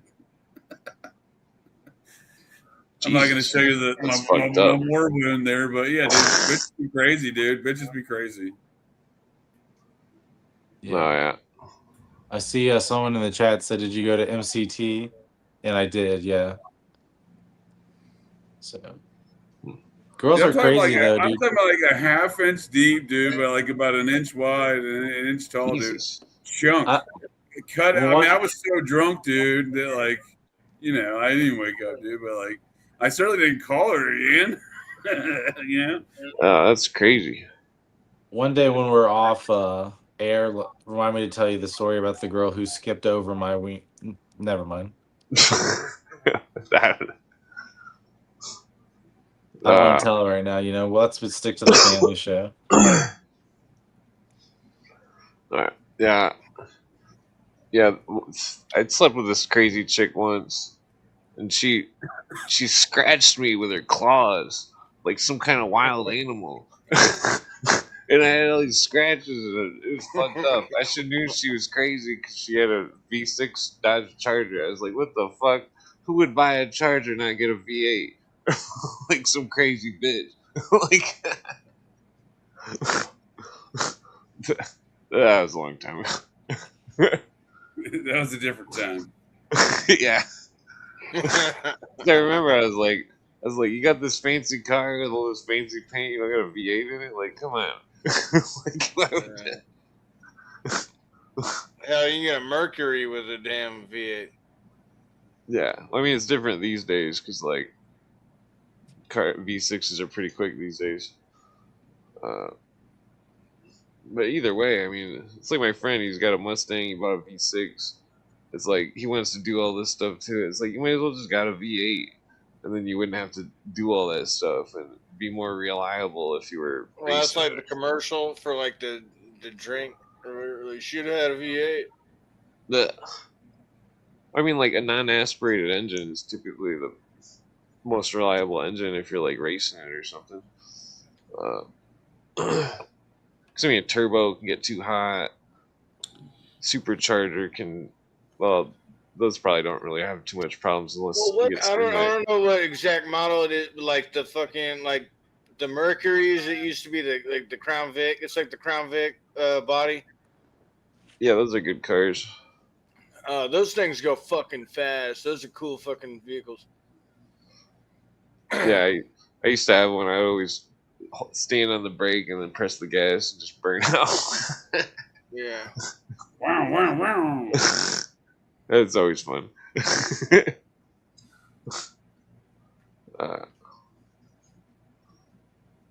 Yeah. No, I'm pretty stoned. I'm super big, dude. Yeah, I turn the AC on because fucking the air outside is like some kind of foggy death air or something. Is it raining where y'all at? Is it storming? There's just swamps everywhere. There's like fucking. If I turn the porch light on, it's like 50 million fucking bugs. Yeah. Yeah. There's a lot of frogs. I mean, technically, if some kind of apocalypse ever happened, there's like 1 million frogs out in those swamps. I could eat all day. Fuck yeah, I never eat a frog. Fuck yeah, Oh, it's dude. pretty good. JJ, did I ever tell you about my parajumper friend? I don't think so. Yeah, he was at Camp Rhino. Did you hear about Camp Rhino? No, I'm not familiar with that one either. You're gonna have to just Google it. It was a forward observation base, and it basically they put it out in Afghanistan in the mountains, and then they couldn't get it resupplied for a long time. And if you look it up, it's like just like a terrible story about them taking a lot of fire, not getting resupplied for a long time. But he was there. He was a PJ dude, so it's like he was there, you know. And he was a young guy. He's probably like close to my age, maybe a little older. But when we got out, I visited him in Colorado. And I wasn't really smoking weed at the time, but he introduced me to it. And then we'd like go hiking through the woods and shit, like while we were all high. But he was a really He's good just one of the guy. most hardcore dudes I've ever met, man. I've had we got some good friends in that community. They're commandos and doctors, basically, designed to go behind enemy lines to save folks. He was a great guy. I'm out of contact with him now, but he was struggling with issues and he never got the help or service connected when I knew him, and he just like wouldn't even go to the VA or anything. But he was a good guy. That And sucks, man. yeah, I met him because we went through McQuisp training together. You know what McQuisp is? It's Marine I'm Corps not hip swim. for that. It's Marine Corps swim instructor school, and it's actually a really hard swimming school. Like it gave me a run for my money, and that's funny because I just gone through like buds, and that's supposed to be really hard water training and shit. But McQuisp was really hard too. Like they would take you like a mile offshore and dump you there and tell you to swim to shore with all your gear. Like I didn't do that. Too much gear. Like a backpack and your boots and all this shit. It's like you have to learn how to fill up your jacket with water so you can use it as a float and stuff. It's not Right. rocket science, but it takes work, and a lot of paddling and stuff. But anyways, That'd be a pain in the ass. yeah, he would beat me in a lot of water stuff. And I remember all the Marines would always be like, "Aren't you a fucking Navy SEAL? Like, why is he beating you?" And I'd be like, fucking parajumpers are special forces, I'd be like, and he's fucking like been deployed. I think I'd been to Iraq, but not Afghanistan at the time. I was like, he's legit. He's a tough guy. And there's another dude who's Marine Force Recon who could outswim me too. Like if it was just a straight swim, so I took a lot of shit in that class. I was supposed to be like the best swimmer, but I remember one day I was talking, not shit, but I was like in the shower room and I was like, "Do you think Force Recon could beat me doing something, like on a track or something?" And he fucking hops out one of the showers and he's like, "Yeah, I probably could." And I was like, "Oh shit." He's in the bathroom the whole time. But parajumpers are fucking legit, dude. They're cool. They're meant to save down pilots, and they're Yeah, special dude. forces. Yeah, They're their type of special they're forces basically is used a trained in lot. medical shit to be like a physician's assistant. Oh, I didn't know that. Yeah, they're a PA level, dude. Yeah, dude, and they're some pretty good commandos, dude. I've shot and trained with some of those, a lot of those guys in the Air Combat Command. No, I guess I shot with some of the AFSOC guys too, because they got PJ guys in the Air Combat Command and they got them in Air Force Special Operations Command. But I was more friends with most of the ACC guys because I solved all their weapons and night vision issues. They've been using a lot of outdated shit, dude. And then I met their guys at headquarters. They met me, I guess, so to speak, and they're like, "Oh, we heard you're the dude to talk to fix our weapons and fucking night vision issues across our fucking command." I was like, "You're probably in the right spot. Let's do some business." Nice. Oh. But yeah, those are some hardcore dudes, man. They are. But the weapon system they were getting upgraded to was they were using the GUU-5P, which was the end of the Vietnam era, shortened, especially the Special Operations M16 from Vietnam, right? That's what they were using still, dude. This is 2009, dude. So they were upgrading to that. Maybe it's 2010. They were upgrading to that SCAR system. It's called SCAR-H or -L, the SCAR Heavy or the SCAR Light. The SCAR Heavy shoots 7.62. The SCAR Light shoots 5.56. But they're beastly cannon, dude, shoulder cannons to compensate for the AK-47 over there in Afghanistan. Because the M4 and the M16 is typically the shortened versions could not engage targets with that distance. Oh, I didn't know that. Oh yeah. Yeah. Cooper says that if he talks about if like a war type scenario, that if the technology of the enemy is higher than what your military is capable of, then you have to have more distance. They're running into those problems big time in the early onset of the Afghanistan war for many years. Again, the PJs are jumping in there behind enemy lines, not being able to engage targets that are shooting at them. Yeah. Yeah. So I helped them fix that problem. I mean, I ended up making a lot of good friends in the process over there in that community. Oh yeah. Yeah, I'm smoking a roach joint. Roach joint. I need a good old classic American roach joint. When I got tossed over to the Marines to work with the Marines, I actually didn't work for JSOC. I fucking worked for I worked for the Marines, don't get me wrong. Anytime you get attached to a unit, you work for them, but I really worked for the Deputy Chief of Naval Operations. And it's like, he had priority over me because Navy missions would come first, but I worked for that unit. But it's like there was I swear probably 3 times where I had a mission come down from the deputy chief and he'd be like, "Look this over, tell me what happened here," So that's pretty neat. Yeah, I didn't. And one time I got in a big issue with my commanding officer because I discharged my weapon at night, and then when they went to collect the dispatched in the morning, he did not have a weapon and he was young, and I almost got in trouble for that. But if you know how the Taliban work, they will take the weapons but not the bodies.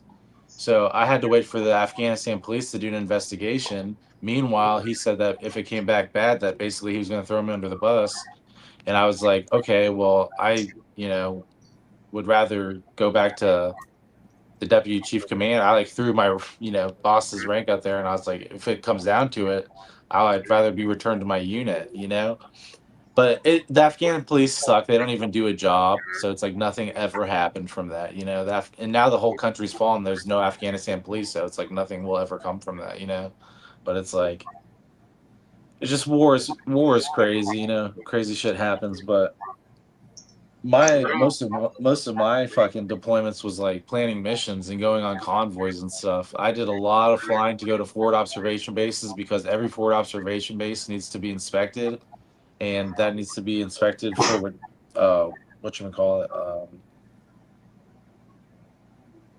anything that has a red line, like a top secret line that comes in and out of it, has to be inspected for security from like a Pentagon file. So it's like I'd have to go to these forward observation bases and inspect them and see like where their weak spots were. And it's like those were the most dangerous places in Afghanistan. And I'd like fly out there, you know. So it's like my deployment in Afghanistan was shitty as fuck. But Iraq for me was really easy. I'm not gonna lie. When I was in Iraq, I just worked out and ate all day. You know, but Afghanistan, I was like really doing my job like a lot. You know, that's why I got that medal that I'm not trying to brag about, but I got an Expeditionary Warfare Medal. You know, so it's like they even ask you about that medal, like when you apply for jobs with the VA. They're like, "Do you have any Expeditionary Warfare medals?" And I'm always like, "Actually, I do." But the only one that really matters to people is like a Purple Heart. You know, it's like people don't even know what a Bronze Star is or a fucking. I'm sure they know what a Silver Star is, but it's like you don't get anything for that nowadays except recognition, really. Yeah, I got a couple of my troops got Purple Hearts in my last Iraqistan deployment. One of them almost got his dick blown off. Jesus. Yeah. Jesus. He got hit with a bunch of shrapnel, dude. We're in the fucking ER and shit. And he's like, Sarge, tell me, they got them all like, they get, well, easy there, sir. It's a family show. It's a family show. Yeah, I'm just going to show my scars. Oh, no. Well, you can't really see them. I got a lot of scars on my body. He got blowed up with an indirect fire all up in his up in his lower half. But he, when he came to in the ER, dude, I'm standing there with him, dude, just coaching him, telling him, like, you're gonna be okay, Tyler, dude, you're gonna make it. And fucking he's all morphine popped up and shit, and he's kind of coming to. He goes, Sarge, tell me. He goes, tell me, look down there, tell me my dick got blown up. I'm like, dude, I'm not gonna look. I don't give a shit, dude. I'm not dying, dude. I'm not looking at your dick, buddy. This is some weird. I was like, this has been some weird campaign for a couple of years for you to get me to look at your dick, dude. I'm not doing it, buddy. And then he's like, I can't ask the nurse. It's a lady. I'm like, dude, you think that's the first dick she's seen? And then she just busts up laughing. And I was like, she walked out there. She's like, I can't look at his dick now. I was just laughing about it. I was like, well, that's fair enough. Since someone else didn't look at his dick. He could look at himself. His dick survived, and he had a couple more kids after that. But he was very concerned that his dick got blown off. Then. Yeah, so I'm sure you've worn a lot of plates then, right? Like bulletproof plates. Oh, dude, for sure. You ever like taken them apart? You see they're ceramic. Oh, dude, yeah, I've test fired about every plate. I'm not putting on a play without seeing the how it works. You know what I mean? Have you ever seen what happens if somebody gets like really impacted and they're wearing one of those? Oh, dude, yeah. You'll still get you may survive. It's gonna fuck you up. Yeah, that's what I was trying to show you. I wore one of the Marine ones, and I'll never do that again. Yeah, you're gonna feel it, dude. You're gonna feel that for sure. It's like beating a lady with a phone book. You want to use a phone book, so I'm just kidding. Yeah, I got hit twice by a round that is too heavy for it. You still feel the force just kind of thrown across the body, right? So it's not even just that one spot, dude. You'll feel that shit. It's reverberating of sorts. Mine broke. My plate broke, like it shattered. And then the second shot pushed it into me, and then I got all these fucking shatter. Like it's not like it. Don't get me wrong, it didn't hurt, but it pressed it in and it cut my skin. You know, because it broke like glass. Well, and I never got these plates, you know, because they're ceramic. They're supposed to be like safe to wear, but I swear I've got cuts on the top of my chest, on the bottom, and I was shot like over here. You know, so it's like it made no sense to me when I took my armor off.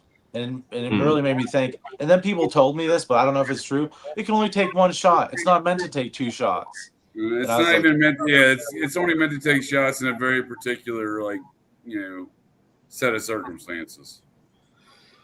Yeah, but I don't like to tell too many combat stories. I've dodged a lot of bullets more than I took in any. You know what I'm saying? But it's just like my wife. She's heard all my stories, don't get me wrong, but like my kids probably haven't and my son and stuff. But it's like, I got divorced when I got back from Afghanistan. I didn't even tell my ex-wife, it's like, but I had a really bad deployment in Afghanistan. Like, it's like, it was rough. Like I was in You know, it was just rough. The So, shit. I'll tell I you think this: people- one of my troops had a real bad deployment. He came back, dude. There was someone else, some other dude living in his house, wearing his clothes, driving his truck, and banging his wife, dude. That's a Whoa. Damn, that sucks. Jesus. Yeah. Yeah, he threatened to kill the dude. He got weird, dude. It was, but I mean, like, that's rough. You come back to that situation. I felt bad for the guy, dude. I really did, but yeah, he literally did lose his shit over it too. Well, That's horrible. DWS earlier was asking about red night vision goggles. What about him? Like, I've That's heard old that school. story too, where they say that people like were seeing demons with the red night vision. Dude, I hate night vision goggles, and they're not even called night vision anymore. They're called something else. I'll tell you what. You take the green night vision goggles, the gen from the 80s and the 90s. You look up in the sky, dude. You'll see a lot more weird shit up there, man. Whoa. That's interesting. Yeah, right. What do you see? I mean, you just see shit. It seems like they look like shooting stars, really. Oh, stuff moving? I've seen that when I was tripping. Just like hundreds of shooting stars everywhere, dude. We used to like to fight with night vision on, but we'd only do hits to the body because you can't really see depth. So it'd be really hard to fucking hit the other person. Oh, that's funny. Yeah, we just. Well, I don't know if it's a true story, but I heard it where they're saying like they use red night vision goggles, and like these pilots were saying they were seeing demons and shit. So then they changed the color spectrum of it or whatever. Like they only Pilots. use the green ones now. Do pilots wear night vision? Yeah, they can. Oh, dude, they got some of the most advanced night vision goggles that you can imagine. Oh, that's interesting. Real-time displays, dude. They got all sorts of wild shit. Well, is that what the I gremlins was selling night vision goggles and shit to the combat fighters in the Air Force a number of years back now after I retired. I ran a sales team for a defense contractor, so we were a distributor. So I worked with all these different companies, dude. But yeah, there's some wild shit, dude, that the pilots specifically have in their rigs. Is that what the gremlin shit was about with like the Twilight Zone, where they like the gremlin on the wing of the plane? That's Bill Shatner, dude. There's a thing. There's a thing on the plane. I believe him, dude. It's Bill Shatner. You gotta believe him. That's interesting. The some kind of supernatural thing on the gremlin, or some kind of creature or something. Yeah, like apparently it was like they said, like they used to blame like technical difficulties with the planes. They would just say, "Oh, it was a gremlin or something," but like it could have been actually had like an occult meaning to it. I don't fucking know, Nah. I kind of do the same thing in my real life. In real life, with I blame everything on Obama. Fuck Obama, dude. Yeah. Freaking technically one of the only times I ever voted, this huge breasted woman convinced me to vote for Obama. What the fuck? It's embarrassing. She was an agent, dude. She was a paid agent. She had some huge breasts. I mean, I didn't. Yeah. It's one of my weak moments.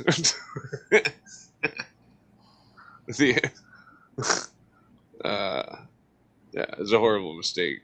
She's like, "Are you registered to vote? Check out these big old titties. You gonna vote for Obama?" You're like, "Yes, ma'am."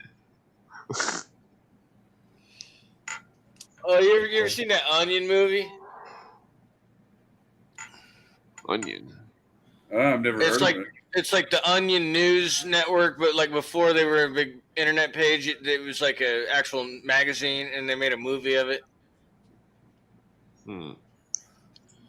But there's like a part where it's like this guy's going to a military recruiter, and they're like, "Yeah, if you sign up now, like we'll give you this hot bitch poster." and a bag of weed. You That'd be know? cool. And the guy's like, hell yeah. All right. So the, She told Clint, tell him Large Marge sent you.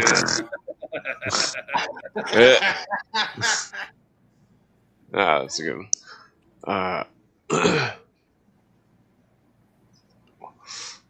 Yeah, this roach joint's like kind of rough. What was I gonna say?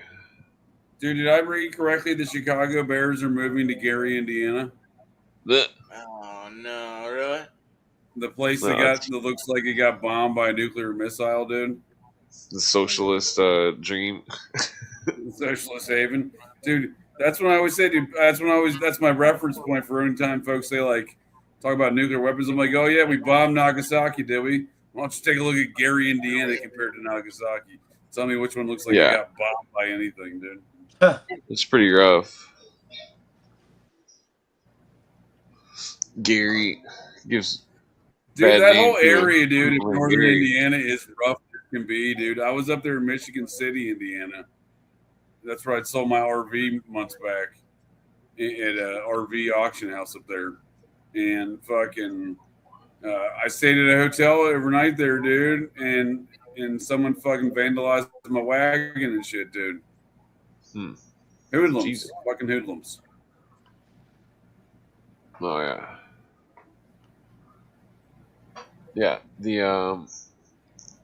any town named after an opposing town, like a nearby state, dude, like New Michigan City, Indiana, go fuck yourself, dude. Get a new name, dude. Michigan City, Indiana. What do you think about the whole Kansas and Arkansas? Hate it, dude. Can't stand it, dude. Won't do it. Wouldn't be prudent. Can't have it. Can't, dude. Get a new name. One of the two needs to get a new name. It's ridiculous. Dude, and if your biggest city is named fucking Kansas City, dude, you better be in Kansas. Well, Kansas City. Every time I go party in KC, I'm partying on the Missouri side. Exactly, that's what I'm saying, dude. I was in the same experience. I was very upset the entire time. I kept telling people, name your town something different, dude. This is Missouri, dude. It's not Kansas. Yeah, well, it's pronounced misery. Misery, exactly. It is. Dude. Yeah. I've never had a good time in that state, dude. I've been to St. Louis, dude. Been to Columbia, dude. Never been to Branson or the Ozarks, really, but I've been to Kansas City, dude. And I've never had a good time, dude. Oh, you never been to Branson? No, I've heard good things, dude. I really want to go see that Titanic Museum Memorial. What a weird experience. I'm being facetious. What a weird experience. Like, hey kids, let's all go to the fucking see the memorial where a bunch of people fucking died. That's a great family experience. May as well go to fucking Auschwitz family. Yeah, that's fucked up. Well, they have a creepy Titanic thing there, dude. It's just weird to me. Yeah, you put your hand in the water or something. Yeah, you know what I'm talking about, dude. Yeah. Well, there was an episode of the Beverly Hillbillies where they go to Silver Dollar City. You know. Well, just a side note. If you're ever in a Titanic situation, and you're in the cold water, make sure you drink as much alcohol as you could possibly drink, because that's the only way you survive. Well, if your blood can't freeze, then you won't die. If your blood can't freeze, you got to train. That is you want to train every day for this circumstance. In the event that you find yourself in a Titanic situation, just get super hammered every day, dude. You ever seen that, like, what's his name, that black Neil deGrasse Tyson guy, where he did like a whole fucking spiel where he's talking about, like, the movie Titanic is inaccurate because, like, the constellations aren't in the right places in the background of the sky in the part of the movie, and yeah, and he goes and it was like, you should be accurate. You should be accurate. Chill out. You know what I mean? It's like, what the fuck? Like, is that what you're thinking when you're watching a fucking stupid movie? Yeah.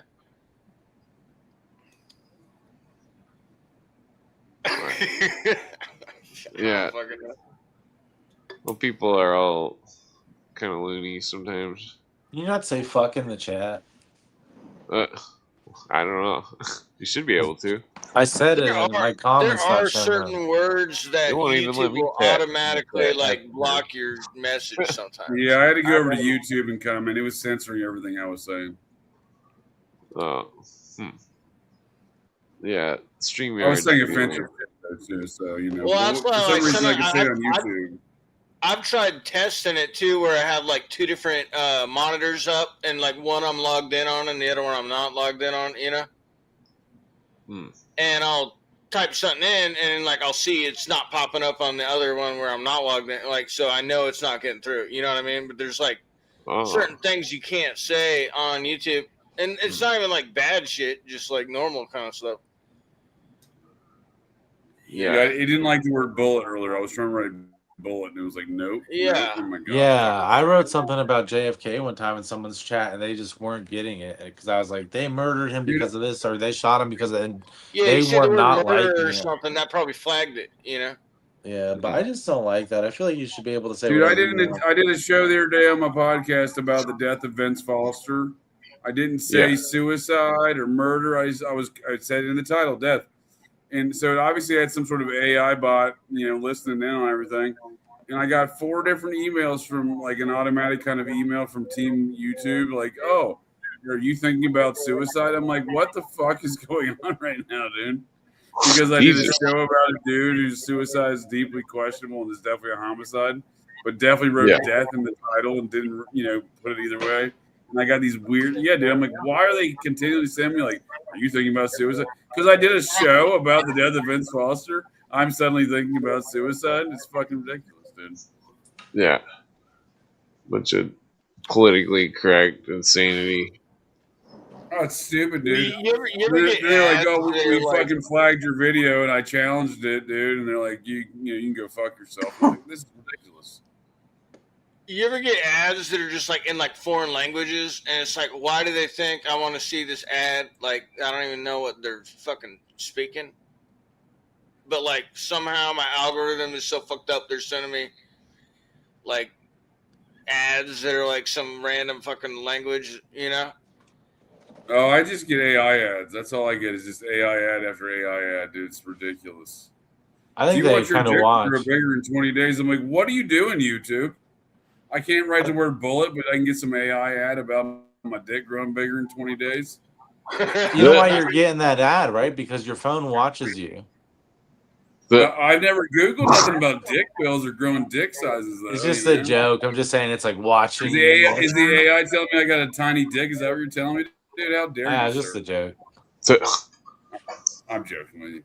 But no, I was talking stupid AI stuff, and they're ridiculous ads, dude. They're not even like good ads. I don't know what YouTube is doing. Like, their aim is to make money. Like the ads they run, dude, are fucking. The ones I get are fucking dumb. All right. Yeah, I don't know what the ads are. They're not Very cool targeted, check. dude. It'd be different if I was like, I don't get a lot of targeted shit. Like, I don't get like shit I'm searching for. You know, or like even like, you know, I'm always doing stuff on a podcast. I don't get like microphones. You know, I don't get anything podcast related. You know what I mean? Like, those would be the kind of targeted ads I would expect. At one point, I tricked the algorithm into like where basically every time I got an ad on YouTube, it would just be like a fucking music video because it was like bands like trying to advertise Bluetooth their is it, music. dude. For sure. So it's that's like, not even hey, the I'm not Bluetooth, even dude. They're everywhere, dude. because Dick the pills song's kinda everywhere, cool, dude. you know what I Dick mean? pills everywhere. I'll go ahead, sir. I apologize. You know, what I mean, it was just cool. It was like literally like I'd find like song. It was like, hey, this is an ad. Like, well, we might as well let it play because it's like it's kind of a cool song, you know. And there was like full on music videos and shit. Oh yeah. They I were just got as ad an block. Dude, like if I go onto like Spotify and listen to a podcast, all I hear about is dick pills and casinos, dude. Oh, do you want to play your online casino app? And I'm like, go fuck yourselves. You want to play an online casino and win some dick pills? That's basically every advertisement I get on Spotify and YouTube, dude. Oh yeah. Yeah, there's a. And I don't gamble, dude. That's what I'm saying. They're not targeted ads. I don't even gamble, dude. Like, I don't know if everyone else gets the same dick pill casino ads. I feel like that's all they're offering these days for ads. No, I feel like they target me. I get targeted ads. I really don't anymore, dude. I used to, you know what I mean? But like, I really don't anymore. All I get is casinos and dick pills. Yeah, I'll get ads that'll be like, "Are you crazy and seeing things? Here's a new medicine." No, I'm just kidding. That's fucked up, yeah. Who's that? Or you just get like a random friend request from like obviously somebody just downloaded some picture off a porn site and then they're like, oh my god, I know, this chick wants dude. to be a friend Who's or in something. the? Somebody entered in the backstage. I don't know who it is. Identify yourself.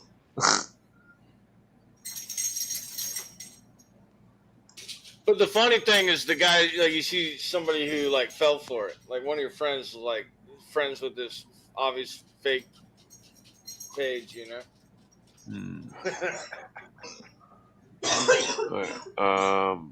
It's KB the dick pill. Oh, okay. What up? Yeah, Hertz is closed till 10 a.m. That's what she said, huh? The old lady, Who? the golden girl lady you're shacking up with. You're gigolo, dude. Don't worry about it. We understand. Oh. How did you know? No, yeah, they're closed till 10. I was ready to give them a good talking to, a good stern talking to. You guys are talking about YouTube and. Wait a second. You were going to this establishment at 5:30 in the morning to give someone a stern talking to? What a Damn dick, right. dude. What a That's Karen, rough dude. You start sound to like the a day. Karen.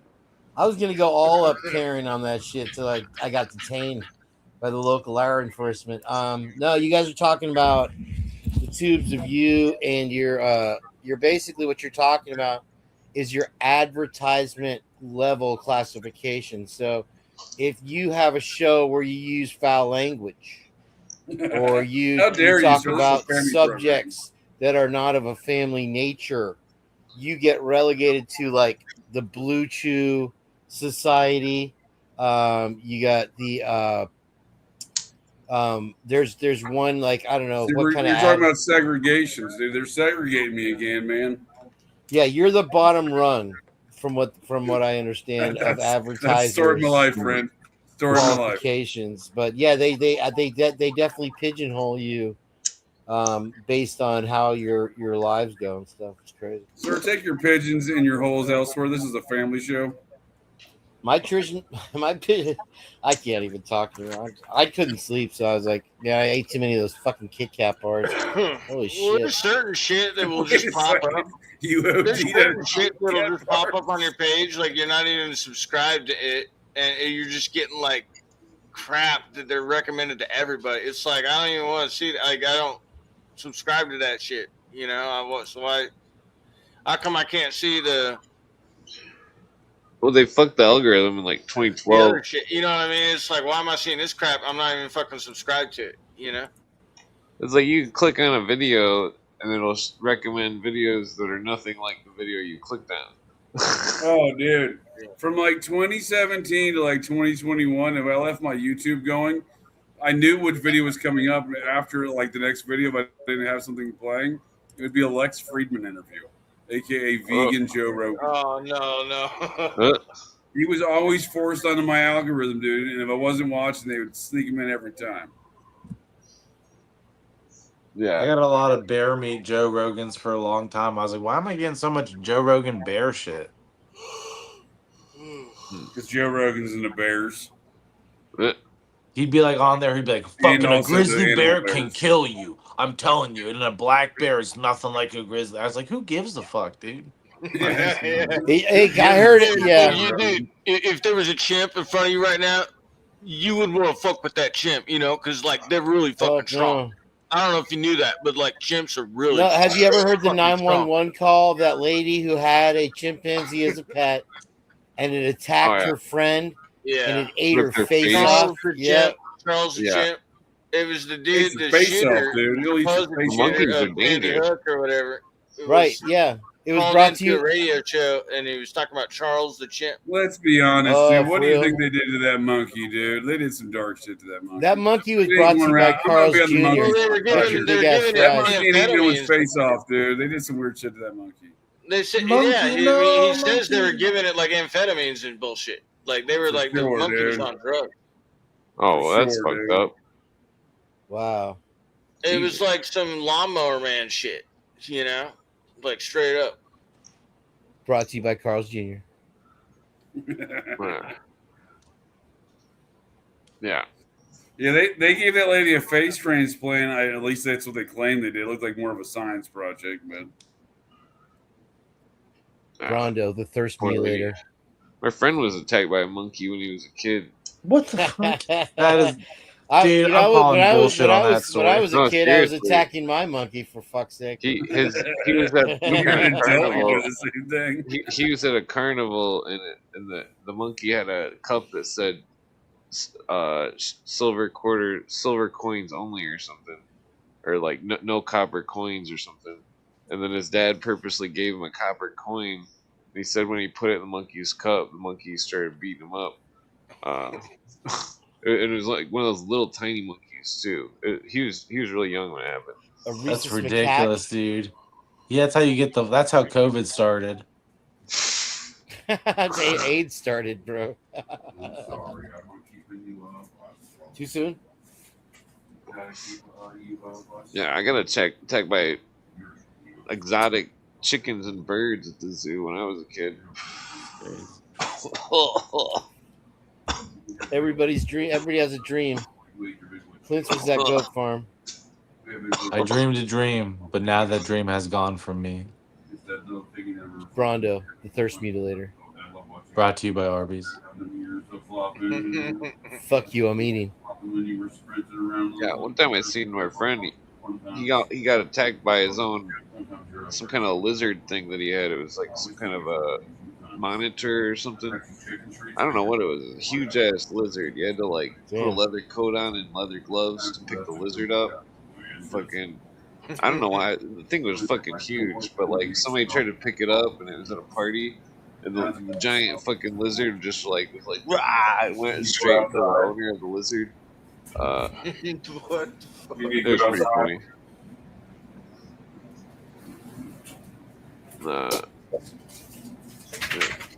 The king's making it awkward.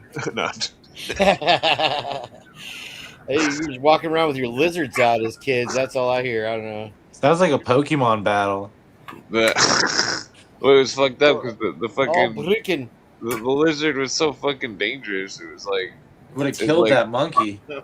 But at some point the lizard died and like everybody was too afraid to like check it or something because I don't know. I heard the story and it was like what? It was like fucked faking up. its own death. It was like the Epstein lizard. Well, they were afraid to check it because it was fucking. That's why I don't trust reptiles. Get your big ass fries. Why? Because they're some people- soulless. Some people got some weird pets. You know, like I knew a chick who like had like a pet squirrel, like just a squirrel she lets in her house, and it's like she has a squirrel in her house. Was it like Oh, a that's sugar pretty cool. glider or just like a regular Just a rat tat straight up tat squirrel. squirrel? Oh, Like a nice. straight up fucking squirrel. Yeah. That's pretty cool. And it's like I don't want fucking squirrels in my house, you know? Hell Like no. I'll fucking kick them out if they came in my house, you know? Like why the fuck would you want to invite a fucking squirrel in your Yeah, house? get 'Cause it- they get got it like lice. property damage. I mean, they're like Yeah, not the kind of lice. animal you want just hanging around in their house. My uncle Yeah. used to have this raccoon. It was really cool Oh. until it got huge.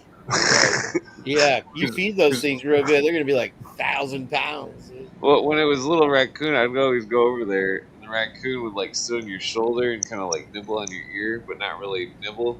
And like, but then the raccoon got like 40 pounds, and it still wanted to like sit on your lap and fucking like put its mouth on your ear and be like, it was fucking scary as hell.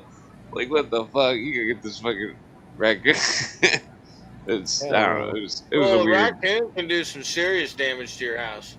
It was like straight up house trained. It was like it had its own litter box and stuff. I don't know. It was weird. It wasn't my blood related uncle. It's my There Aunt was no Mary. shared DNA on that Yeah. one. Huh? I mean, it was still cool though, but it was like it would be like making some kind of noise and shit. And fucking, it could escape any cage, like because he'd put it in the cage in the garage eventually, and fucking like the raccoon had a sad fate because it escaped the cage in the winter or something of the heated garage, and Well, then if it they went. get into your walls, they can really fuck it up, like tear up all your insulation and Right. Well, the raccoon went like on the ice on the lake and ended up freezing. Uh, that's why you shouldn't have raccoon pets. they can Uh, fuck up your like electrical wiring, you know, like I mean Right. it gets bad. It was a weird situation. It was like, well, my uncle, he was in Alaska in the 70s. He said they used to take a lot of black sunshine or LSD up in Alaska. He said it would get really weird because there was no nighttime. Yeah, they have like different periods of the year where 40 days and 40 nights. That's when JJ goes vampire hunting. Ugh. True Nah, fact. it'd be shitty in the Harry's winter. out there howling at the moon, the not moon. Alright. Yeah, it'd be pretty wild to live in Alaska. Yeah, I mean, yeah. Fuck yeah, dude. Yeah, I had a friend who lived there for a bit. He was telling me some crazy shit. Alright.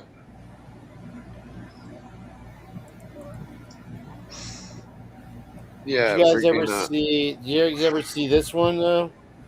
You want to talk about like having pet raccoons and pet rats and shit like that? This was viral for a while. I don't know if you guys remember or not. Here, check this out. What is it? The suspense is killing me. Hold on, I can't find it. There it is. This is it.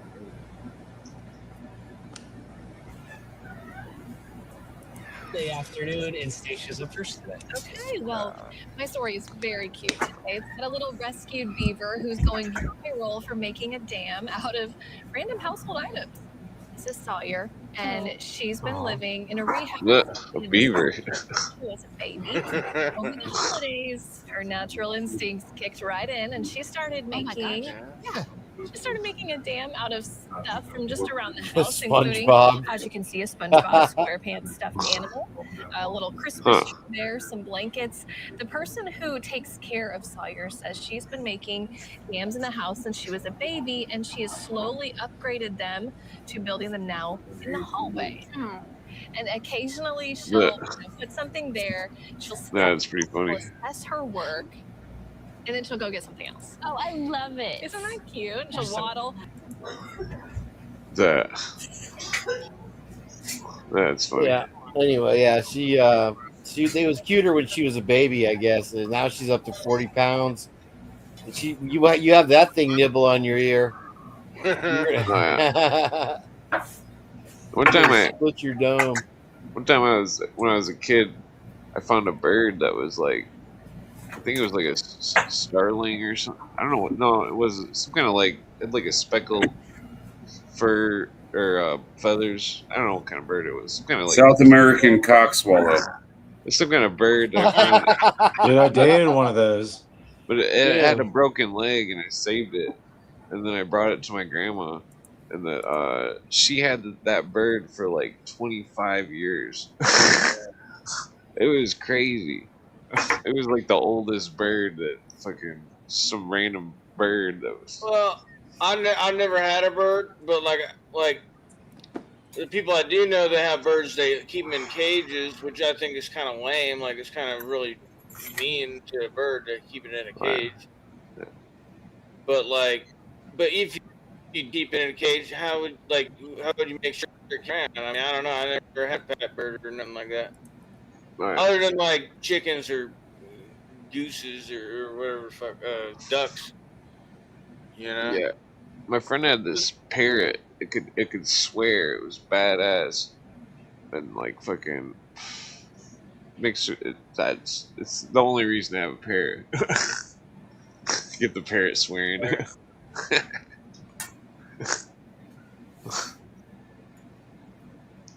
You ever seen somebody made like a one panel comic gag where it's like a parrot like confessing to a crime, you know, and like the cops are like you know, like I've heard they of get parrots. No, being no, used- no. I got the one for you. I got the Police one have for you. used parrots as witnesses to investigate crime cases. I'm pretty. There was a parrot that was subpoenaed for a witness. What? No joke. Birds can fucking talk. Some birds. It's weird. My friend had this bird. We're going bedtimes. But well, my friend had this I'll bird. snuggle with you. You don't need a puffer. I think he's Is talking that to your Abner? dog. Is that baby Abner over there? No. What is it? Is Abner getting his bedtime? Yeah, dude, he's puffing at me, dude. I'm like, you don't got to puff at me, dude. Puffing? He's tired. Yeah, of he hearing wants me to go to Daddy's bed, voice. dude. He's like, it's bedtime, Daddy. What are you doing, old man? I'm like, all right, dude. You don't got to puff at me, dude. Yeah, they'll Oh yeah, laugh on dogs you. are smart. He knows we're talking about pets. Oh, dude, he doesn't like me smoking pot either. He's like, put down the pipe, old man. Let's go to bed.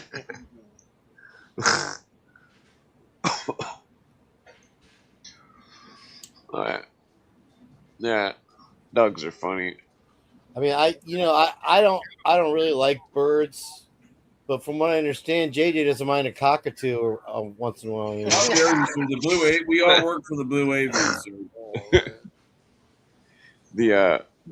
Well, there's people who are in like falconry or whatever. Like I could send a falcon out to like hit a target or something, and then it will come back to me. Like I That's don't know just how real. people, like how you train a bird like that. I don't even know.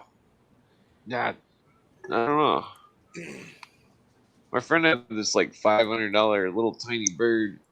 His girlfriend bought it or something, but we were always hanging out with the bird.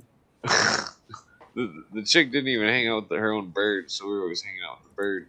Well, playing video games, smoking weed. You're like using her for her like easy bake oven and shit. Like we don't even talk to the girl anymore. No, Here's check bird- out well, it's this crazy video right 'cause here. Talk about birds. The bird never talked, and it was supposed to talk. And then one time I played it on this rap song, and fucking the bird started singing the chorus of the rap song. I was like, "Whoa, that's creepy." That is crazy. 'Cause it was a song about one of my friends he's supposed to that passed What away. to say? What was it? NWA, dude. Easy E, bitches ain't shit. Illusions. The parrot's freaking out.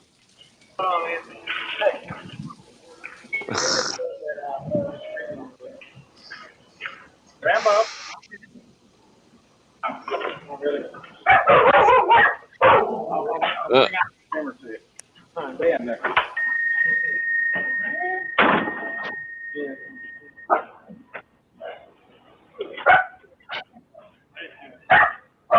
Wait, is he calling the police on his own parrot?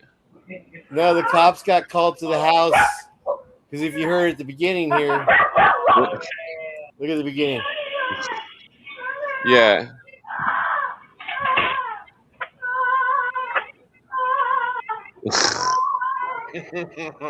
That's fucked up. Fucking parrot.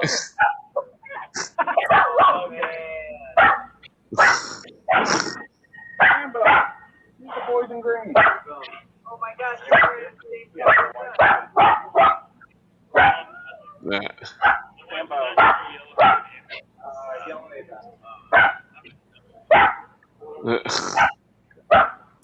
Anyway, I didn't think it was going to turn into a barking dog video. Sorry, but yeah, the bird literally is like screaming bloody murder all day long, and the neighbors are like, "What the fuck, bro?" And they call the cops on him. Birds. He liked horror movies. They're pretty smart.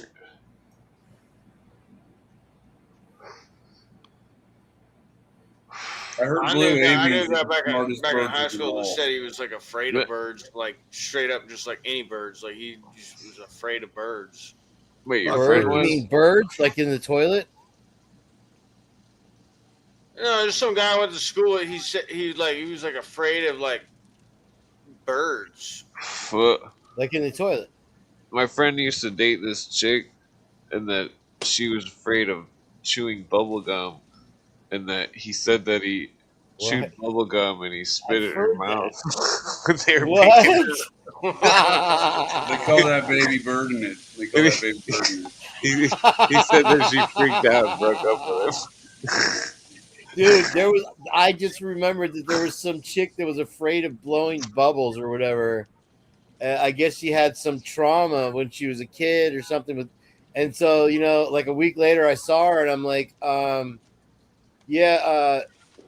some guy named Bubbles was coming around looking for you. He said he knew you when you were a kid.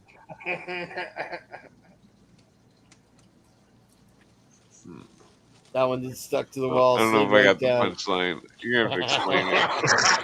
I'm pretty stoned. I smoke like 10 joints.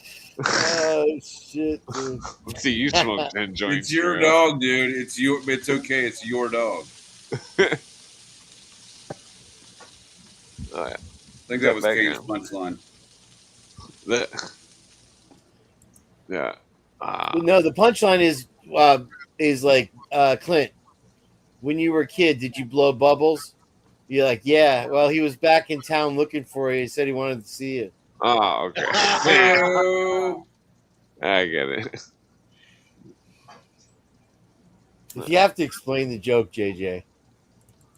I feel like I have to explain all my You know jokes. where it's like, do you still beat your wife? No. And they're like, no. It's like, oh, well, so you used to? That's fucked up. That's just kind of like it's fighting F weird. in a cage thing. I like my kind of. violence like my beer, domestic. Yeah. I like my coffee like I like my men. Black. All right, can we mute him now? Wait, what the fuck? They got mute buttons over there on the right. Yeah. Oh, I'm just teasing. But yeah, no, seriously. Elf, the alien life form. Is that if that is your real name? That is where you came from, Melmac. I used to do a good Alf. Now I can't even think how to do it. I can't remember. It kind of talks like this. The dad on the show was he kind of went down in a flaming Say it, tree. dude. It's only a family program. You like to suck gay male black dick while smoking meth. Yeah, that's where I was going with that. Let's church it up. Yeah, that's where the dad from the Alf show wound up. I think his wife hated him, so that she put it on his tombstone or some shit. He was sleeping Here with- lies a dude who sucked gay hooker dick. Facts. Yeah, Anyway, my he was commercials also are gonna be he was shit. from Ohio. He was from Ohio. Just remember that. Oh, typical, dude. Typical. YouTube's like, oh, bottom tier commercials. Yeah, dude. Dick bills and casino. Bottom tier.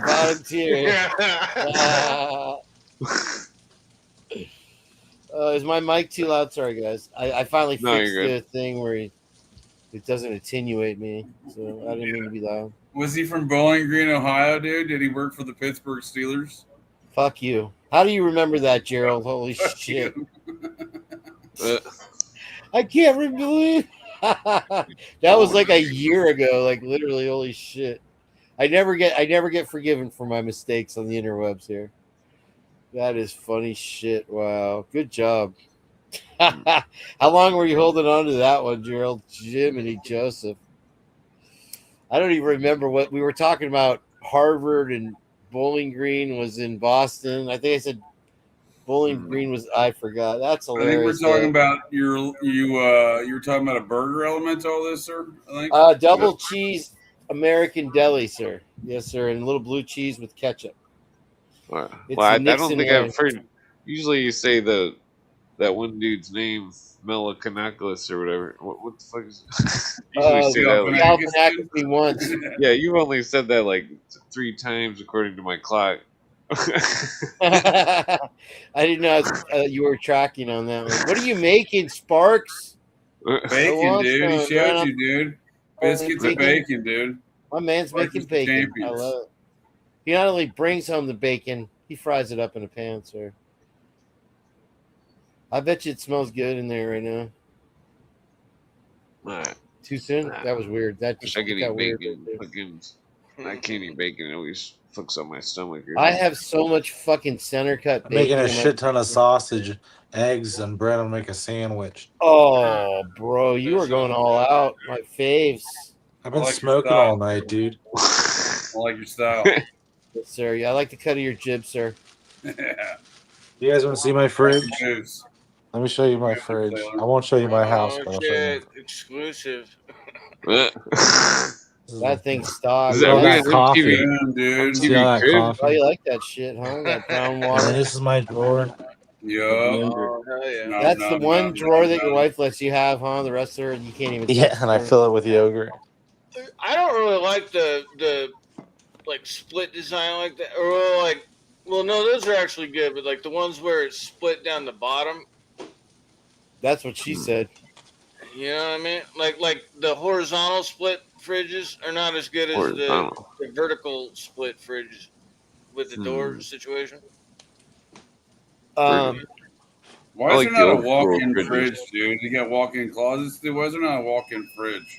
Oh, there is the Sub-Z, the Sub-Z Good idea. variety. They have that. Walk-in fridge. I mean, what do you Huh. think a Dude, beer cooler meat, is? delicious meats you can store in there, dude. I don't really have anything in my Like fridge. whole sides? Are you talking about like It's at a useless, Rocky one, Yeah, like you know- sides of beef and shit? You know those like badass We don't need sinks a, that we they don't have? need an like, indus- if you I'm not work at a talking restaurant? industrial size, but you know the concept. I suppose. My brother-in-law orders entire cows every year, and that's what Pretty they cool to eat have a on. bunch of water in the fridge. You know, Really you know cold those like water. badass fucking sinks they got, like the industrial size sinks that you have like at restaurants. I always wanted one of those in my house because it'd be so much easier Fuck to yeah, do my dude. dishes. Deeper the sink, the better. Yeah, just like a whole ass fucking tub, you know, like fuck it, like Yeah. with the high Tub for your pressure like dishes. spray thing. yeah. Like Subway. Subway has that. I Subway have and that. Subway's pedophiles, Kane. What are you inferring? That burgers. I'm inferring that Subway is a pedophile trafficking operation that poses the sandwich chain. Yeah, because you notice that the hot chicks only work at Subway for a day or two. What do what the Subways are you picking training. up ladies at, friend? You want to know what you want? You guys want to hear a girlfriend bread Subway is doing a story? yoga mat. The I'll bread tell is you made all out of yoga about mat. Subway, bro. Kane only exclusively dates sandwich artists. That's a I- real thing. That's a Listen, real bro, thing. no, There's an no, article no. about I have an affinity for waitresses, bro. Everywhere I go, I want to bang the waitress. I don't know what the hell it is. Any lady that'll bring you food, got it. Just show me It's, what Pop it's Tart part is, of his and you're on serial all yours, killer bro. MO. No. That's part of his victim profile. That's fucked up. Crazy. I thought this is a family program. Listen, I was banging them 3 at a time when I worked at Cracker Barrel, bro. Did I tell the story about the one that drove me into the ditch earlier? Was that on this program? Yeah. And the AAA guy's like, "Why doesn't your car start exactly?" Damn near killed him. Yeah, one time I got my car stuck in the front yard when I used to live in the city. It was winter and I was like burning out in the snow for like 2 hours trying to get it unstuck. Oh, The it's neighbors all Bowling hated Greens me. from the video. Okay, because there was one time. Sorry to interrupt you, dude. I was talking to No, I was Gerald done. though, and I called Bowling Green, which is in Ohio. I'm like, yeah, it's right next to Harvard or something. Like I had some wild fact about Harvard. Like Kane, Bowling Green's in Ohio, and I'm like, oh fuck, bro. I'm like, Gerald really brought that up. That would have been hilarious. Anyway, sorry, dude. MK and Ultra flashy thing. No, I forgot what I was going to say like 5 minutes ago.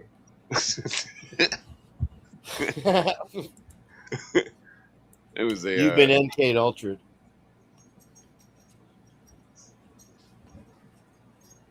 I did have a Well, funny gents, I'm story. gonna have but I to didn't call her forget. in here, but it's good talking with you, gents. Glenn, as always, appreciate the invite. Alf, good luck on your travels back to Melmac. Spark, enjoy that sandwich. Katie, can't JJ, say go fuck dangerous, my yourself. friend. You gotta look. Go fuck yourself. Peace out. Hold on, wait, JJ. If anyone asks, tell them Large Marge sent you. Hold on, JJ. Before you go, one more thing, bro. Oh shit, I almost had him. Oh man, we'll get him next time. It'd be funny to get a clip of that Large Marge scene from that movie. Yeah. I think I got some Pee Wee Herman. I think saved. It's like a quick clip. I could see. Oh wow, that's probably gonna pass out here too. I don't know if I can smoke any more weed. No. I can smoke a little more weed. I'm gonna smoke What's some more you weed. know that clip where he's like, "I know you Pretty were stoned. what? I know you were what?" What I put out like 4 joints halfway. Paging Like- Mr. Herman. Paging Mr. Herman. What was I think I had a car story or something, but I forgot what kind of yeah, I'm pretty stoned. Just look into the light. What was that what was that funny story a minute ago that you were saying? Oh, that okay, so I had this drunken. She would day drink. She was Oh no, this- no, okay, I remember. Yeah. Yeah, Katie from Crashed Dade your City. car. Yeah, Yeah. she crashed Jake into from Dade. State Farm. Dade City. That's what we always say. Dade City, Dade City. Young chicks can be fun to hang out with. They just bring kind of a different element to the table. It's like, with the thing they say about dating the guys when you're dating older chicks is the younger chicks haven't been burned by like 50 guys already, and they're still kind of open minded. What is this image on the screen here? What happened? What is this? Skateboard, what? Is it this isn't copyright, is it? No, this is a clip of dude. Yeah.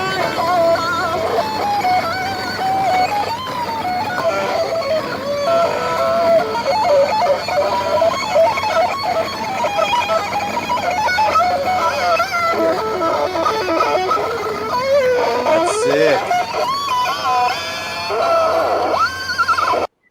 He's I now can do the that. I just choose not to.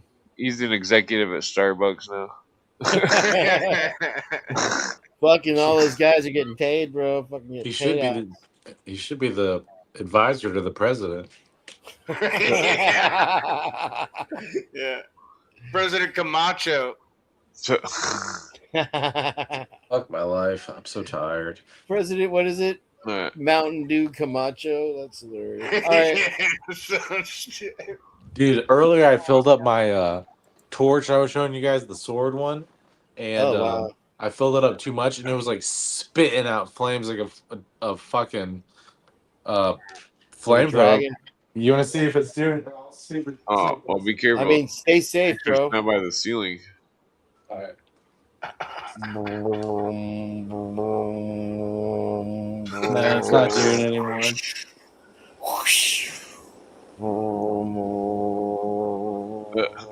Yeah, it was like spitting out flames.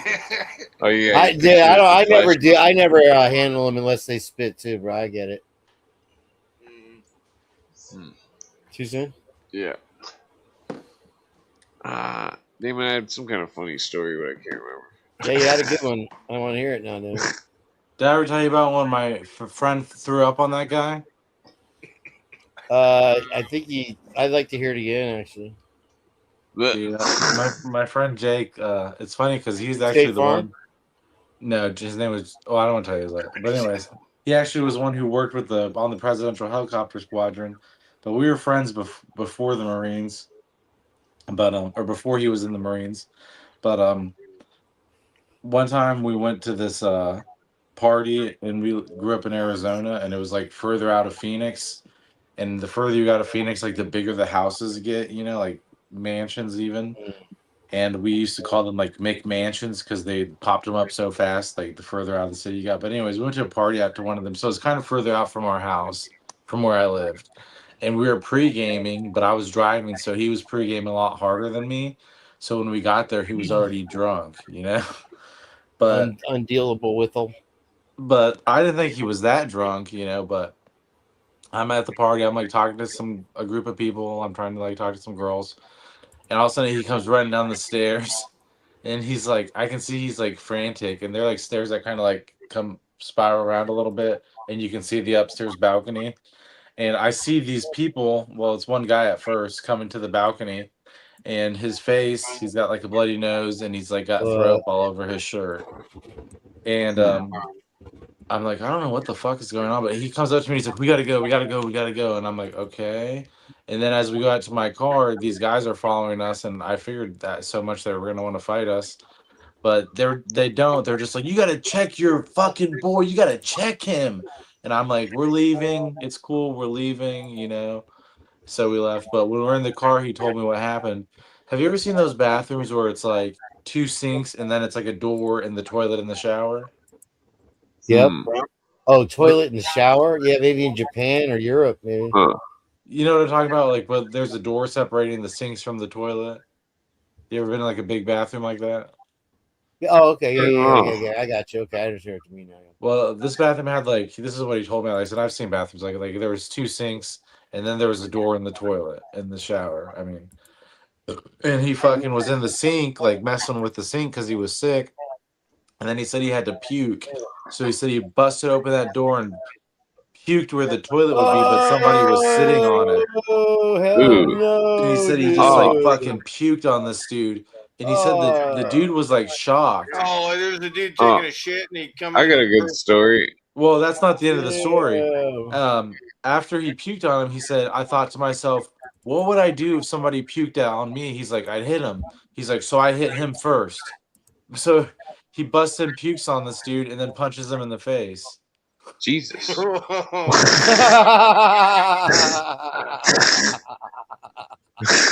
Yeah, That's we were pretty the hardcore. assholes that night, for sure. One time I was at this party. It was me and my friend.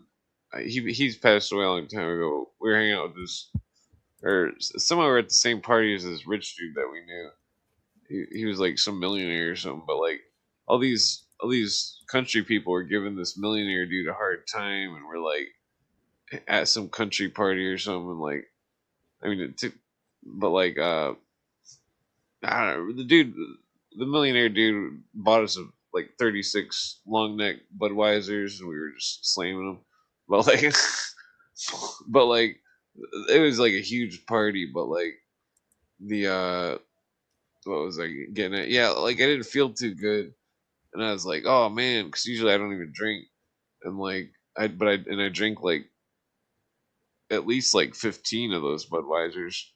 And then like I was like, I didn't feel too good because I drink them on an empty stomach, and like fucking then I went to the bathroom, and then when I opened the bathroom door, there was a chick standing on a stool or something, and she had her fingers in her mouth, and she was puking in the toilet, but she was puking from like a really high distance. And I could see like this giant stream of puke going in the toilet. What? And I was like, whoa. Then I She started was purging. She was purging, bro. Well, then I was like about to puke, so I had to hold my hand over my mouth, and like puke was like shooting between my fingers. Oh, bro, what the Damn, that's gross as fuck. Well, then I ran outside and I made it to the porch. I made it. Basically, I saved the carpet, from getting puke on it. But like, and then I'm like leaning over the porch, fucking puking, and then I look up, and my friend, he's standing there and he's like facing away from me. He's taking a leak, and he's like literally like pissing on a dog, and I'm like, what the fuck? I'm like, you're Holy a fucking shit. asshole. And then fucking What the fuck? well, then we go inside the party, and the dogs comes in the house, and then all these people were petting the dog, and they're like, "Oh, the dog's wet." I was like, "Oh God, what the fuck?" Like this motherfucker. Damn, dude. Like, what the He fuck couldn't- next? that was my man? friend from Chicago. He did that. He was fucked up. He couldn't take him anyway. Wow. Dude, that Rick Resonator said, "Oh crap," when Sparks was telling the story. That's so fucking funny, dude. And then Gerald's like, "So it was a Tuesday?" I've been puked Yeah. on myself wait. by a girl. There was more to that story though. I forgot. When we left the party, we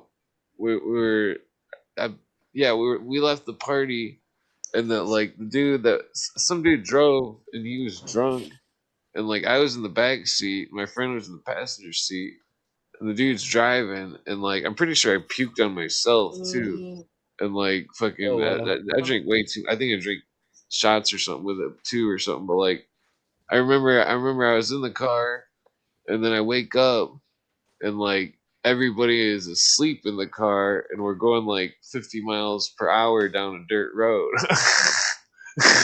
Whoa. And then I wake up my friend in the passenger seat, and I'm like, "Yo, is he asleep?"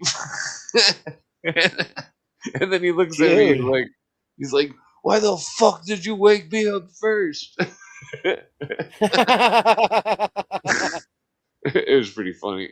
Why did you just let me die? Well, we were lucky. We woke him up, and we were all Damn, safe. dude. Never rode with that dude again. Hell no. You're lucky you woke up, man. Fuck, man. Oh, yeah. Who knows? You'd hit a cactus. Yeah, Well, I don't know how I they say woke like up. that. Like that's what killed like Jimi a Hendrix miracle. or something. Like he like choked on his own puke or something while he was passed He out. had a drunk. gallon of wine in his stomach, which is impossible to drink a gallon of wine. It's impossible to drink a gallon of anything. Yeah. A gallon. Well, if it was He over was like an murked hour, by the mob. I drink a gallon of chocolate milk once in like 2 hours, I think. I could probably handle that. I could get close to It's that. pretty rough though. I was on the I tried, floor, dude. like, I almost pain. water deathed myself one time. I was on probation for a bag of weed, and I had to go to the Salvation Army to check in, right? And this has nothing to do with my doppelganger story, but dude, I was trying to dilute my piss, you know, so I drank close to a gallon of water in a couple hours, man. Oh, dude, I felt like shit, dude. There's a lady recently who died of drinking too much water. Oh, Well, there was a thing. I remember hearing a story. There was like when the Nintendo Wii came out, there was some kind of radio, like Yeah, the a radio. I already know what you're contest. talking That's about. right. Yep. and they did like a who can drink the most water contest, and whoever drank the most water would get like the Nintendo or whatever the fuck. Jesus. Yep. And some woman like Yeah. won it for her kids and then fucking died because she drank too much water. Yep, I remember that. Whoa. That's so fucking nuts terrible. of a story, bro. There was also Jesus. another story. I'm sorry to interrupt. Of a guy that the radio station had a contest. If you get the name of the radio station tattooed on your forehead, they'll give you like 10 grand or something. I heard like about that. And It was the April guy Fool's. did it. Yeah, and it was an April Fool's joke. They tried to get out of paying Oh him. man. I guess he got his money in the long run. It was crazy. It cost more than 10 grand to get the tattoo removed, probably. Well, you ever seen like the Simpsons episode where like Bart wins the Zonk on the like whatever the whammy show or whatever the fuck it is, the Let's Make a Deal or whatever. He wins the Zonk and it's like an elephant, like but it's like a joke, like they don't actually want to give him the elephant. It sounds So like he's when like, he's like, hey, like I won it. It's Mountain- my prize, so I'm gonna take the fucking elephant. You know. Mountain Dew had a contest for, and they had an advertisement that said if you collected 1 million points or some shit, that they'd give you a Harrier jet. That was Pepsi. Pepsi did that. Yeah, Yeah. Pepsi. And the it's guy like- did it, and some guy did it, and they were like they got out of it because like you can't give somebody a Harrier jet, Well, I think Yeah, they had to pay exactly. him money though, or something. I think he did get some money though, yeah. Well, but just they insist it like, hey, settled. I won this shit. Like, you got to give it to me, you know, motherfucker, or you're gonna give me a bunch of money. Yeah, I mean, they thought it was like the most extreme thing that they could do, and somehow the guy got like a warehouse full of Pepsis, popped all the tops, and was like, "Pay me, bitch." So Yeah. crazy. It's definitely human ingenuity. Imagine if you had the number 8675309 back in the 80s, though. Like, how many calls you got on that one? That's what started the whole 555 thing in Hollywood. You know the number? Oh yeah. Was that Jenny song? Somebody keeps calling my goddamn number. It's funny too because like radio stations would set up an 8675309 hotline and shit like that. Yeah, as why a not? joke. That's prime phone number real estate, you know. Oh, absolutely. That'd be a kick-ass number to have. What's your number, Jenny? I got it. Got it. I got your number on the wall. You guys, it's getting late. I think I'm gonna get off here. Oh yeah. That's what she said. Yeah. Yeah, I'm probably gonna pass out here too. Right on, right on. Yeah, I'll take off too. All right, Sparks, always real, man. And Pat Robertson. Anton. Pat Later, Roberts, guys. Anton Wilson. Macho What's up? Camacho Mountain Dew. I'll see you later, Clint. Take it easy. Yeah. Yeah. Well, sounds like everybody's going to sleep. Oh yeah. Yeah, I can't smoke anymore weed. I'm too stoned. I mean, I would smoke a cigarette, but it's too humid out to like open the window. And yeah, I need to quit smoking cigarettes.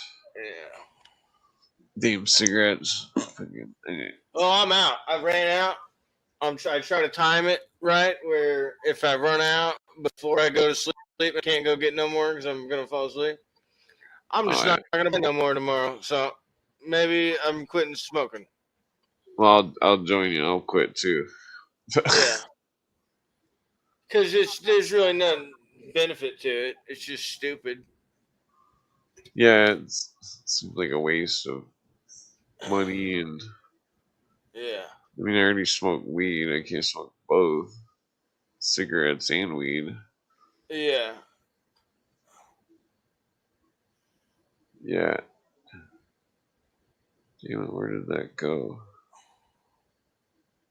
For some reason, YouTube wasn't allowing me to download my own clip of the Iran-Contra affair. Really? Yeah. I'm pretty sure I played it on here before, but it's on one of my hard drives.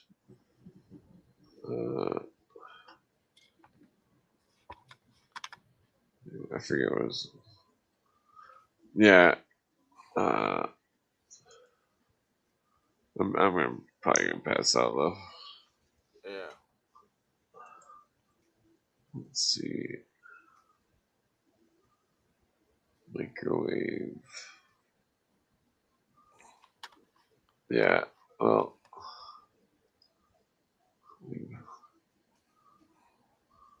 Play my ode to Ozzy.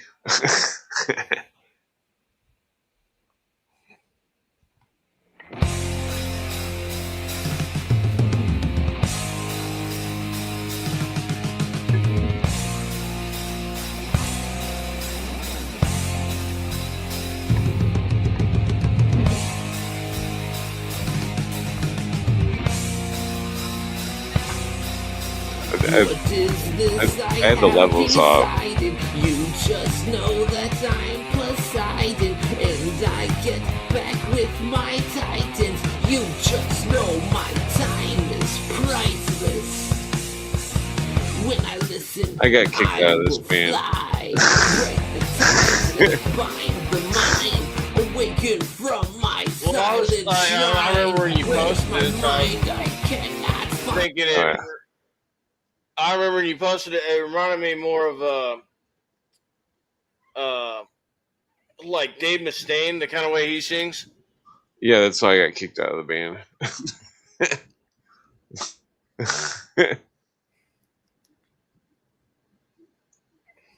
They're like, we don't want to sound like Megadeth. I mean, it's cool. It's cool though. All right. Yeah, I think I played it the other night.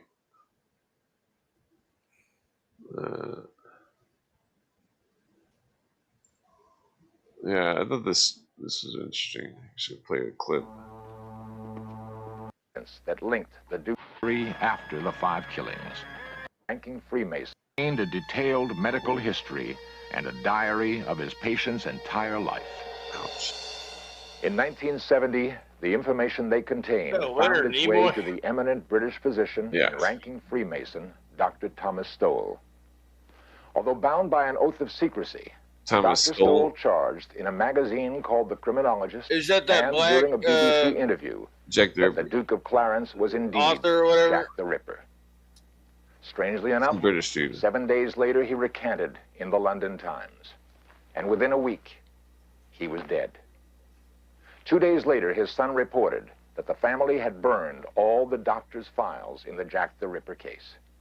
The only real evidence that linked the Duke of Clarence to the crimes had been destroyed. The Duke of Clarence died 4 years after the Whitechapel murders. These years spent in medical confinement. No public reason for his death was ever given. Today, Englishmen and foreigners alike might find it difficult to believe that the identity of Jack the Ripper was known and covered up for political reasons. Nevertheless, recent evidence suggests this theory of government conspiracy is not beyond the realm of possibility.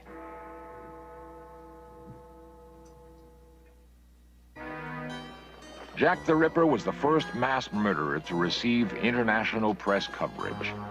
Such publicity undoubtedly stimulated his psychopathic needs. Since that time, other violent criminals have been inspired by his ability to capture the attention of the Pretty press. sure there was a Elliot Ness Unfortunately, episode like this. This is the most profound part of the legacy left by Jack the Ripper.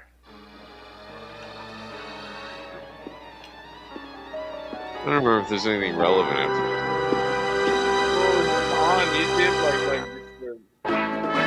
What was the price for a bed for the night? Possibly 5 or 6 people. There was 31st, 1888. Mary Ann Nichols, a woman separated from her husband, found herself once again another part in of the wretched East End. She had no money to secure a bed at a People didn't normally live in a house. They had a room in a house and possibly 5 or 6 people in their Yeah. would become the second victim. All too accurate predictions of his next plans. And finally, he invented a name for himself in explained Some people say it was multiple They say people. the people were Warren killed was like one of the most like influential in, Freemasons. it was like a cover up for like I a think that sex was the scandal part. or something. That's Yeah, he got him pregnant. what I heard about. He impregnated the hookers. Well, there was. I guess there's a lot of Masonic lodges in London that nobody talks about. The Grand, what do they call that? The Grand Lodge or whatever of the World Grand Lodge or whatever. Have you seen that guy on YouTube? Is S. Williamism is his channel name? I'm not familiar. It's like he's like a British dude or something. He's from that part of the world, but he just goes around like films buildings and like shows you the architecture, like he'll go to like 33rd Street in London and he's like, yeah, look at all these checkerboard floors and all this shit. You know what I mean? It's like crazy fucking shit. Well, there's But he like has like drones. He has like drones he flies around and like zooms in on the buildings and stuff and shows you like there's some weird stuff going on. Yeah. Well, London is definitely like I mean, I don't think it's a coincidence that the KGB was in London at that great advertising. That London has all more Masonic lodges than anywhere else in the world per square mile, and that London was it was its own thing before England ever existed, before Rome, before anybody. Nobody knows exactly like how old London is exactly. I mean, some people put a date on it, but it's like nobody knows how many layers and shit of fucking how old it actually is. I mean, like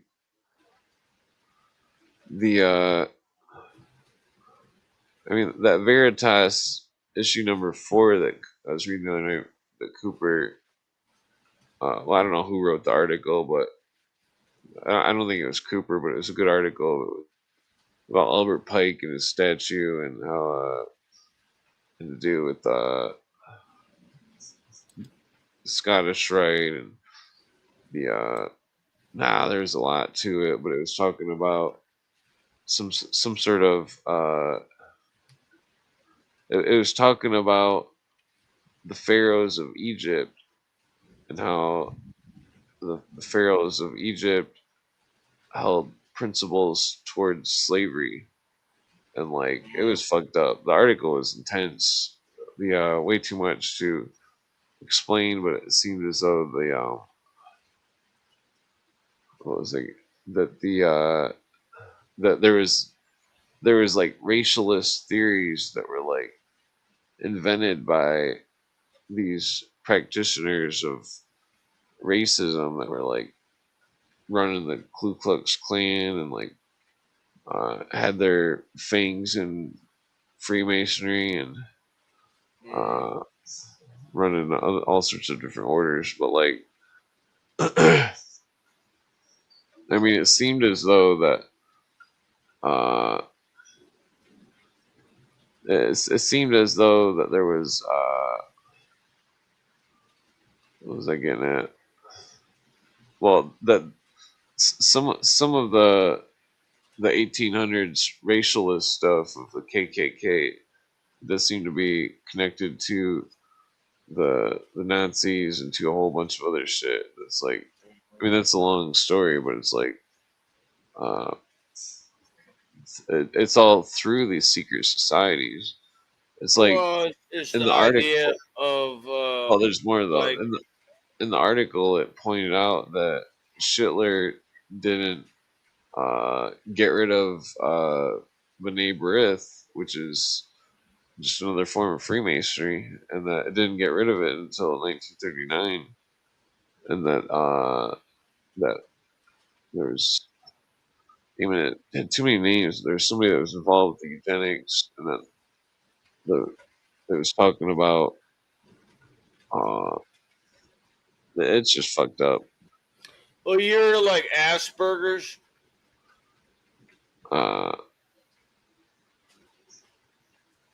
Is this the burger element? No, like, well, it's like autism. It's like a type of autism called Yeah, I know what it is. Asperger's. I'm just joking. But it was like named after some fucking Nazi fucking like psychologist that came up with the fucking term for it. Oh, that's weird. Like it's named after a guy's last name, Asperger. Yeah, sounds German. But I think it's kind of like, it's like when the school teachers have a kid that's a little bit ornery, and then they want to like tell the parents they have something wrong with them, and then they put them on drugs, and so they call it Asperger's. That's what I think it is. But Yeah, I don't know. yeah, it's all just bullshit. Fucking it's like there was this lady that was a medical doctor in like the 60s or something, It was like the 70s. She believed in total rehabilitation. She helped people that were like crippled and all sorts of shit that like completely recover. And then you know, it's like one of my friends, he's got like some kind of mental illness or something, and like he thinks that his whatchamacallit, what is that called? What is that thing that crazy people have? I can't think of the word for it. Psychosis or something. Schizophrenia? Yeah, that's the word. Yeah, he thinks that his schizophrenia will last forever and that he'll never be cured, and that there is no cure, and that he shouldn't even look for a cure or even think of a way to cure it. And it's like, it's bizarre that he just has no hope whatsoever. And like, also keep in mind, I'm not a religious person, but my friend that's schizophrenic doesn't believe in God. He doesn't believe in ghosts.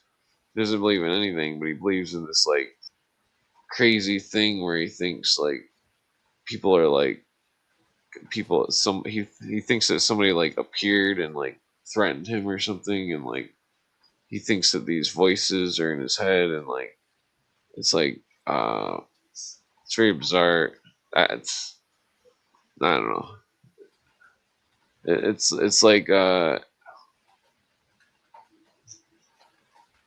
don't know. It's kind of creepy because it's like does he actually hear voices, or just does he think that he hears voices, but he doesn't actually hear them, and then it's like his imagination or something. Did I tell you earlier? I might have been telling someone else's story, but like some dude was talking to me and he said something like it seemed like a normal dude. Then he's like saying shit like, telling me, hey, I was like schizophrenia and like bipolar and a bunch of shit. And then he just says, he's like, I'm like, well, that sounds pretty fucked up, you know, like, you know what I mean? That's what I said to him. And he's like, sometimes I think life is too long. Oh, it's bizarre. And I was like, dude, if you got something in your head that's telling you dark shit like that, then like maybe you got a demon or something. You know what I mean? Like, yeah. Because that's not good talk. You don't want to be saying shit like that. Yeah, I speculated the dude's haunted or something. It's weird because we were playing cards one time a couple weeks ago, and like usually the crazy dude, he doesn't, not to like, I'm not trying to be mean or anything, but like he doesn't, just as a point of reference who I'm referencing to, but like he came over when we were playing cards and he brought pizza and stuff, and like fucking and chicken wings and stuff, and like freaking we were all super stoned, so it was like hell yeah. But like we're outside smoking cigarettes, and like fucking we seen a UFO, and like but I mean, it really, I don't know what it was. It was like some kind of light in the sky, and like it was like it seemed pretty creepy. It like disappeared or something, but it wasn't like it was a little light though. It was like it was like if you seen like 8 or 10 like of the Sirius stars kind of grouped together. It was probably about that bright, and it was like and it looked like it was like in the sky, and then it looked like it went away from us really fast. It was like woof, like that or something, and like it was like it's pretty spooky, but like everybody's seen it, and like it seemed like my friend that heard the voices or whatever, he was like real quiet about it. Like I don't know, I wonder what he was thinking, because he thinks that he said that one time he said that he thought that there was aliens visiting him or something, and it was spooky the way he said it, because he was like saying it in a way to try to like conceal it and make some kind of weird joke, and I'm like, are you joking? You know, I was like, no, seriously, are you joking? Is this a joke? I don't understand. You know, can you please explain it?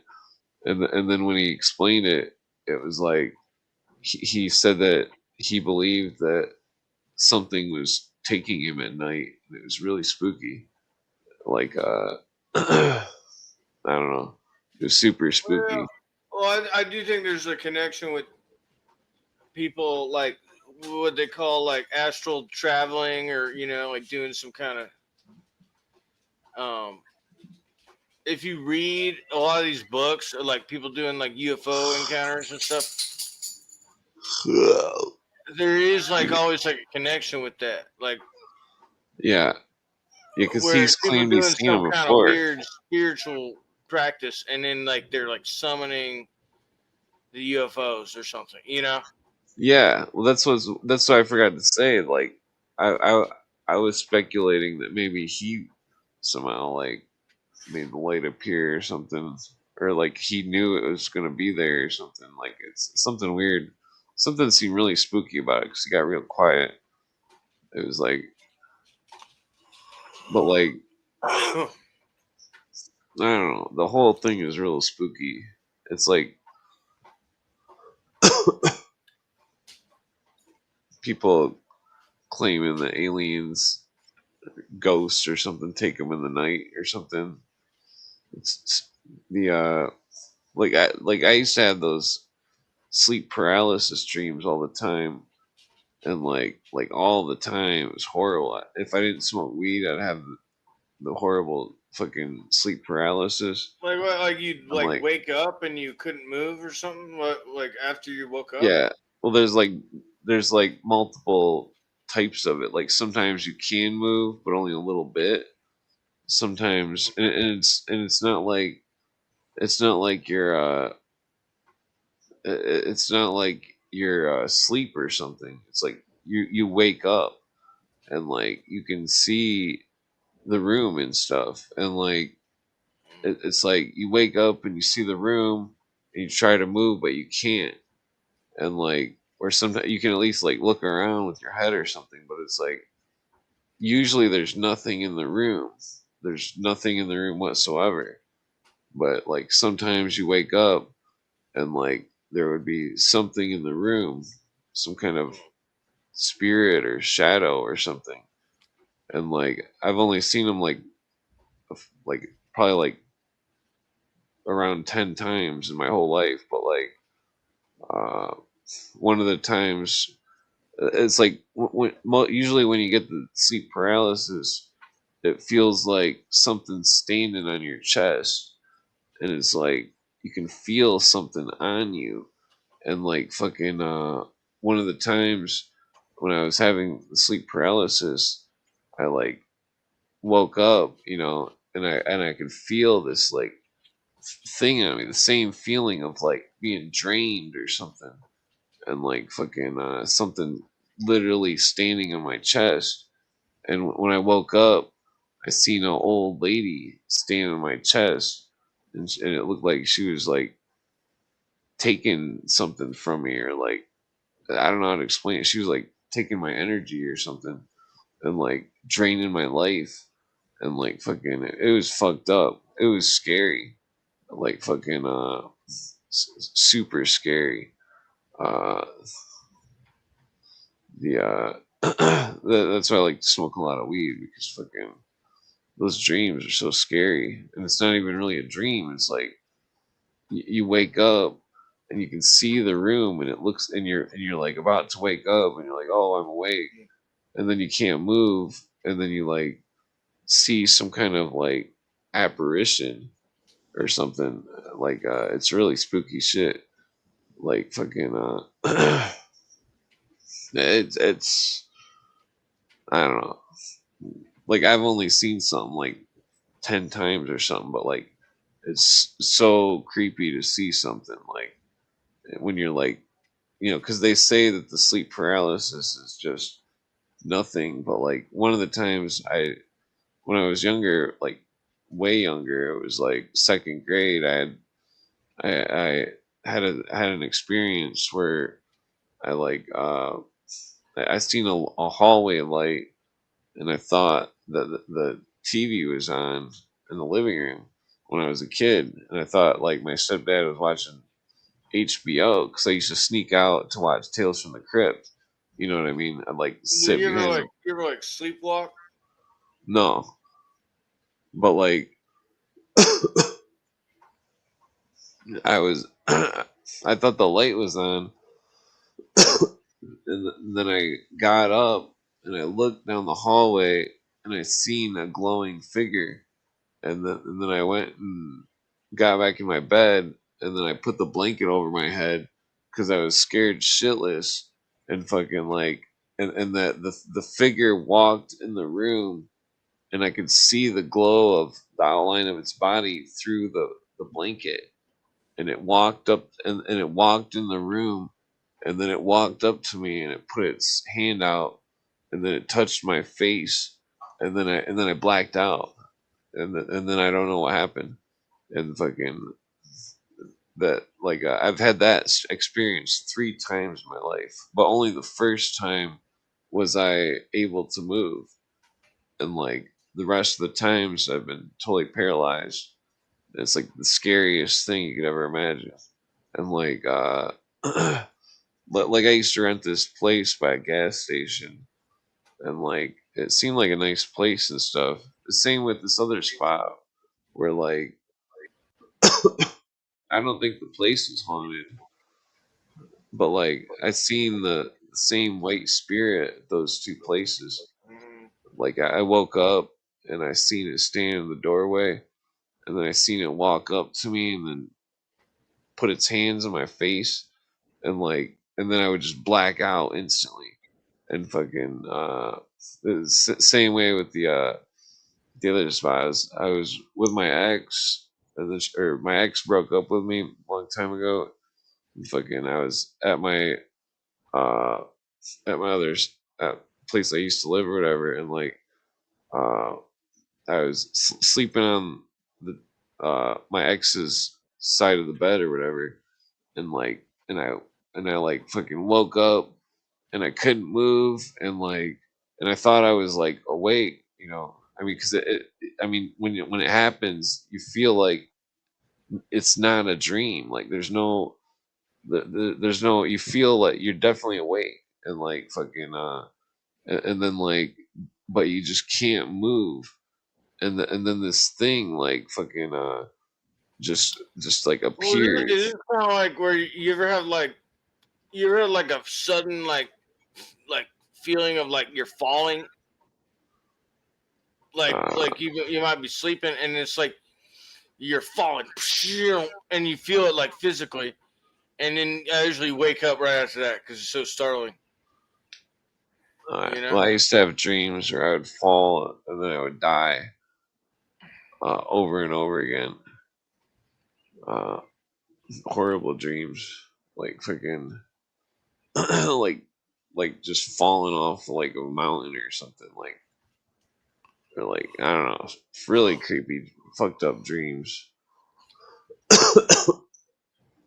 Like I used to have dreams of like, or where we'd all be like in some kind of big house or something, and like, but like we'd be in the basement in some kind of like crypt, and like some kind of like rooms with dungeons or something, and like we would all be like standing there and we'd all be knowing that something was coming, and like and that the in the dream it's like all the windows were all boarded up because we knew that something was coming, and then like when it would get there it was like some kind of horde of like demons or something, like some kind of demons that were like they would break in and then they would try to kill us all, and like fucking in the dream usually I'd always like die to the demons.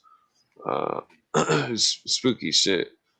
I mean usually I don't talk about my dreams, but I don't know. Well, every now and then you get like a totally weird one. It's like, what the fuck was that shit? No, that's the thing. Dreams are fucking.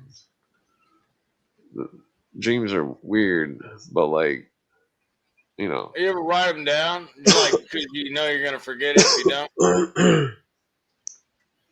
No. Well, I wrote down one dream once. I had a dream that this is before I didn't even have the internet or anything. This is like before I was even like, I don't remember what year it was, but like I had this apartment in the city, and it was like really shitty. I was in the hood, but I didn't know anybody, so it wasn't like there's anything fun to do or anything. But like, but I had this crazy dream of like this castle. It was like a castle in a city, but it was like, but when I entered onto the property of the castle in the dream, the castle like warped to like a different place, and it was in the country, and like the dream was like the dream was like I like warped to this place or something, and like there was like a satanic dinner party or something going on. It was the weirdest dream, because like fucking I wasn't like watching any weird movies or anything like at the time. I was like stuck in the city, no food, no money, like no weed, like fucking no fucking anything, and like working this shitty fucking stupid suit and tie job, or fucking like it was horrible. But like the yeah, in the dream though, it was like I swear the castle in the dream, I seen it later, and I swear it was Kimball Castle in Colorado. I mean, like, it was a weird dream. Like, I don't know. Yeah, I gotta pass out though. It's fucking almost like. Yeah. Oh yeah. Have some dreams. I smoke too much weed. Yeah. All right. Well, I'll leave you alone then. All right. Take it easy. Peace. I got some pretty crazy thunder going on.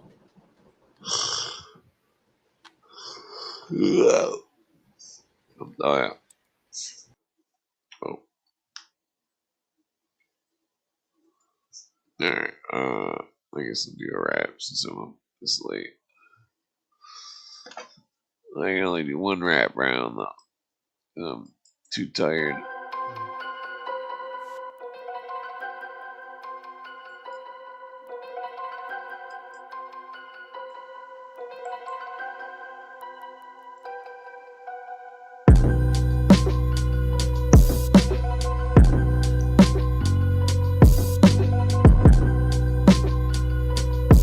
Yo, my raps are cemented in your brain, and I say it like I lamented.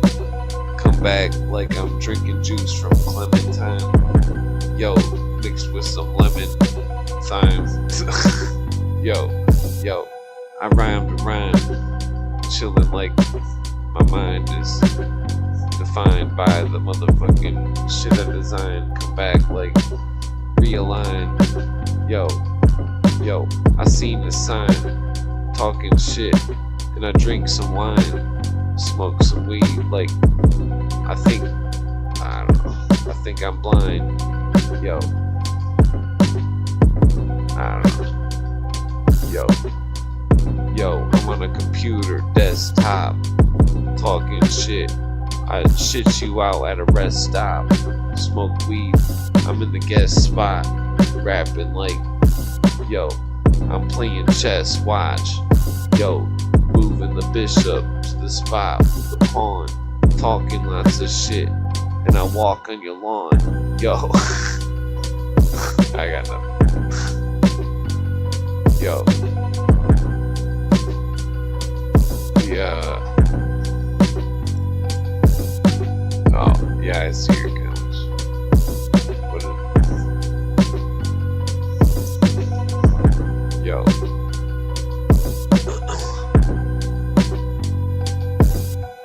Yo, hit the button of likes, like I'm rapping about nothing tonight. Coming back, chilling. I don't know. Yo.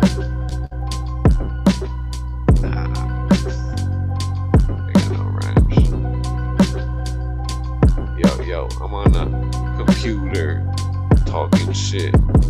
Like, who burn the weed? Y'all motherfuckers know, chilling like, I don't know. Alright, I'm passing out. I'm tired. Yo, I'm going to sleep. In my dreams, talking shit. Like I don't know. Yo. I'm snoring. I'm boring. I'm passing out. Like, can't afford it. Chilling like, yo, I was reborn quick. Smoke weed. And I feel like I'm deformed shit.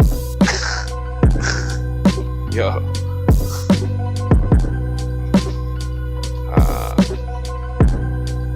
Okay, yeah, I'm with them. Alright, take it easy. Hit the like button. Peace out.